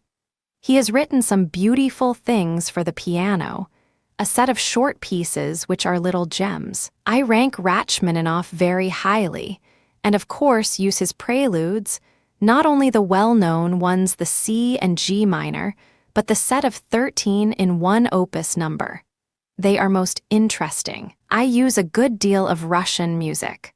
Liado has composed some beautiful things, but Tchaikovsky, in his piano music, is too complaining and morbid, as a rule, though he is occasionally in a more cheerful mood. It seems as though music has said all it can say along consonant lines and regular rhythms. We must look for its advancement in the realm of dissonance, not only in this, but in the way of variety in rhythm. How these modern composers vary their rhythms, sometimes 3 or 4 different ones going at once. It is the unexpected which attracts us in musical and literary art, as well as in other things. We don't want to know what is coming next. We want to be surprised. Of the classic literature, I use much Bach when I can. I used to give more Mozart than I do now. Latterly, I have inclined toward Haydn. His variations and sonatas are fine. My students seem to prefer Haydn also. I thoroughly believe in the value of polyphonic music as a mental study. It is a necessity, and Bach is such a towering figure, such a rock of strength in musical art. Bach was essentially a Christian, and this element of devoutness, of worship, shines out in everything he wrote. I do not believe that music, without this element of worship, will live. Tchaikovsky did not have it, nor Berlioz, nor even Mozart, for Mozart wrote merely from the idea of sheer beauty of sound. In that sense, he was a pagan. I doubt if Strauss has it. One cannot foresee how the future will judge the music of today. What will it think of Schoenberg? I am holding in abeyance any opinion I might form regarding his work, till I have had more time to know it better. I can only say I have heard his string quartet 3 times. The first time I found much in it to admire. The second time I was profoundly moved by certain parts of it, and on the third occasion I felt that the work, especially the latter part, contained some of the most beautiful music I had ever listened to. In regard to the technical training my pupils receive, it is not so easy to formulate my manner of teaching. Each pupil is a separate study and is different from every other. As you well know, I am not a method man.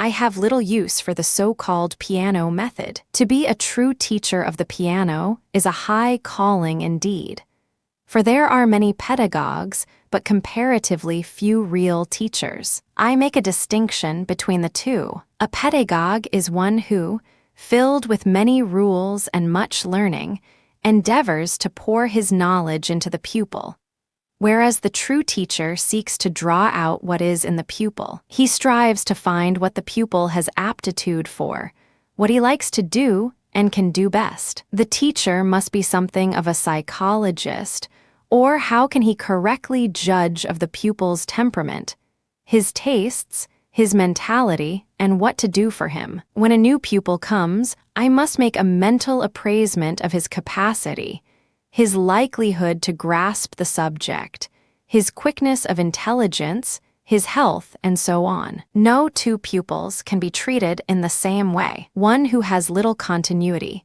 who has never followed out a serious line of thought in any direction, must be treated quite differently from one of an opposite mentality and experience. It would be useless to give Bach to the first pupil. It would only be a waste of time and patience. He could not comprehend the music in any sense. He would have no conception of the great things that Bach stands for. Such a course of treatment would only make him hate music. Whereas to one of a more serious and thoughtful turn of mind, you might give any amount of Bach. A student with a poor touch and undeveloped hand must go through a regular course of training. The hand is first placed in position, either at the keyboard or on a table. The fingers are taught to start with up movements, as the lifting muscles need special attention. A muscle or a finger is either taut, flabby, or stiff.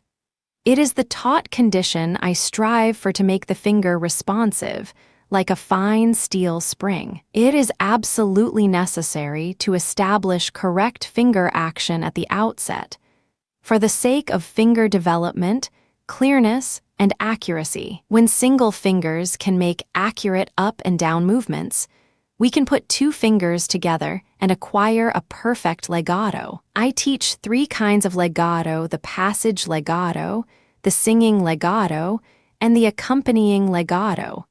The pupil must master the first before attempting the others. I advise technic practice with each hand alone, for you must know I am a firm believer in the study of pure technic outside of pieces. As the student advances, we take up chord playing with different touches, scales, arpeggios, and octaves. I institute quite early what I call polyphonic technic, one hand doing a different movement or touch from the other. This works out in scales and arpeggios with a variety of touches, one hand playing a passage or scale staccato while the other plays legato, and vice versa. Asked if he taught technical material without a book, Mr. Heffley replied, "No, I generally use the Heinrich Germer work, as it covers the ground very satisfactorily.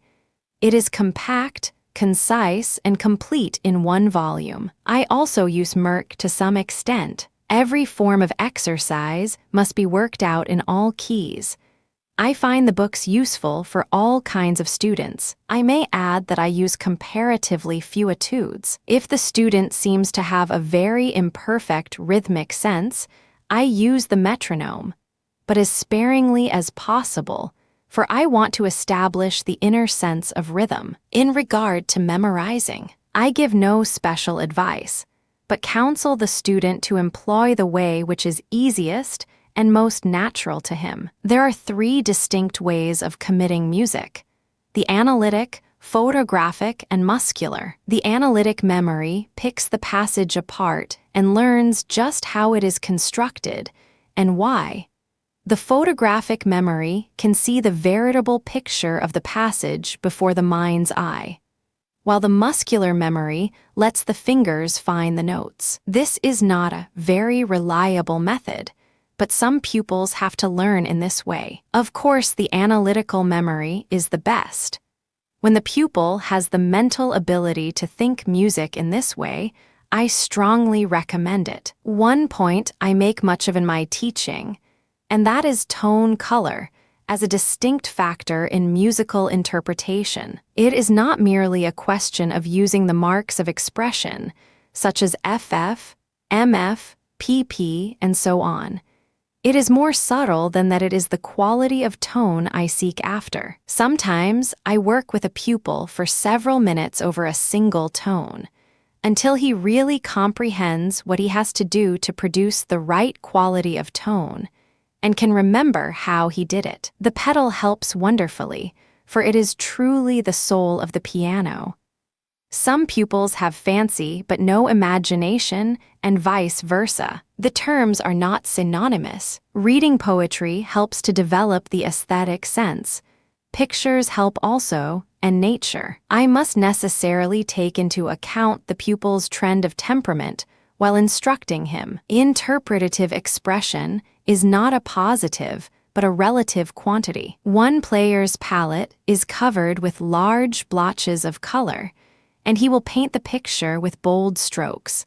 Another delights in delicate miniature work. Each will conceive the meaning and interpretation of a composition through the lens of his own temperament. I endeavor to stimulate the imagination of the pupil through reading, through knowledge of art, through a comprehension of the correlation of all the arts. The musical interpreter has a most difficult, exacting, and far-reaching task to perform. An actor plays one part night after night. A painter is occupied for days and weeks with a single picture. A composer is absorbed for the time being on one work only. The pianist, on the other hand, must, during a recital, sweep over the whole gamut of expression. The simple, the pastoral, the pathetic, the passionate, the spiritual, he is called upon to portray every phase of emotion. This seems to me a bigger task than is set before any other class of art workers. The pianist must be able to render with appropriate sentiment the simplicity and fresh naivete of the earlier classics, Haydn, Mozart, the grandeur of Bach, the heroic measures of Beethoven, the morbid elegance of Chopin, the romanticism of Schumann, the magnificent splendor of Liszt. In choosing musical food for my pupils, I strive to keep away from the beaten track of the hackneyed. The mistake made by many teachers is to give far too difficult music. Why should I teach an old warhorse which the pupil has to struggle over for 6 months without being really able to master, and which he will thoroughly hate at the end of that time? The Scherzo Op.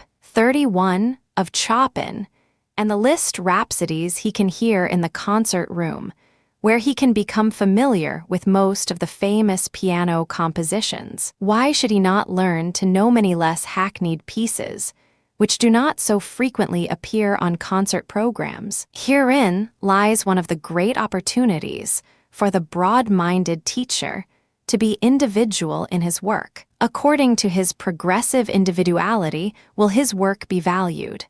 27. Germain Schnitzer. Modern methods in piano study. It is difficult to define such a comprehensive term as technique, for it means so much.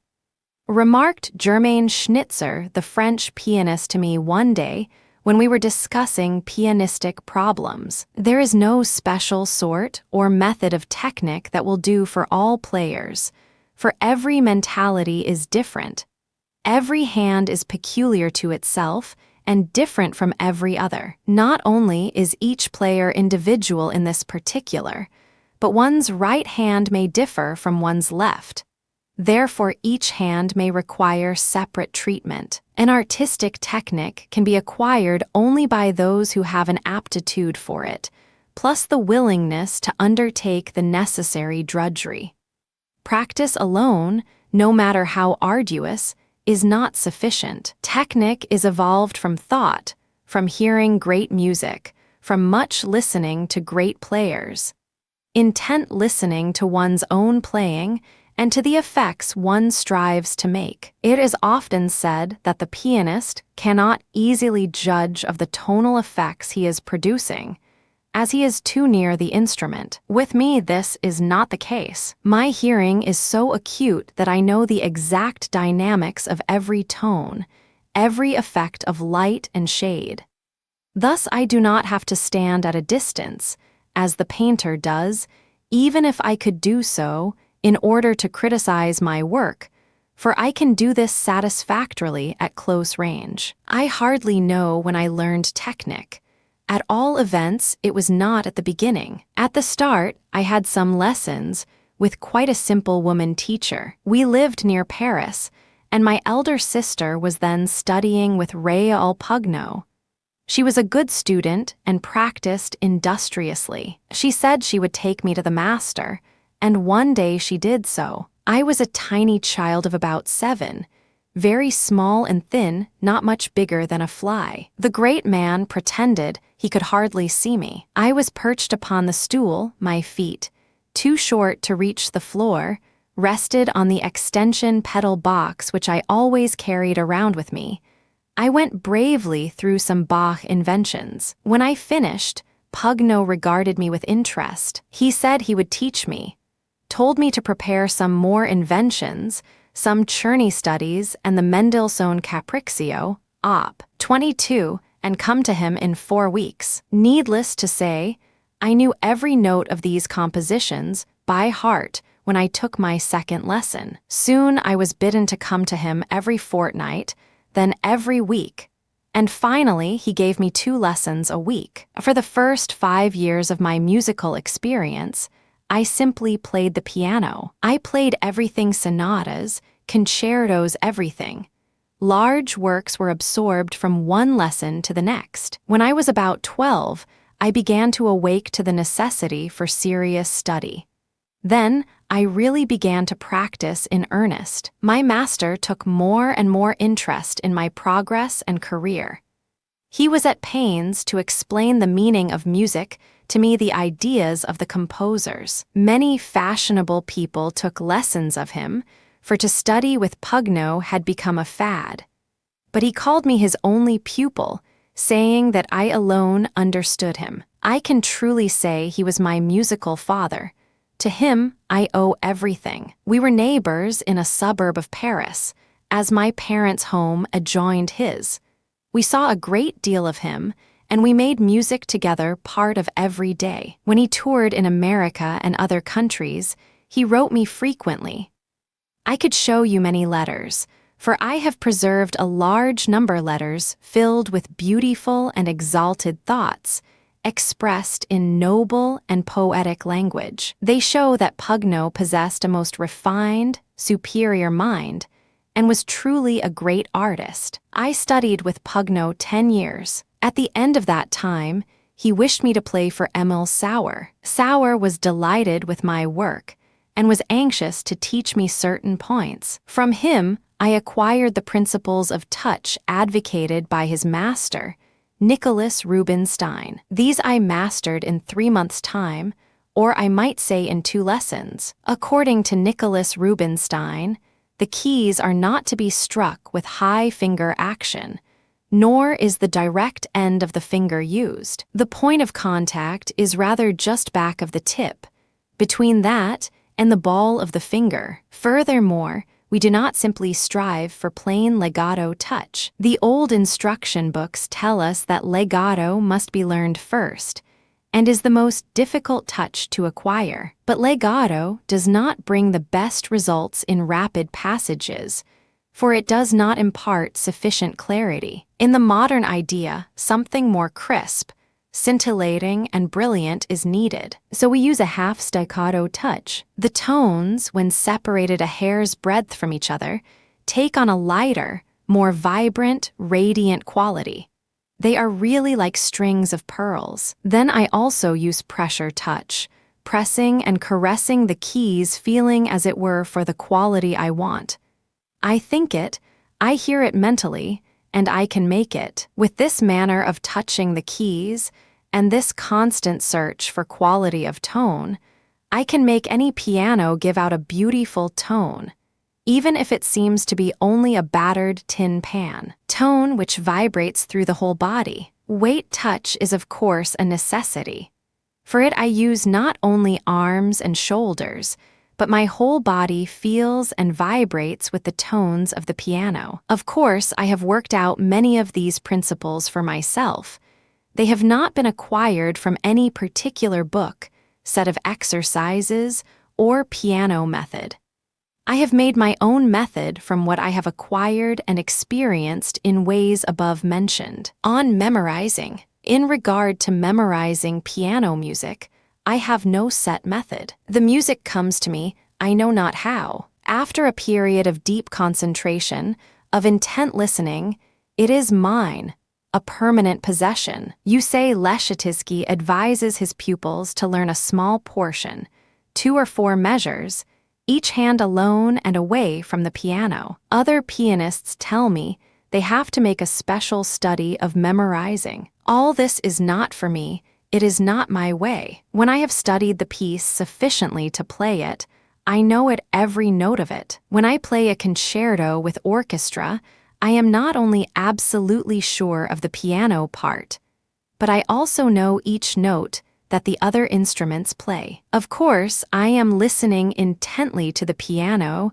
and to the whole orchestra during a performance.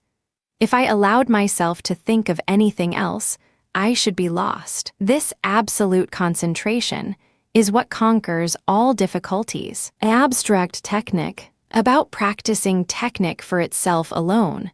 This will not be necessary when once the principles of technique are mastered. I, at least, do not need to do so. I make, however, various technical exercises out of all difficult passages in pieces. I scarcely need to look at the printed pages of pieces.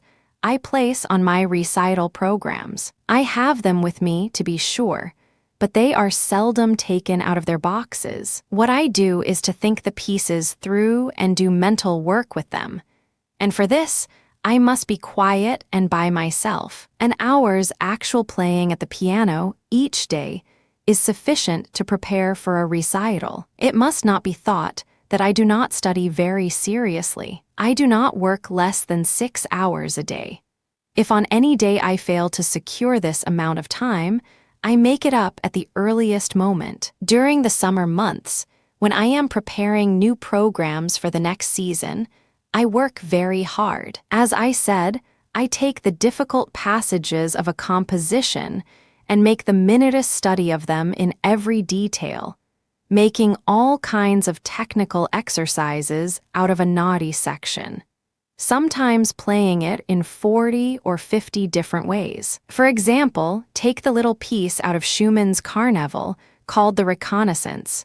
That needed study. I gave 3 solid days to it.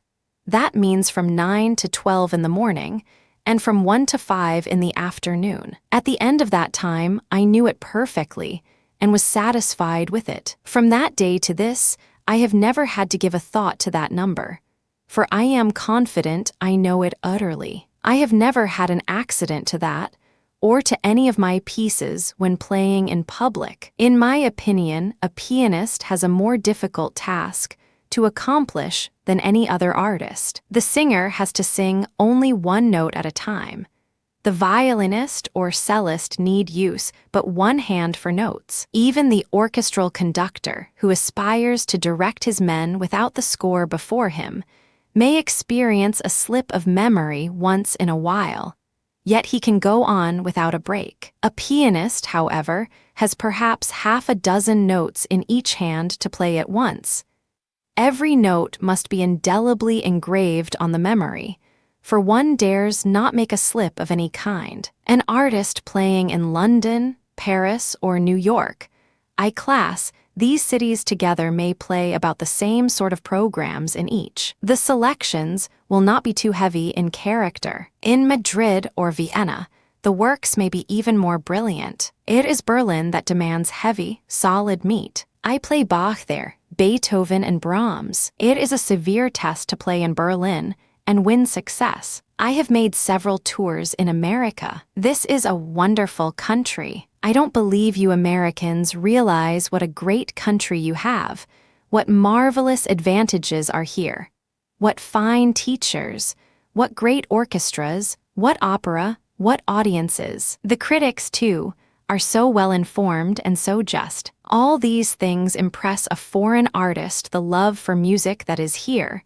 the knowledge of it, and the enthusiasm for it. A worthy artist can make a name and success in America more quickly and surely than in any country in the world. For one thing, America is one united country from coast to coast, so it is much easier getting about here than in Europe. For another thing, I consider you have the greatest orchestras in the world, and I have played with the orchestras of all countries. I also find you have the most enthusiastic audiences to be found anywhere. In Europe, a musical career offers few advantages. People often ask my advice about making a career over there, and I try to dissuade them. It sometimes impresses me as a lion's den, and I have the desire to cry out beware to those who may be entrapped into going over before they are ready or know what to expect. Of course, there are cases of phenomenal success,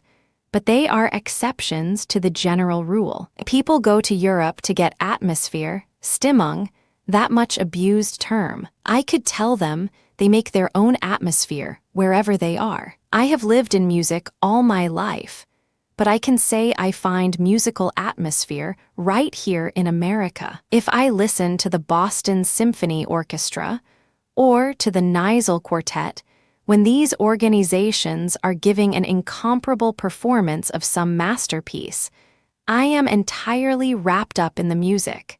Am I not then in a musical atmosphere? Or if I hear a performance of a Wagner opera at the Metropolitan, where Wagner is given better even than in Bayreuth, am I not also in a musical atmosphere? To be sure, if I am in Bayreuth, I may see some reminiscences of Wagner the man. Or, if I am in Vienna, I can visit the graves of Beethoven and Schubert. But these facts of themselves do not create a musical atmosphere. You in America can well rejoice over your great country, your fine teachers and musicians, and your musical growth. After a while, you may be the most musical nation in the world.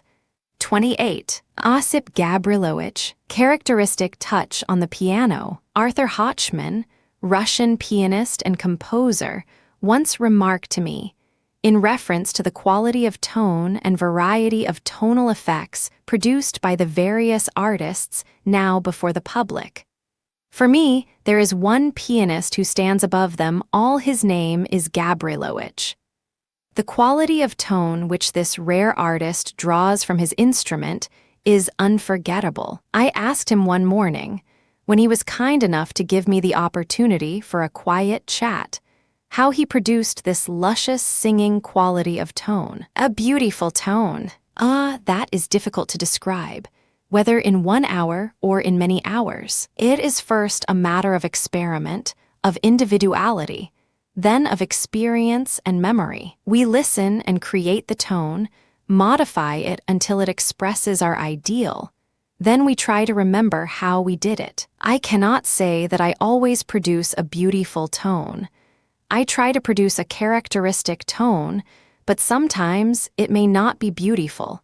There are many times when it may be anything but that. I do not think there can be any fixed rule or method in tone production, because people and hands are so different. What does for one will not do for another. Some players find it easier to play with high wrist, some with low. Some can curve their fingers, while others straighten them out. There are, of course, a few foundation principles, and one is that arms and wrists must be relaxed. Fingers must often be loose also, but not at the nail joint.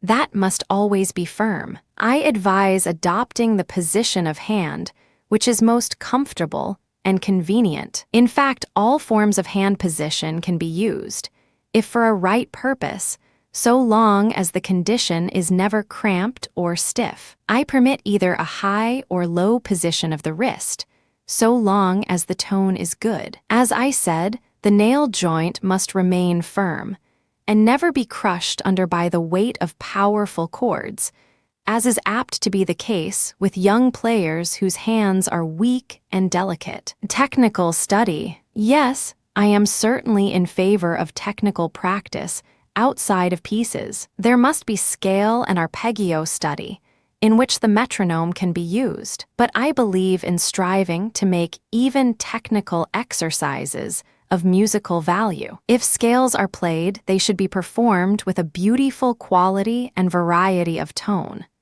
If one attempts a Czerny etude, it should be played with as much care and finish as a Beethoven sonata. Bring out all the musical qualities of the etude. Do not say, I'll play this measure 16 times and then I'm done with it.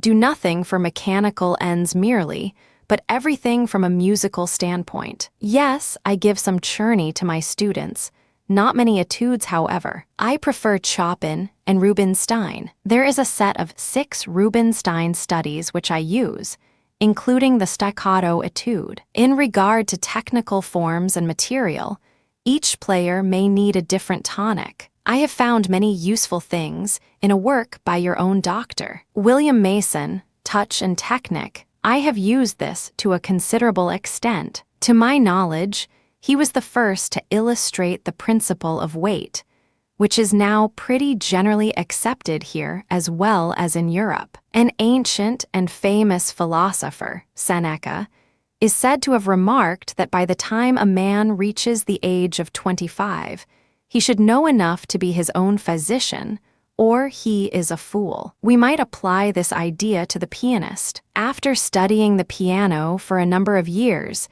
he should be able to discover what sort of technical exercises are most beneficial.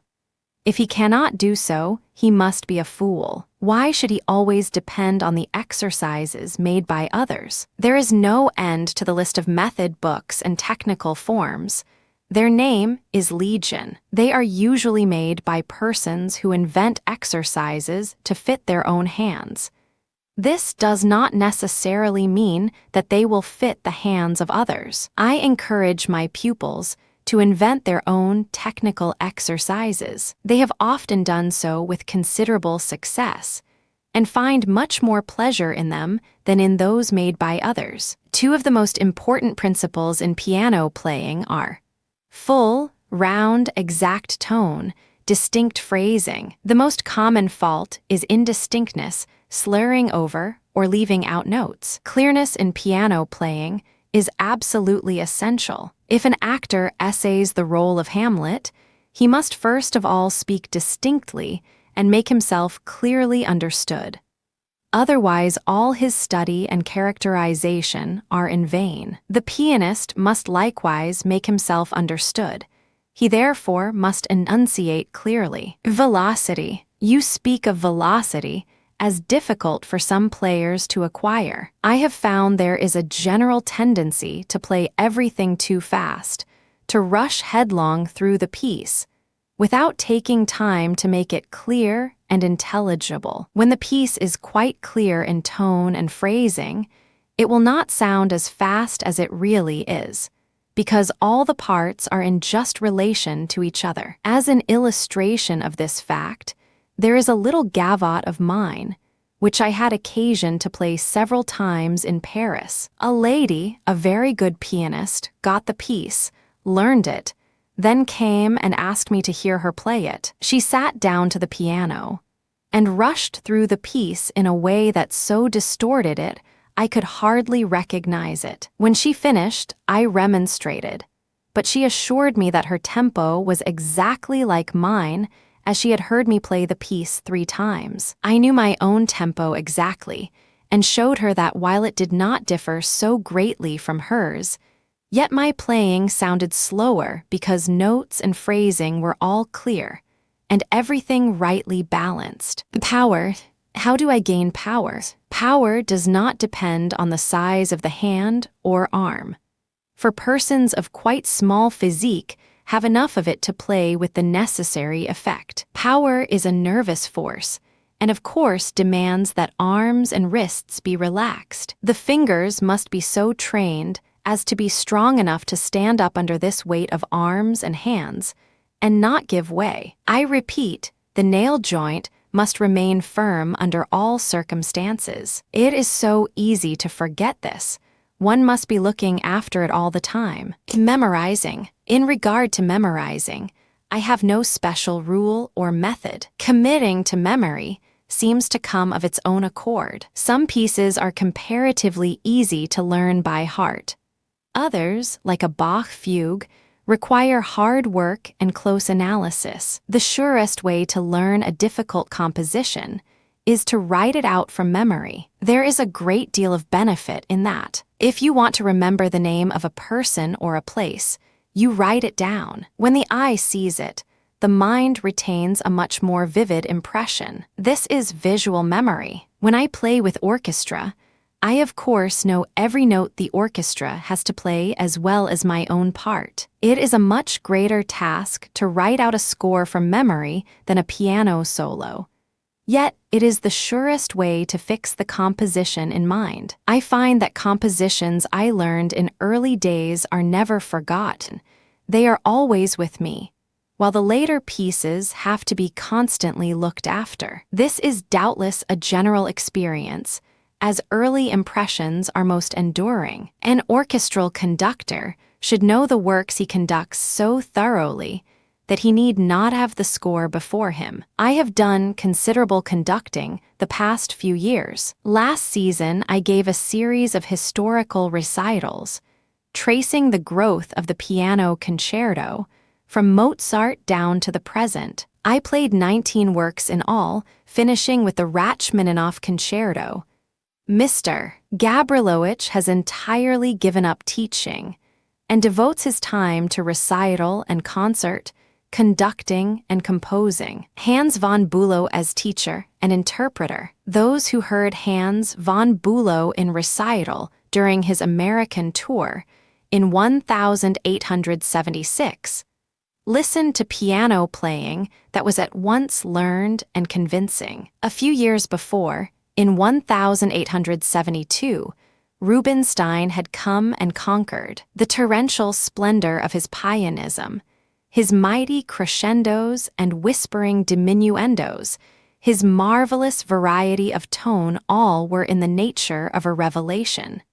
His personal magnetism carried everything before it. American audiences were at his feet. In von Bülow was found a player of quite a different caliber. Clarity of touch, careful exactness down to the minutest detail, caused the critics to call him cold. He was a deep thinker and analyzer.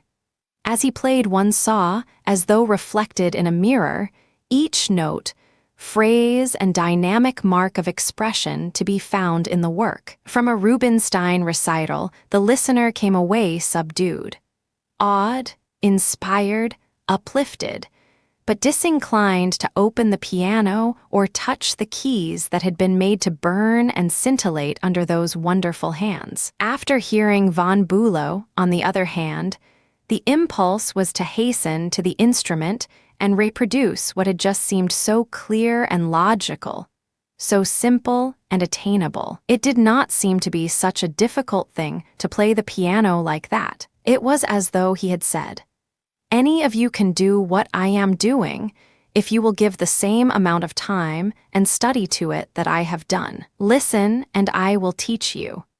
Von Bülow was a profound student of the works of Beethoven. His edition of the sonatas is noted for recondite learning, clearness, and exactness in the smallest details. Through his recitals in America, he did much to make these works better known and understood. Nor did he neglect Chopin, and though his readings of the music of the great Pole may have lacked in sensuous beauty of touch and tone, their interpretation was always sane, healthy, and beautiful. Toward the end of a season during the 80s, it was announced that von Bülow would come to Berlin and teach an artist class in the Klindworth Conservatory. This was an unusual opportunity to obtain lessons from so famous a musician and pedagogue, and about 20 pianists were enrolled for the class. A few of these came with the master from Frankfurt, where he was then located. Karl Klindworth, pianist, teacher, critic, editor of Chopin and Beethoven, was then the director of the school. The two men were close friends, which is proved by the fact that von Bülow was willing to recommend the Klindworth edition of Beethoven, in spite of the fact that he himself had edited many of the sonatas. Another proof is that he was ready to leave his work in Frankfurt and come to Berlin, in order to shed the luster of his name and fame upon the Klindworth School, the youngest of the many musical institutions of that music-ridden, music-saturated capital. It was a bright May morning when the director entered the music room with his guest and presented him to the class. They saw in him a man rather below medium height, with large intellectual head, beneath whose high, wide forehead shone piercing dark eyes, hidden behind glasses. He bowed to the class, saying he was pleased to see so many industrious students. His movements, as he looked around the room, were quick and alert.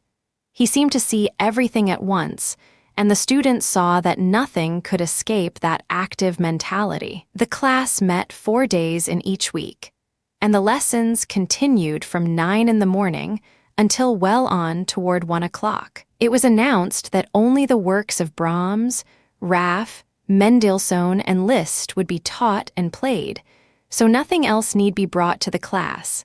Indeed, Brahms was to have the place of honor. While many interesting compositions were discussed and played, perhaps the most helpful thing about these hours spent with the great pedagogue was the running fire of comment and suggestion regarding technique, interpretation, and music and musicians in general. Von Bülow spoke in rapid, nervous fashion, with a mixture of German and English, often repeating in the latter tongue what he had said in the former, out of consideration for the Americans and English present. In teaching, von Bülow required the same qualities which were so patent in his playing. Clearness of touch, exactness in phrasing and fingering were the first requirements. The delivery of the composer's idea must be just as he had indicated it. No liberties with the text were ever permitted. He was so honest, so upright in his attitude toward the makers of good music, that it was a sin in his eyes to alter anything in the score, though he believed in adding any marks of phrasing or expression which would elucidate the intentions of the composer. Everything he said or did showed his intellectual grasp of the subject, and he looked for some of the same sort of intelligence on the part of the student. A failure in this respect, an inability to apprehend at once the ideas he endeavored to convey, would annoy the sensitive and nervous little doctor. He would become impatient, sarcastic, and begin to pace the floor with hasty strides. When in this state, he could see little that was worthy in the student's performance, for a small error would be so magnified as to dwarf everything that was excellent. When the lion began to roar, it behooved the players to be circumspect and meek. At other times, when the weather was fair in the classroom, things went with tolerable smoothness. He did not trouble himself much about technique, as of course a pupil coming to him was expected to be well equipped on the technical side. His chief concern was to make clear the content and interpretation of the composition. In the lessons, he often played detached phrases and passages for and with the student, but never played an entire composition. One of the most remarkable things about this eccentric man was his prodigious memory. Nearly every work for piano which could be mentioned he knew, and could play from memory. He often expressed the opinion that no pianist could be considered an artist unless he or she could play at least 200 pieces by heart. He, of course, more than fulfilled this requirement, not only for piano but for orchestral music. As conductor of the famous Meiningen Orchestra, he directed every work given without a note of score before him, considered a great feat in those days. He was a ceaseless worker, and his eminence in the world of music was more largely due to unremitting labor than to genius. From the many suggestions to the Berlin class, the following have been culled. To play correctly is of the first importance. To play beautifully is the second requirement. A healthy touch is the main thing. Some people play the piano as if their fingers had migraine and their wrists were rheumatic. Do not play on the sides of the finger, nor with a sideways stroke, for then the touch will be weak and uncertain. Clearness we must first have. Every line and measure, every note must be analyzed for touch, tone, content, and expression. You are always your first hearer. To be one's own critic is the most difficult of all. When a new theme enters, you must make it plain to the listener. All the features of the new theme, the new figure, must be plastically brought out. Brilliancy does not depend on velocity, but on clarity. What is not clear cannot scintillate nor sparkle. Make use of your strongest fingers in brilliant passages, leaving out the fourth when possible. A scale to be brilliant and powerful must not be too rapid. Every note must be round and full, and not too legato, rather a mezzo legato, so that single tones, played hands together, shall sound like octaves. One of the most difficult things in rhythm is to play passages where two notes alternate with triplets. Scales may be practiced in this way, alternating 3 notes with 2. We must make things sound well agreeably, in a way to be admired. A seemingly discordant passage can be made to sound well by ingeniously seeking out the best that is in it, and holding that up in the most favorable light. Practice dissonant chords until they please the ear in spite of their sharpness. Think of the instruments of the orchestra and their different qualities of tone, and try to imitate them on the piano. Think of every octave on the piano as having a different color. Then shade and color your playing. Also bit color iron. If Bülow's musical trinity, Bach, Beethoven, and Brahms, had a fourth divinity added, it would surely have been Liszt. The first day's program contained chiefly works by the Hungarian master. Among them O Bord Dune Source, Scherzo and March, and the ballads. The player who rendered the scherzo was advised to practice octaves with light, flexible wrist. The Kullak octave school was recommended, especially the third book. The other books could be read through, practicing whatever seemed difficult and passing over what was easy. Of the ballads, the first was termed more popular, the second finer, and more earnest, though neither makes very much noise. The Annies de Pèlerinage received much attention. Among the pieces played were Les Cloches, Chasse Neige, Eclogue, Cloches de Geneva, Eroica, Few Follets, and Mespa. Also the big Polonaise in E, the two etudes, Waldies Rauschen and Nomenregen, the Mazurka, Valse Impromptu, and the first etude, of which last he remarked, "You can all play this. 30 years have passed since it was composed, and people are only just finding out how fine it is." Such is the case with many of Liszt's works. We wonder how they ever could have been considered unmusical. Yet the way some people play Liszt, the hearer is forced to exclaim, what an unmusical fellow Liszt was, to be sure, to write like that. Exactness in everything is of the greatest importance. He was fond of saying, "We must make the piano speak." As in speaking, we use a separate movement of the lips for each word. So in certain kinds of melody playing, the hand is taken up after each note. Then, too, we cannot make the piano speak without very careful use of the pedals. The Mazurka of Liszt was recommended as one of the most delightful of his lighter pieces. The Waldisrauschen also was termed charming, an excellent concert number. Begin the first figure somewhat louder and slightly slower, then increase the movement and subdue the tone. Everything which is to be played softly should be practiced forte.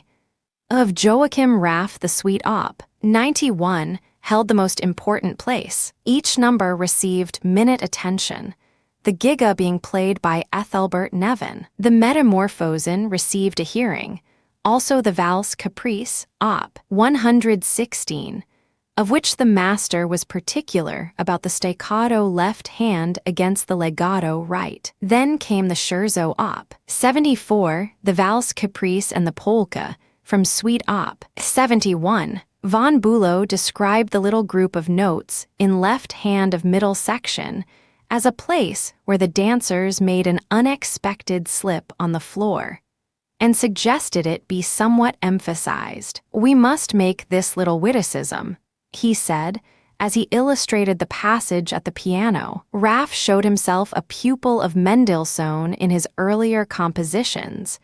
His symphonies will find more appreciation in the coming century, which cannot be said of the Ocean Symphony, for instance. Of Mendelssohn, the Capriccios Op. 5 and 22 were played, also the Prelude and Fugue in E. Von Bülow deplored the neglect which was overtaking the works of Mendelssohn, and spoke of the many beauties of his piano compositions. There should be no sentimentality about the playing of Mendelssohn's music, he said. The notes speak for themselves. The return to a theme, in every song or instrumental work of his, is particularly to be noticed, for it is always interesting. This fugue in E should begin as though with the softest register of the organ. The subject of Brahms has been deferred only that it may be spoken of as a whole. His music was the theme of the second and a number of the following lessons. Bülow was a close friend of the Hamburg master, and kept in touch with him while in Berlin. One morning, he came in with a beaming face, holding up a sheet of music paper in Beethoven's handwriting, which Brahms had discovered and forwarded to him. It seemed that nothing could have given Bülow greater pleasure than to receive this relic. The first work taken up in class was Brahms' variations on a Handel theme. Von Bülow was in perfect sympathy with this noble work of Brahms, and illumined many passages with clear explanations. He was very exact about the phrasing. What cannot be sung in one breath cannot be played in one breath, he said. Many composers have their own terms for expression and interpretation. Brahms is very exact in these points. Next to him comes Mendelssohn. Beethoven not at all careful about markings, and Schumann extremely careless. Brahms, Beethoven, and Wagner have the right to use their own terms. Brahms frequently uses the word sostenuto where others would use ritardando. Of the Klavierstück, Op. 76, von Bülow said, "The Capriccio no, one must not be taken too fast. First page is merely a prelude. The story begins at the second page. How wonderfully is this melody formed, so original yet so regular. Compare it with a Bach jig. Remember, andante does not mean dragging, schleppando, it means going gehend." To the player who gave the Capriccio no. 5, he said, "You play that as if it were a tarantelle of Stephan Heller's. Agitation in piano playing must be carefully thought out. The natural sort will not do at all. We do not want blind agitation, but seeing agitation, Aufregung. A diminuendo of several measures should be divided into stations, one each for F, MF, M, P, and PP. Visit the zoological gardens, where you can learn much about legato and staccato from the kangaroos." The ballads were taken up in these lessons, and the light thrown upon their poetical content was often a revelation. The gloomy character of the Edward Ballad, Op. 10 no. 1, the source of the Scottish poem, the poetic story, were dwelt upon. The opening of this first ballad is sad, sinister, and mysterious, like the old Scotch story. The master insisted on great smoothness in playing at the chords to sound like muffled but throbbing heartbeats. A strong climax is worked up on the second page, which dies away on the third to a pianissimo of utter despair. From the middle of this page on to the end, the descending chords and octaves were likened to ghostly footsteps, while the broken triplets in the left-hand accompaniment seemed to indicate drops of blood. The third ballad also received an illumination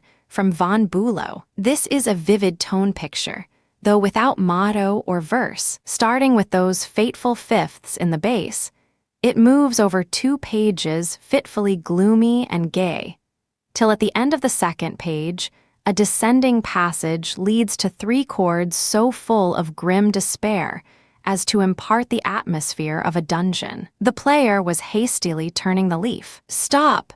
cried the excited voice of the master, who had been pacing restlessly up and down, and now hurried from the end of the salon. "Wait, we have been in prison, but now a ray of sunshine pierces the darkness. You must always pause here to make the contrast more impressive. There is more music in this little piece than in whole symphonies by some of the modern composers." Both Rhapsodies Op. 79 were played. The second, he said, has parts as passionate as anything in the Götterdämmerung. Both are fine and interesting works. Again and again, the players were counseled to make everything sound well. Some intervals, fourths for instance, are harsh. Make them as mild as possible, for one can play correctly, but horribly. Some staccatos should be shaken out of the sleeve, as it were. The first time a great work is heard, there is so much to occupy the attention that only a small amount of pleasure can be derived from it. At the second hearing, things are easier, and by the 12th time one's pleasure is complete. The pianist must consider the listener in a first rendering, and endeavor to soften the sharp discords. With a group of 5 notes, play 2, and then 3 it sounds more distinguished. Remember that unlearning gives much more trouble than learning. In this brief resume of the von Bülow lessons, the desire has been to convey some of the hints and remarks concerning the music and its interpretation. The master's fleeting sentences were hurriedly jotted down during the lessons, with no thought of their ever being seen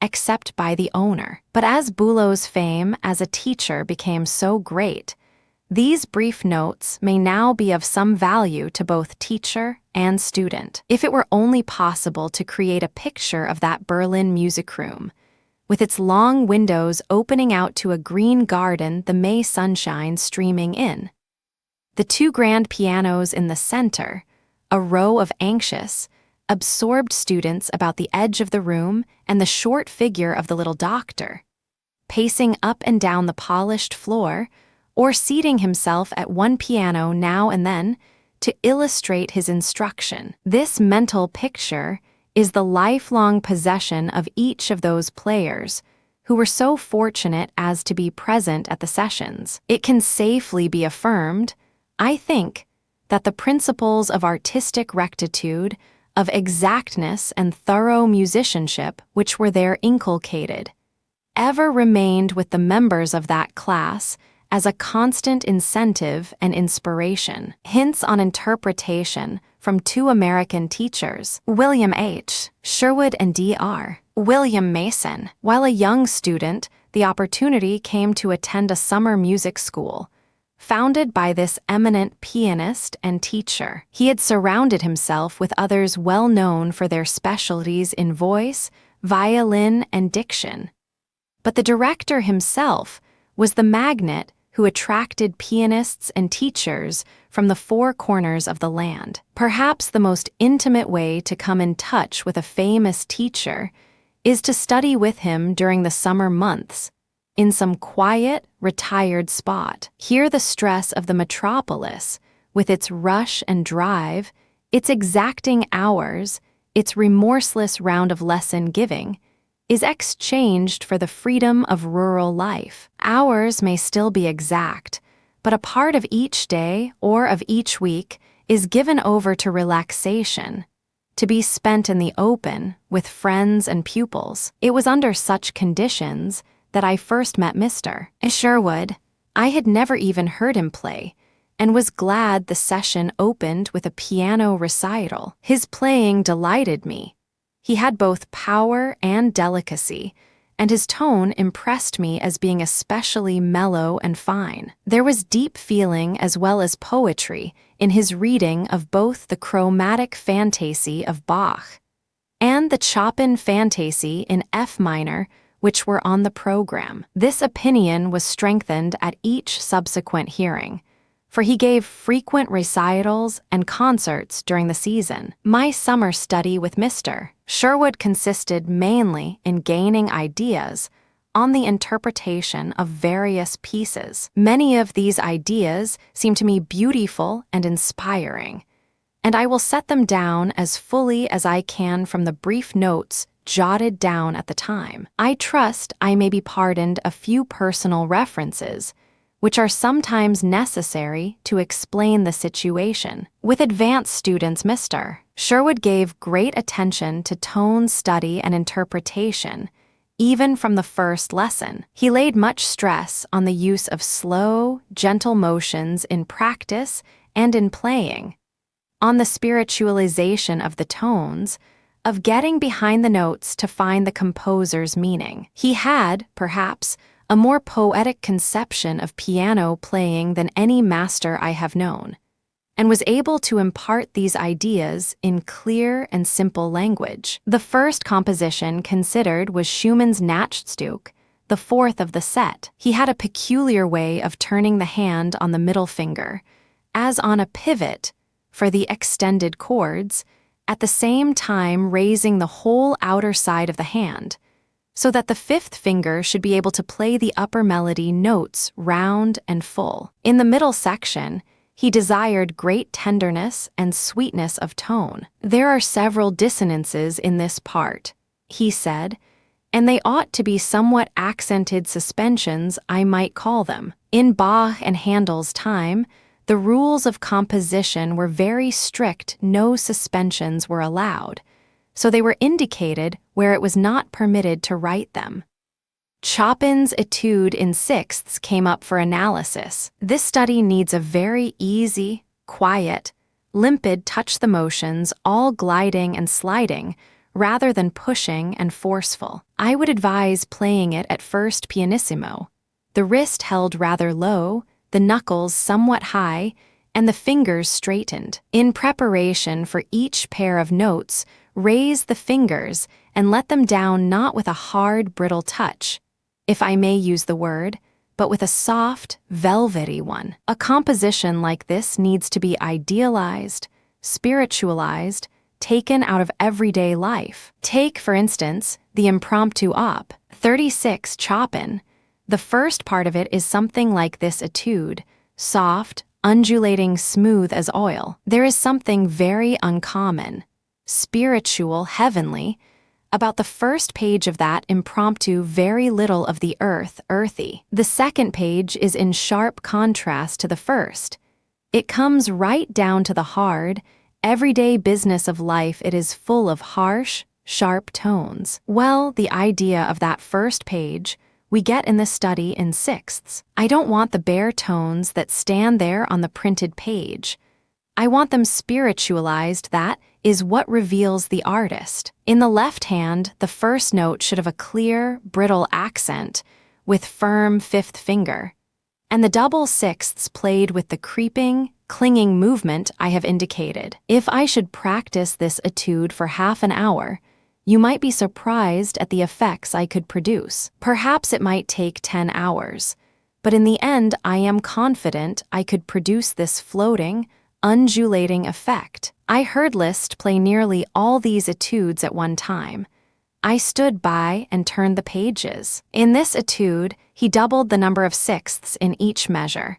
The effect was wonderful and beautiful. The Chopin octave study, number 22, needs firm, quiet touch, elevating the wrist for black keys, as Kullak explains, and depressing it for white keys. The hand must be well arched, the end fingers firm and strong, and the touch very pressing, clinging, and grasping. You always want to cling, whenever there is any chance for clinging in piano playing. The second part of this etude should have a soft, flowing, poetic touch in the right hand, while the left hand part is well brought out. The thumb needs a special training to enable it to creep and slide from one key to another with snake-like movements. Rubinstein's Barcarolle in G major. The thirds on the first page are very soft and gentle. I make a good deal of extra motion with these thirds, raising the fingers quite high and letting them fall gently on the keys. The idea of the first page of this Barcarolle is one of utter quietness,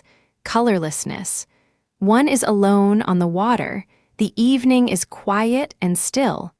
Not a sound breaks the hushed silence. The delicate tracery of thirds should be very soft, thin like an airy cloud. The left hand is soft too, but the first beat should be slightly accented, the second not. The first is positive, the second negative. Herein lies the idea of the Barcarolle, the ebb and flow, the undulation of each measure. Begin the first measure very softly, the second measure a trifle louder, the third louder still, the fourth falling off again. As you stand on the shore and watch the great waves coming in, you see some that are higher and larger than others. So it is here. The concluding passage in sixths should diminish like a little puff of vapor that ends in nothing. On the second page, we come upon something more positive. Here is a tangible voice speaking to us. The melody should stand out clear, broad, beautiful. The accompanying chords should preserve the same ebb and flow, the advancing and receding wave-like movement. The exaggerated movement I spoke of a moment ago, I use in many ways. Anyone can hit the piano with a sharp, incisive touch. But what I refer to is the reaching out of the fingers for the notes, the passing of the hand in the air, and the final gentle fall on the key, not in haste to get there, but with confidence of reaching the key in time. If you throw a stone up in the air, it will presently fall back again with a sharp thud. A bird rising hovers a moment and descends gently. This barcarolle is not at all easy. There is plenty of work in it for flexible hands. It is a study in pianissimo in power controlled, held back, restrained. Taking up the toccatina of Rainberger, Mr. Sherwood said, "I like this piece. There is good honest work in it. It is very effective and most excellent practice. You ought to play this every day of the year. It is written in 12/8, which give 4 beats to the measure. But I think that gives it too hard and square a character. I would divide each measure into 2 parts and slightly accent each. Though your temperament is more at home in the music of Chopin and Schumann, I recommend especially music of this sort, and also the music of Bach. These give solidity and strength to your conception of musical ideas." We went through the Raff Suite, Op. 94. "The Preludio is very good," he said. "I like it. The Menuetto is, musically, the least strong of any of the numbers, but it has a certain elegance and is the most popular of them all. The Romanza is a great favorite of mine. It is very graceful, flowing, and melodious. The concluding fugue is a fine number. You see how the theme is carried from one hand to the other, all twisted about, in a way old Bach and Handel never thought of doing. I consider this Raff fugue one of the best examples of modern fugue writing." Mr. Sherwood was fond of giving students the Joseph Wieniawski valse for brilliancy. There are many fine effects which can be made in this piece. One can take liberties with it. The more imagination you have, the better it will go. I might call it a stylish piece. Take the prelude as capriciously as you like. Put all the effect you can into it. The valse proper begins in a very pompous style, with right hand very staccato. All is exceedingly coquettish. On the 5th page you see it is marked amoroso. But after 8 measures, the young man gives the whole thing away to his father. The beginning of the 6th page is very piano, and light. It is nothing more than a breath of smoke, an airy nothing. But at the poco più lento, there is an undercurrent of reality.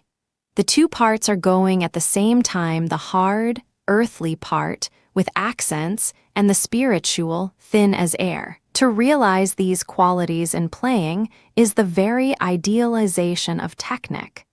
The Chopin Liszt Maiden's Wish was next considered. The theme here is often overlaid and encrusted with the delicate lace-like arabesques that seek to hide it, but it must be found and brought out. There is so much in being able to find what is hidden behind the notes. You must get an insight into the inner idea, must feel it. This is not technic, not method even.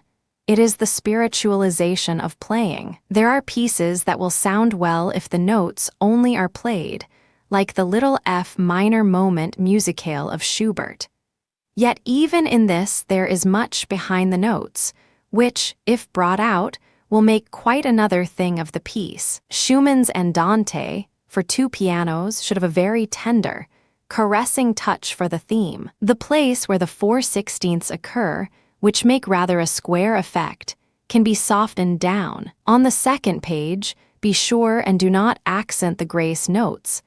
Let the accent come on the 5th finger every time. For the variation containing chords, use the grasping touch, which might be described as a certain indrawing of force in the end of the finger, as though taking a long breath. The variation in triplets seems at first sight almost a caricature, a burlesque on the theme, but I don't think that Schumann had any such idea. On the contrary, he meant it as a very sweet, gentle, loving thought. The last page has something ethereal, ideal about it.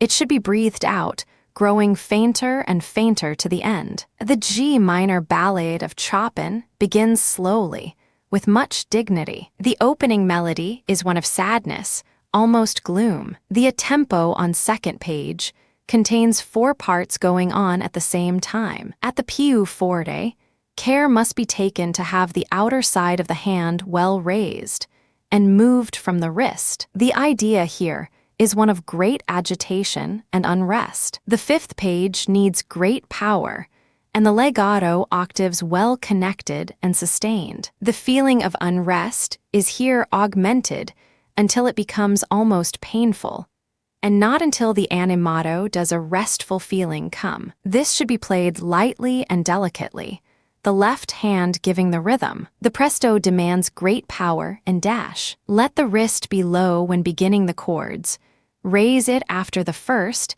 and let it fall after the second. Always accent the second chord. Begin the final double runs slowly and increase in speed and tone. So, too, with the octaves, begin slowly and increase in power and fire.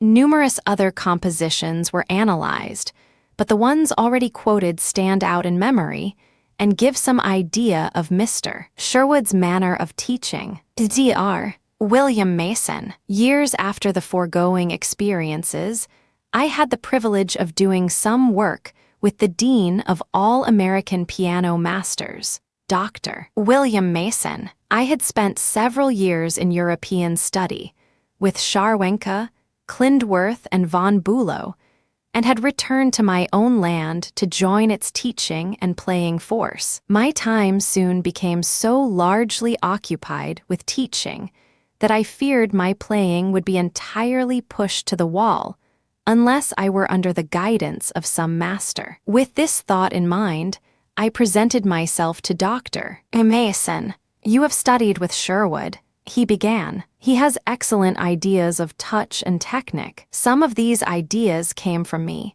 though I don't wish to claim too much in the matter. Sherwood has the true piano touch. Very few pianists have it. Klindworth did not have it, nor von Bülow, nor even Liszt entirely, for he, as well as the others, sought for a more orchestral manner of playing. Sherwood has this touch. Tausig had it, and de Pachmann and Rubinstein most of all. It is not taught in Germany as it should be. The best American teachers are far ahead in this respect. In a few years, the Europeans will come to us to learn these things." This was Sherwood's idea also. The first composition played to Dr. Mason was the G minor Rhapsody of Brahms, with which, as it happened, he was unfamiliar. I played the entire piece through without interruption, and he seemed pleased. "You have a beautiful tone, a really beautiful tone, and you play very artistically. Much of this must be natural to you. You could not have acquired it. You also have an excellently trained hand. I may say that in my 40 years of teaching, I have never had anyone come to me with a better position or more natural and normal condition. Now, what do you think I can do for you?" I explained that I needed some new ideas in my teaching and wished to keep up my own practice. "I will explain my theories to you, and we will then study some compositions together. There is everything in knowing how to practice, but it is something that cannot be taught. I played in public 10 years before I found out the secret. Practice slowly and in sections. Not only must all the notes be there, they must be dwelt on. There must be a firm and rock-like basis for piano playing. Such a foundation can only be laid by patient and persevering slow practice. If the player has not the control over his fingers to play a piece slowly, he certainly cannot play it fast. Slow practice one difficulty at a time, one hand at a time. Napoleon's tactics, one division at a time, applies to music study. Above all, do not hurry in fugue playing, a universal fault. Bach needs a slower trill than modern music. Chords are not to be played with percussion, but with pressure. The main things in piano playing are tone and sentiment. When you take up a new piece, practice a few measures slowly, till you know them, then play faster. Take the next few measures in the same way. But at first, do not practice the whole piece through at once. Just as in life, every experience of great joy or great grief leaves one better or more callous. So every time you practice, you have either advanced or gone back. Right playing, like good manners in a well-trained child, becomes habitual from always doing right, as we are influenced for good or evil by those we associate with. So are we influenced by the character and quality of the tones we make and hear. Be in earnest. Put your heart, your whole soul, your whole self into your playing. Among other pieces we studied together was the Schumann Sonata in F minor, the Eusebius Sonata, a glorious work. In the opening movement, the left hand should be very serious and ponderous, with the hand and fingers held close to the keys, using arm weight. The melody in octaves in right hand is beseeching, pleading, imploring. In many places, the touch is very elastic. The second movement begins very softly, as though one heard something faintly in the distance and did not quite know what it was, but thought it might be music. The accents in this movement are to be understood in a comparative degree, and are not as strong as the marks seem to indicate. The scherzo is extremely pompous and is to be played with heavy accents and a great deal of vim and go. The chords with the utmost freedom and dash. One must use the letting go principle, which Paderewski has to perfection. We next took up the Grieg Concerto. The Peters edition of this work has been corrected by the composer. At the first lesson, Dr. Mason accompanied on a second piano and seemed pleased with the work I had done, making no corrections, except to suggest a somewhat quicker tempo. Not that I would do anything to impair your carefulness and accuracy, but you must take a risk, and from the beginning, too. I am reminded of the young man who has been very carefully brought up. When the time comes for him to strike out and take his chance in life, he holds back and is afraid, while another with more courage steps in and takes away his opportunity. We discussed the slow movement at great length. Note in this movement the slow, dreamy effect that can be made at the ending of the second solo, and the artistic use of the pedal in the following chords. The third movement must have great swing and go.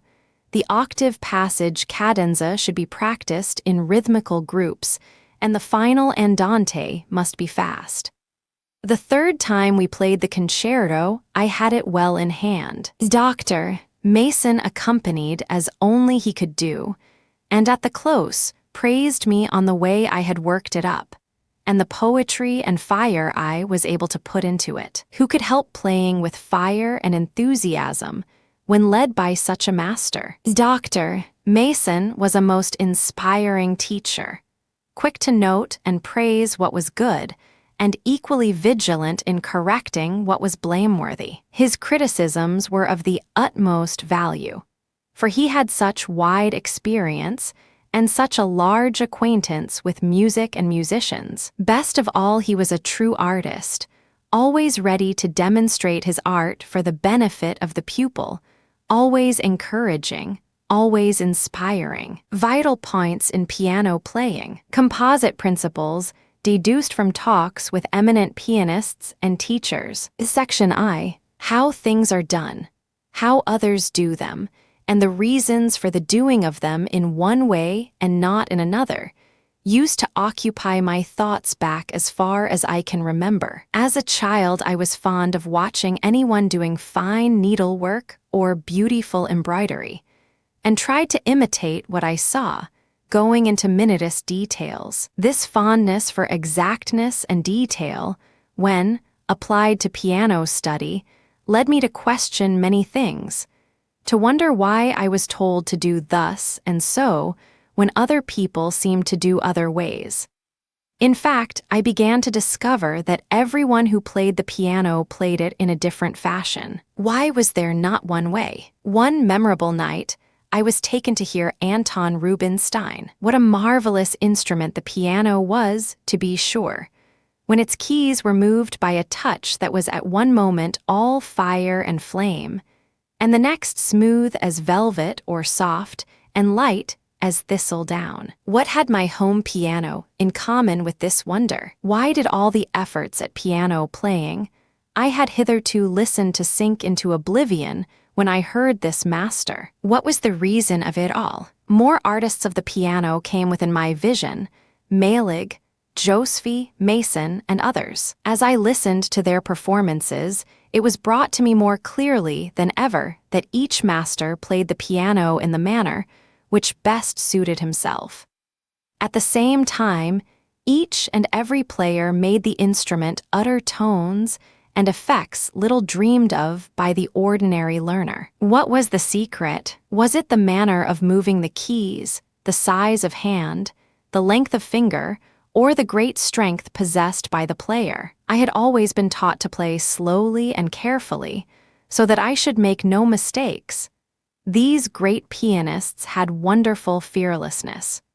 Rubinstein at least did not seem to care whether or not he hit a few wrong notes here and there, if he could only secure the speed and effect desired. Whence came his fearless velocity, his tremendous power? Essentials of pianism. Little by little, I began to realize the essentials of effective piano playing were these: clear touch, intelligent phrasing, all varieties of tone, all the force the piano would stand, together with the greatest delicacy and the utmost speed. These things the artists possessed as a matter of course, but the ordinary student or teacher failed utterly to make like effects, or to play with sufficient clearness and force. What was the reason? In due course, I came under the supervision of various piano pedagogues. To the first, I gave implicit obedience, endeavoring to do exactly as I was told. The next teacher said I must begin all over again,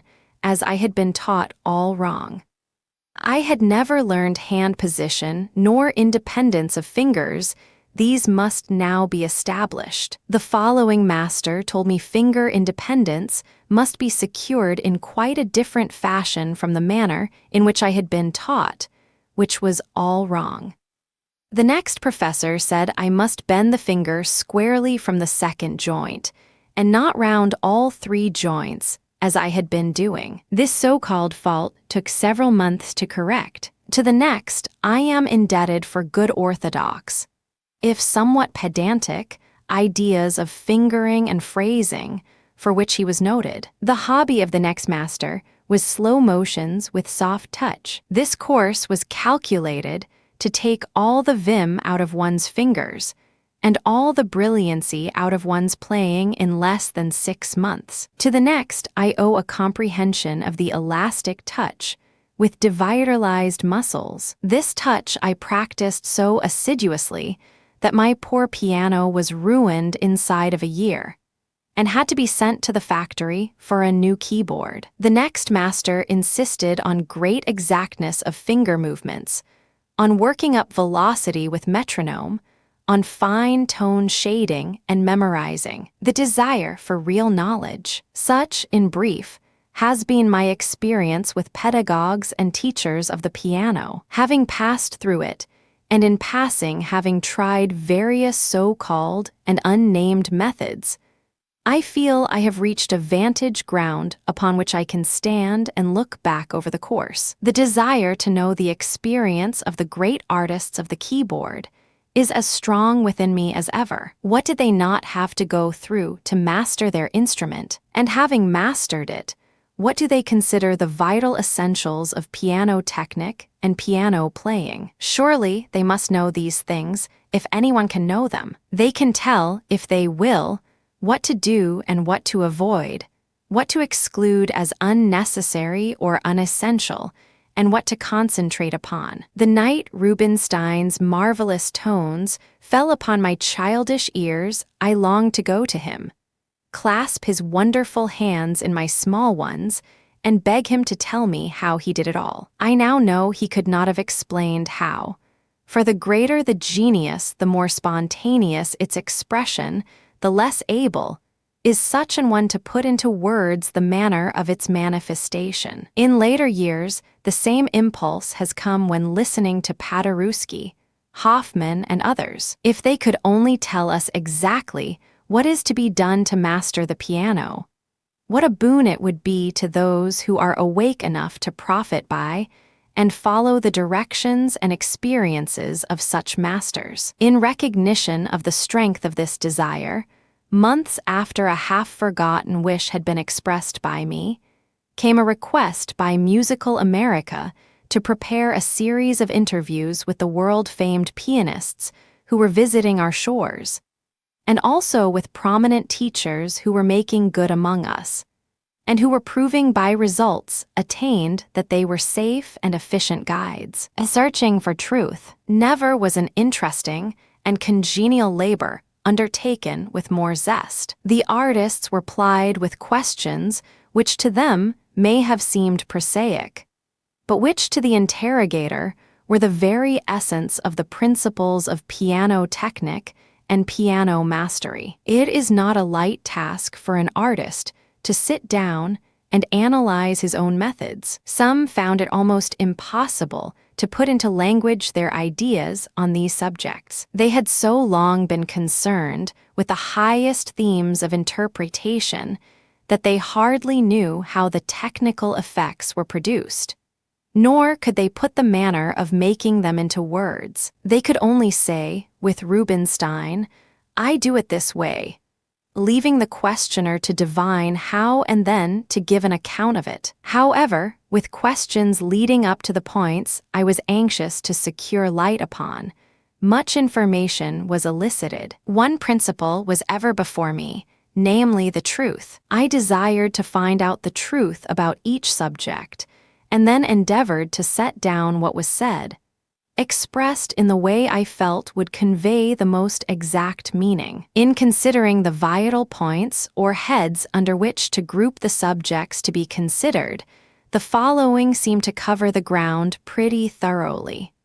1. Artistic piano technique, how acquired and retained. 2.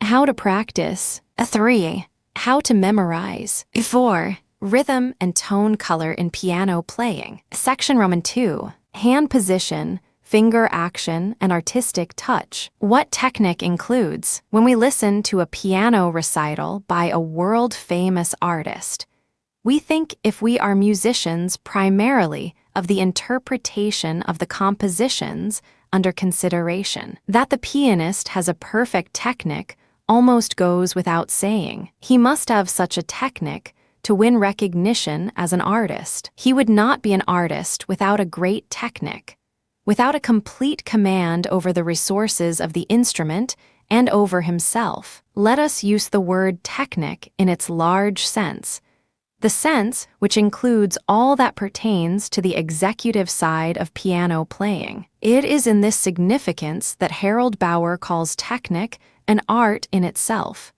MME. Bloomfield Zeisler says, piano technique includes so much, everything goes into it. Arithmetic, grammar, diction, language study, poetry, history, and painting. In the first stages, there are rules to be learned, just as in any other study. I must know the laws of rhythm and meter to be able to punctuate musical phrases and periods. Pupils who have long since passed the arithmetic stage have evidently forgotten all about fractions and division, for they do not seem to grasp the time values of notes and groups of notes used in music.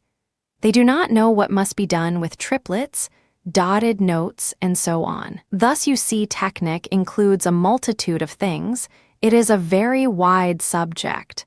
Hand position. The first principle a piano teacher shows his pupil is that of hand position. It has been my effort to secure a definite expression on this point from various artists. Most of them agree that an arched position with rounded finger joints is the correct one. It was Paderewski who said, Show me how the player holds his hands at the piano, and I will tell you what kind of player he is, showing the Polish pianist considers hand position of prime importance. I hold the hand arched and very firm, Ernest Schelling. The hand takes an arched position, the fingertips forming a curve on the keys, the middle finger being placed a little farther in on the key than is natural for the first and fifth.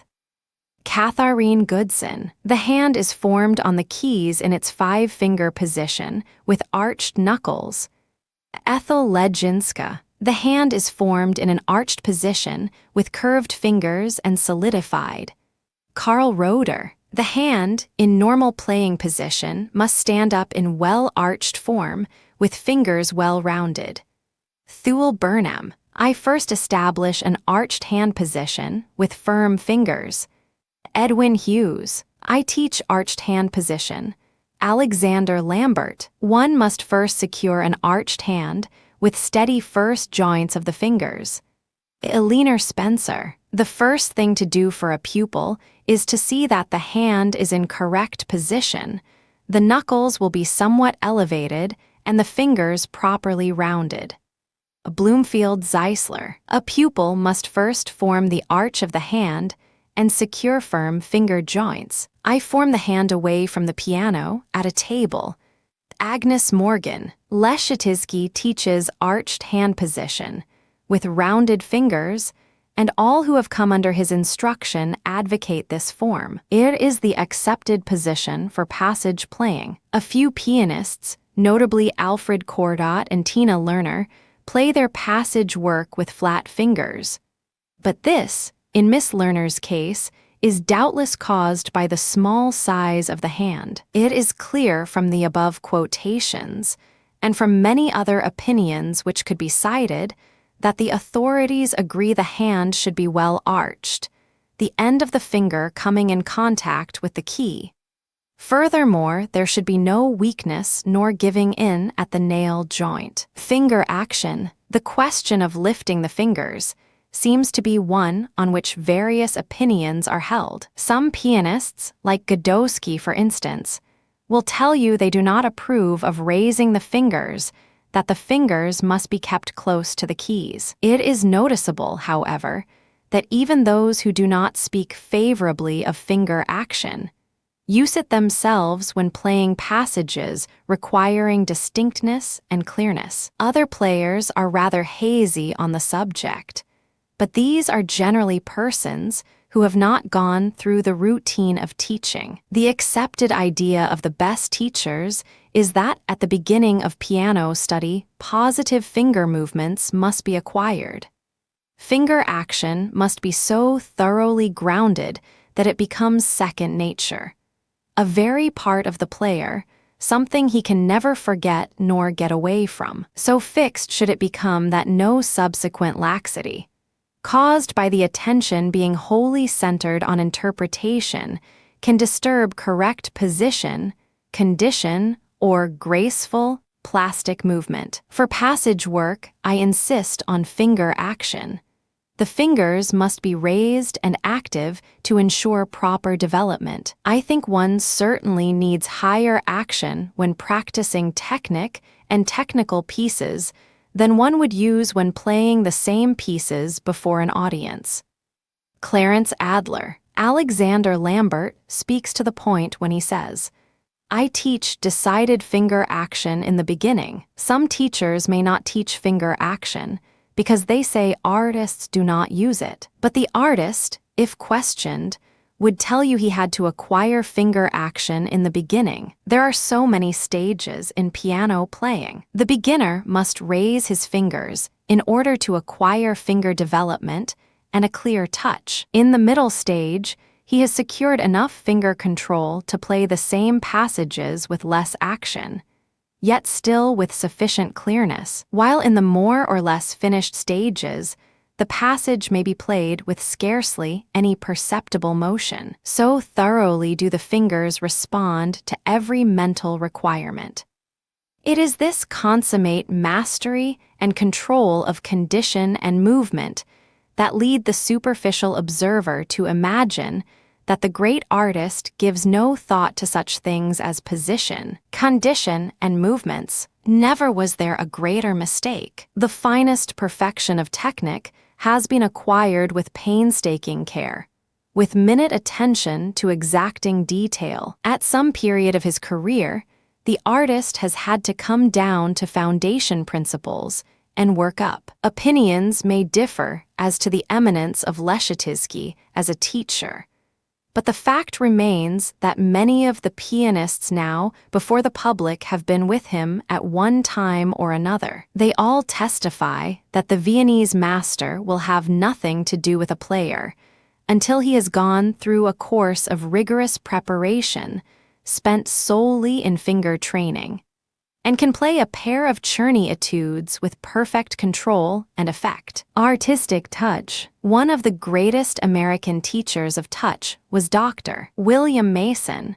who made an exhaustive study of this subject. His own touch was noted for its clear, bell-like, elastic quality. He remarked on one occasion, in regard to playing in public, "It is possible I may be so nervous that I can hardly walk to the piano, but once I have begun to play, I shall hold the audience still enough to hear a pin drop, simply by the beauty of my touch and tone."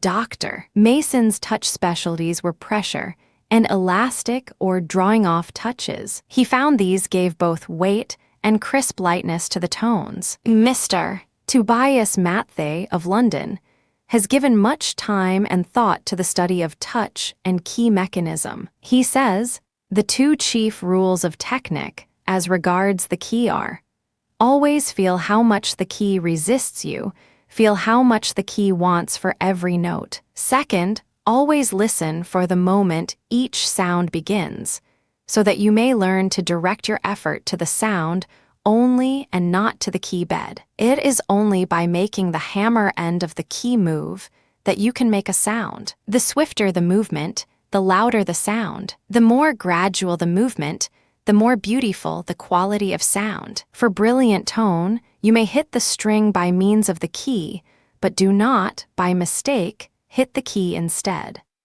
Thule Burnham, a pupil of Mason and Leschetizky, has welded the ideas of these two masters into his own experience and simplifies the matter of piano touch as follows: melody and coloratura hands. The position and condition of the hand varies according to the character of the music and the quality of tone you wish to produce. If you give out a melody, you want a full, luscious tone, the weight of arm on the key, everything relaxed, and a clinging, caressing pressure of finger. Here you have the melody hand, with outstretched, flat fingers. On the contrary, if you wish rapid passage work, with clear, bright, articulate touch, the hand must stand up in well-arched, normal playing position, with fingers well-rounded and good finger action. Here you have the technical or coloratura hand, the distinction made by Mr. Burnham clears up the uncertainty about arched hand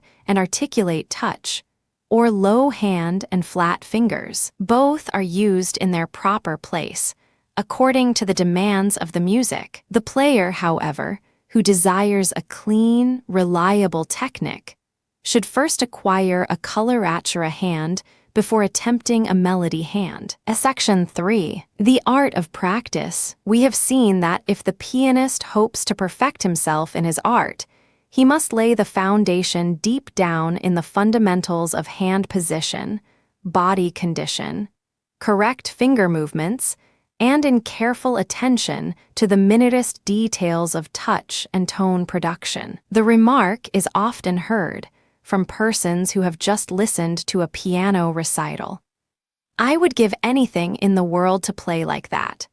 But would they even give the necessary time, to say nothing of the endless patience, tireless energy, and indomitable perseverance which go to the making of a virtuoso? How much time does the artist really require for study? Paderewski owns to devoting all his time to it during the periods of preparation for his recital tours. At certain seasons of the year, most of the artists give a large portion of each day to the work. Godowsky is an incessant worker.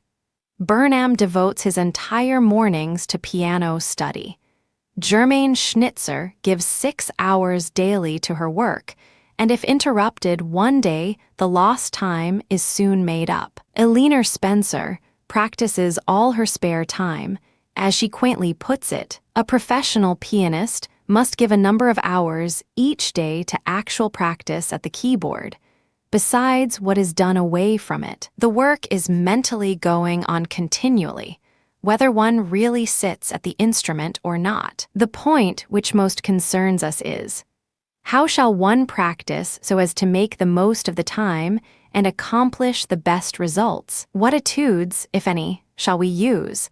And what technical material is the most useful and effectual? Wilhelm Bachhaus, whose consummate technique we have so often admired, says, "I am old-fashioned enough to still believe in scales and arpeggios. Some of the players of the present day seem to have no use for such things, but I find them of great importance. This does not necessarily mean that I go through the whole set of keys when I practice the scales. I select a few at a time and work at those. I start with ridiculously simple forms, just the thumb under the hand, and the hand over the thumb a few movements each way.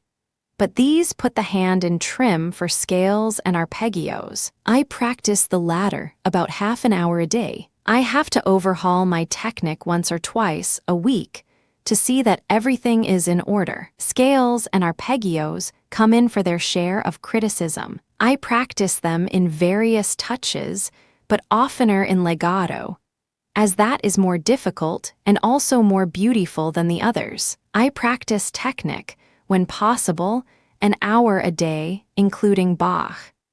Sigismund Stajowski considers that scales and arpeggios must form a part of the daily routine. Thule Burnham says, "Of my practice hours, at least one is given to technique, scales, arpeggios, octaves, chords, and Bach. I believe in taking one selection of Bach and perfecting it, transposing it in all keys, and polishing it to the highest point possible. So with etudes, it is better to perfect a few than to play at so many." The pianist, a mechanic, Edwin Hughes, the American pianist and teacher in Munich, remarks, "Technique is the mechanical part of music making. To keep it in running order, one must be constantly tinkering with it, just as the engine driver with his locomotive or the chauffeur with his automobile. Every intelligent player recognizes certain exercises as especially beneficial to the mechanical well-being of his playing. From these, he will plan his daily schedule of technical practice." Teresa Carreño asserts she had in the beginning many technical exercises which her teacher wrote out for her, from difficult passages taken from the great composers. There were hundreds of them, so many that it took just 3 days to go the rounds. She considers them invaluable and constantly uses them in her own practice and in her teaching. Each exercise must be played in all keys and with every possible variety of touch and tone. Paderewski gives much time daily to pure technique practice. He has been known to play scales and arpeggios in a single key for 3/4 of an hour at a stretch. These were played with every variety of touch, velocity, dynamic shading, and so on. It is seen from the instances quoted that many great pianists believe in daily technique practice, or the study of pure technique apart from pieces. Many more testify that scales, chords, arpeggios, and octaves constitute their daily bread. Some have spoken to me especially of octave practice as being eminently beneficial. They feel these things are essential to the acquiring of a fine technique and keeping it up to concert pitch. Some artists are partial to certain technical studies. Bachhaus highly recommends those of Brahms. For instance, all artists use Bach in connection with their technique practice. In fact, the works of Bach may be considered to embody pure technic principles, and pianists and teachers consider them a daily necessity. Inventing exercises. Together with their studies in pure technic alone, the artists invent exercises out of the pieces they study, either by playing passages written for both hands with one hand, by turning single notes into octaves, by using more difficult fingering than necessary, thus bringing into use the weaker fingers, changing the rhythm, and in numerous other ways increasing the effort of performance, so that when the passage is played as originally written, it shall indeed seem like child's play. Another means to acquire technical mastery is through transposition. One would think Bach's music difficult enough when performed as written, but the artists think nothing of putting it through the different keys. Burnham relates that,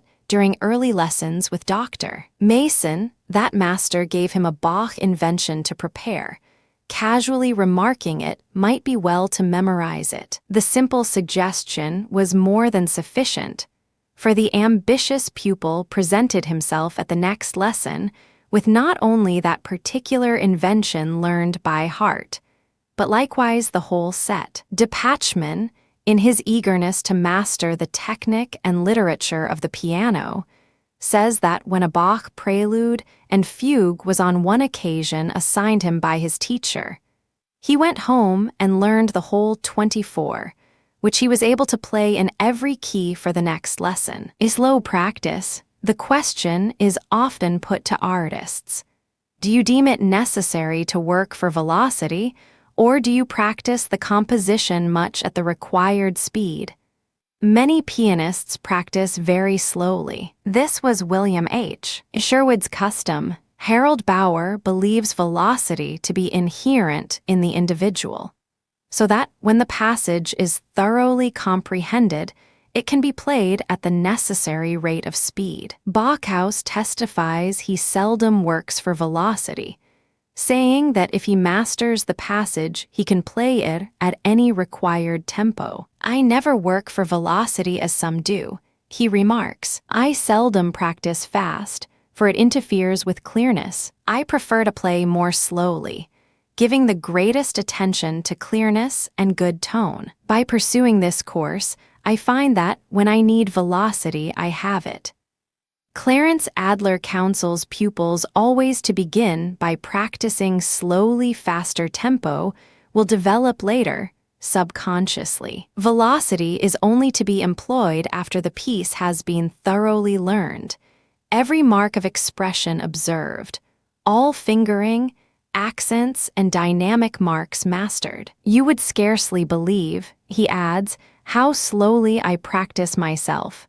A few exceptions. There are very few exceptions to the general verdict in favor of technic practice, apart from pieces. Godowsky asserts he never practices scales. Bauer cares little for pure technic practice, believing the composition itself contains sufficient material of a technical nature. Whether or not these brilliant exceptions merely prove the rule, the thoughtful student of the piano must decide for himself. He has already discovered that modern piano playing requires a perfect technique, together with the personal equation of vigorous health, serious purpose, and many-sided mentality. Sam Hemi, Ryder Possart says, technique is something an artist has to put in the background as something of secondary importance, yet if he does not possess it, he is nowhere. The student will not overlook the fact that to acquire the necessary technical control, he must devote time and thought to it outside of piece playing. He must understand the principles and follow out a certain routine in order to secure the best results in the quickest and surest way. While each one must work out his own salvation, it is an encouragement to know that even the greatest artists must toil over their technique, must keep eternally at it, must play slowly, must memorize bit by bit. The difference between the artist and the talented amateur often lies in the former's absolute concentration perseverance and devotion to the highest ideals. Section 4. How to memorize. At the present stage of pianistic development, an artist does not venture to come before the public and use his notes.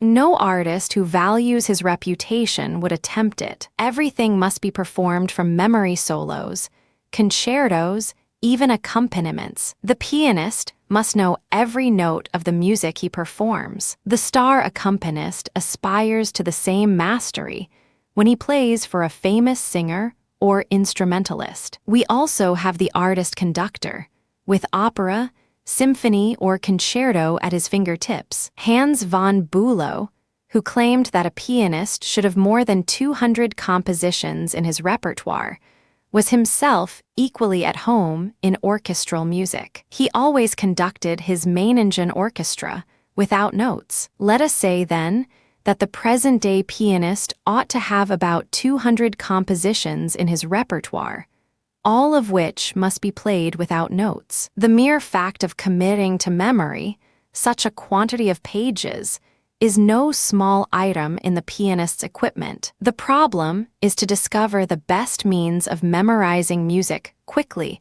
and surely. Here again, we are privileged to inquire of the artist and of the artist teacher. His knowledge and experience will be practical, for he has evolved it and proved it over and over again. It is a well-known fact that Leschetizky advises memorizing away from the instrument. This method at once shuts the door on all useless and thoughtless repetition employed by so many piano students who repeat a passage endlessly to avoid thinking it out. Then they wonder why they cannot commit to memory. The Viennese master suggests that a short passage of 2 or 4 measures be learned with each hand alone, then tried on the piano. If not yet quite fixed in consciousness, the effort should be repeated, after which it may be possible to go through the passage without an error. The work then proceeds in the same manner throughout the composition. 1 year's memorizing.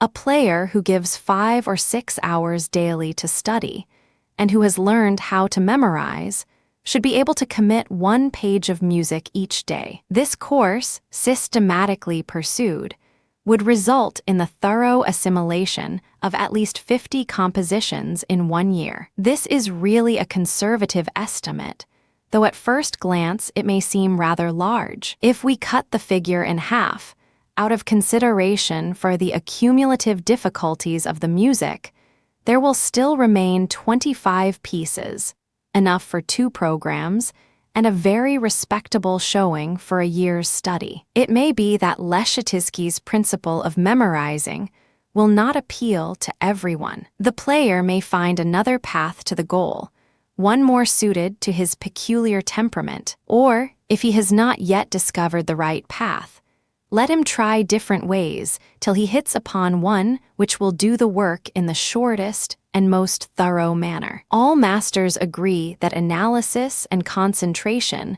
are the prime factors in the process of committing music to memory. Michael von Zadora, pianist and teacher, said to me recently, "Suppose you have a difficult passage to learn by heart. The ordinary method of committing to memory is to play the passage over and over, till the fingers grow accustomed to its intervals. That is not my manner of teaching. The only way to master that passage is to analyze it thoroughly, know just what the notes are, the sequences of notes, if you will, their position on the keyboard, the fingering, the positions the hands must take to play these notes, so that you know just where the fingers have to go before you put them on the keys. When you thus thoroughly understand the passage or piece, have thought about it, lived with it, so that it is in the blood, we might say, the fingers can play it. There will be no difficulty about it,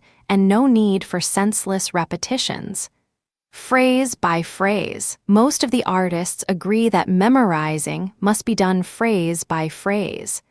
After the composition has been thoroughly analyzed as to keys, chords, and construction. This is Katharine Goodson's way, and also Elinor Spencer's and Ethel Ledzinska's, 3 of Leschetizky's pupils now before the public. I really know the composition so thoroughly that I can play it in another key just as well as the one in which it is written, though I do not always memorize it each hand alone, says Miss Goodson. I first play the composition over a few times to become somewhat familiar with its form and shape, says Elinor Spencer. Then I begin to analyze and study it, committing it by phrases or ideas 1 or 2 measures at a time. I do not always take the hands alone, unless the passage is very intricate, for sometimes it is easier to learn both hands together.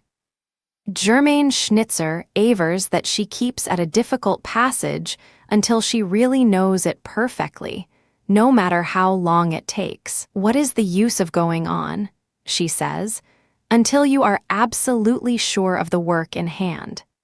It is plain from the opinions already cited, and from many I have heard expressed that the artists waste no time over useless repetitions. They fully realize that a piece is not assimilated nor learned until it is memorized. When they have selected the composition they wish to learn, they begin at once to memorize from the start. The student does not always bring to his work this definiteness of aim. If he did, much precious time would be saved. The ability to memorize ideas expressed in notes grows with use, just as any other aptitude grows with continued effort. Instead, then, of playing with a piece, why do you not at once begin to make it your own? Look at the phrases so intently that they become, as it were, photographed on your mind. Ruskin said, "Get the habit of looking intently at words." We might say the same of notes. Look at the phrase with the conviction that it can be remembered after a glance or two. It is only an indication of indolence and mental inertness to look continually at the printed page or passage and keep on playing it over and over, without trying to fix it indelibly in the mind. In my work as teacher, I constantly meet students, and teachers too, who do little or no memorizing. Some do not even approve of it, though it is difficult to conceive how anyone in his right mind can disapprove knowing a thing thoroughly. The only way to know it thoroughly is to know it by heart. Constant repairs necessary. A repertoire once committed must be constantly kept in repair. The public player, in his seasons of study, generally has a regular system of repetition, so that all compositions can be gone over at least once a week. One artist suggests that the week be started with the classics and concluded with modern compositions and concerted numbers. Thus, each day will have its allotted task. The pieces are not merely to be played over, but really overhauled, and all weak places treated to a dose of slow, careful practice, using the printed pages. Artists on tour, where consecutive practice is difficult or unattainable, always carry the printed notes of their repertoire with them and are ceaselessly studying, repairing, polishing their phrases, thinking out their effects. To those who wish to become pianists, I would say, keep your memory active through constant use. Be always learning by heart.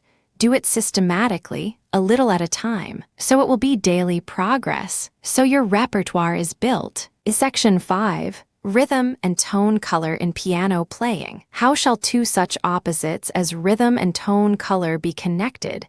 Even in name, some will ask. One belongs to the mechanical side of piano playing, while the other appertains to the ideal, the poetic, the soulful. The two subjects, however, are not so wide apart as might at first appear. For the beauty and variety of the second depends largely upon the mastery of the first. You must play rhythmically before you can play soulfully. You must first be able to keep time before you can attempt to express color and emotion through any fluctuation of rhythm. One depends on the other, therefore time and rhythm come first. When these are well under control, not before, We can go further and enter the wider field of tonal variety. Rhythm is one of the pianist's most important assets, something he cannot do without. It might be said that the possession of a well-developed rhythmic sense is one point in which the artist differs greatly from the amateur. The latter thinks nothing of breaking the rhythm at any time and place that suits his fancy, while the artist is usually conscientious about such matters, because his time sense is more highly developed. A perfect time sense is often inherent in the artist, a part of the natural gift which he has cultivated to such a high state of achievement. It may be he has never had any difficulty with this particular point in piano playing, while the amateur has constantly to struggle with problems of time and rhythm. The metronome, when the subject of using such a mechanical aid as the metronome to cultivate rhythmic sense is broached to the executive artist, it does not always meet with an assenting response. With such bred-in-the-bone sense of time as the artist commands, it is little wonder he takes no great interest in mechanical time beating. Joseph Hoffmann's censure of the metronome was probably due to his inborn rhythmic and artistic sense.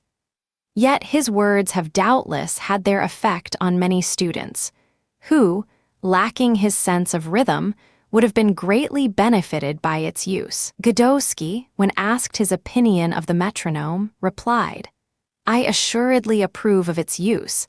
I have even devoted a chapter to the metronome in the Progressive series, my great work on piano playing." Edwin Hughes remarks, "If pupils have naturally a poor sense of rhythm, there is no remedy equal to practicing with the metronome, using it daily until results are evident, when there can be a judicious letting up of the discipline. The mechanical sense of rhythm, the ability to count and to group the notes of a piece correctly, can be taught to any person, if one has the patience.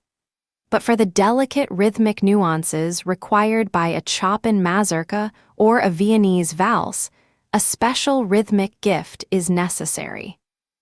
Artists and teachers who have come under Leschetizky's influence and use his principles are generally in favor of the metronome, according to their own testimony. The fact is, they as teachers often find such deficiency in their pupils on the subject of time sense and accuracy in counting, that they are forced to institute strict measures to counteract this lack of rhythmic comprehension. Granting, then, that the correct use, not the abuse, of the metronome is of great assistance in establishing firm rhythmic sense, let us turn our thought to the fascinating subject of tone color. When de Pachmann affirmed that he uses certain fingers to create certain effects, the idea was thought to be one of the eccentric pianist's peculiar fancies. Other players, however, have had the same thought, and have worked along the same line,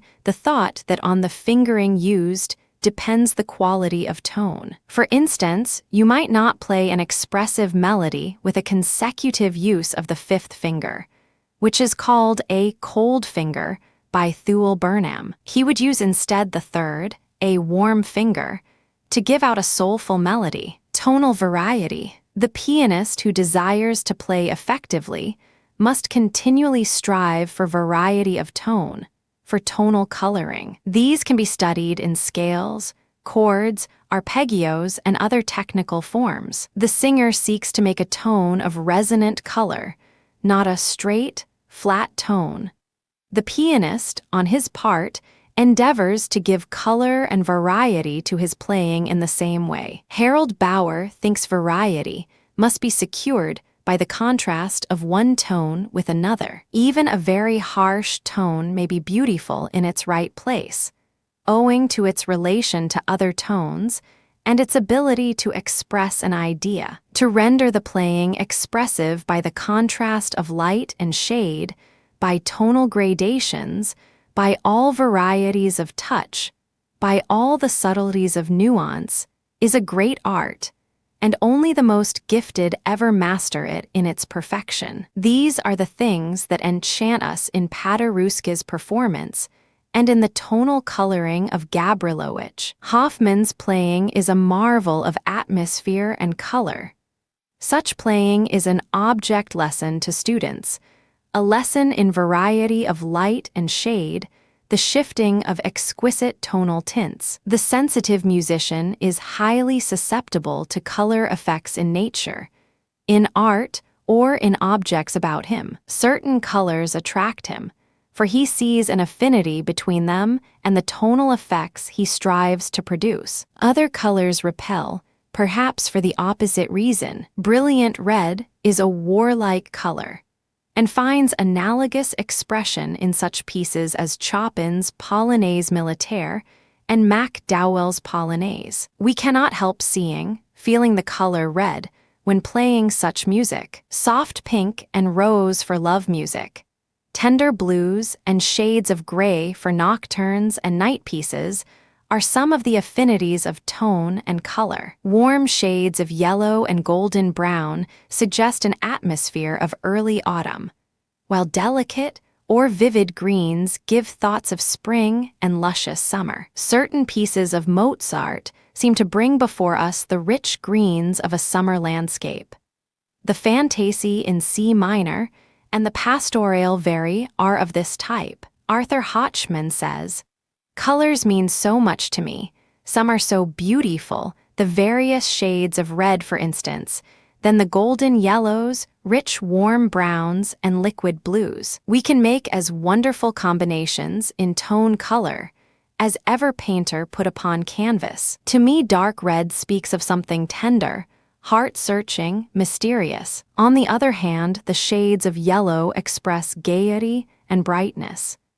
It has been said that a pianist should study color effects in order to express them in his playing. He can do this to special advantage at the theater or opera, where he can see unrolled before him the greatest possible variety in light and shade, in colors, and in the constantly changing panorama of action and emotion. The pianist can receive many ideas of tone color when listening to a great singer and watching the infinite tonal gradations produced on the greatest of all instruments, the human voice. In short, the pianist draws from many sources the experience, the feeling and emotion with which he strives to inspire the tones he evokes from his instrument. The keener his perceptions, the more he labors, suffers, and lives, the more he will be able to express through his chosen medium, the piano.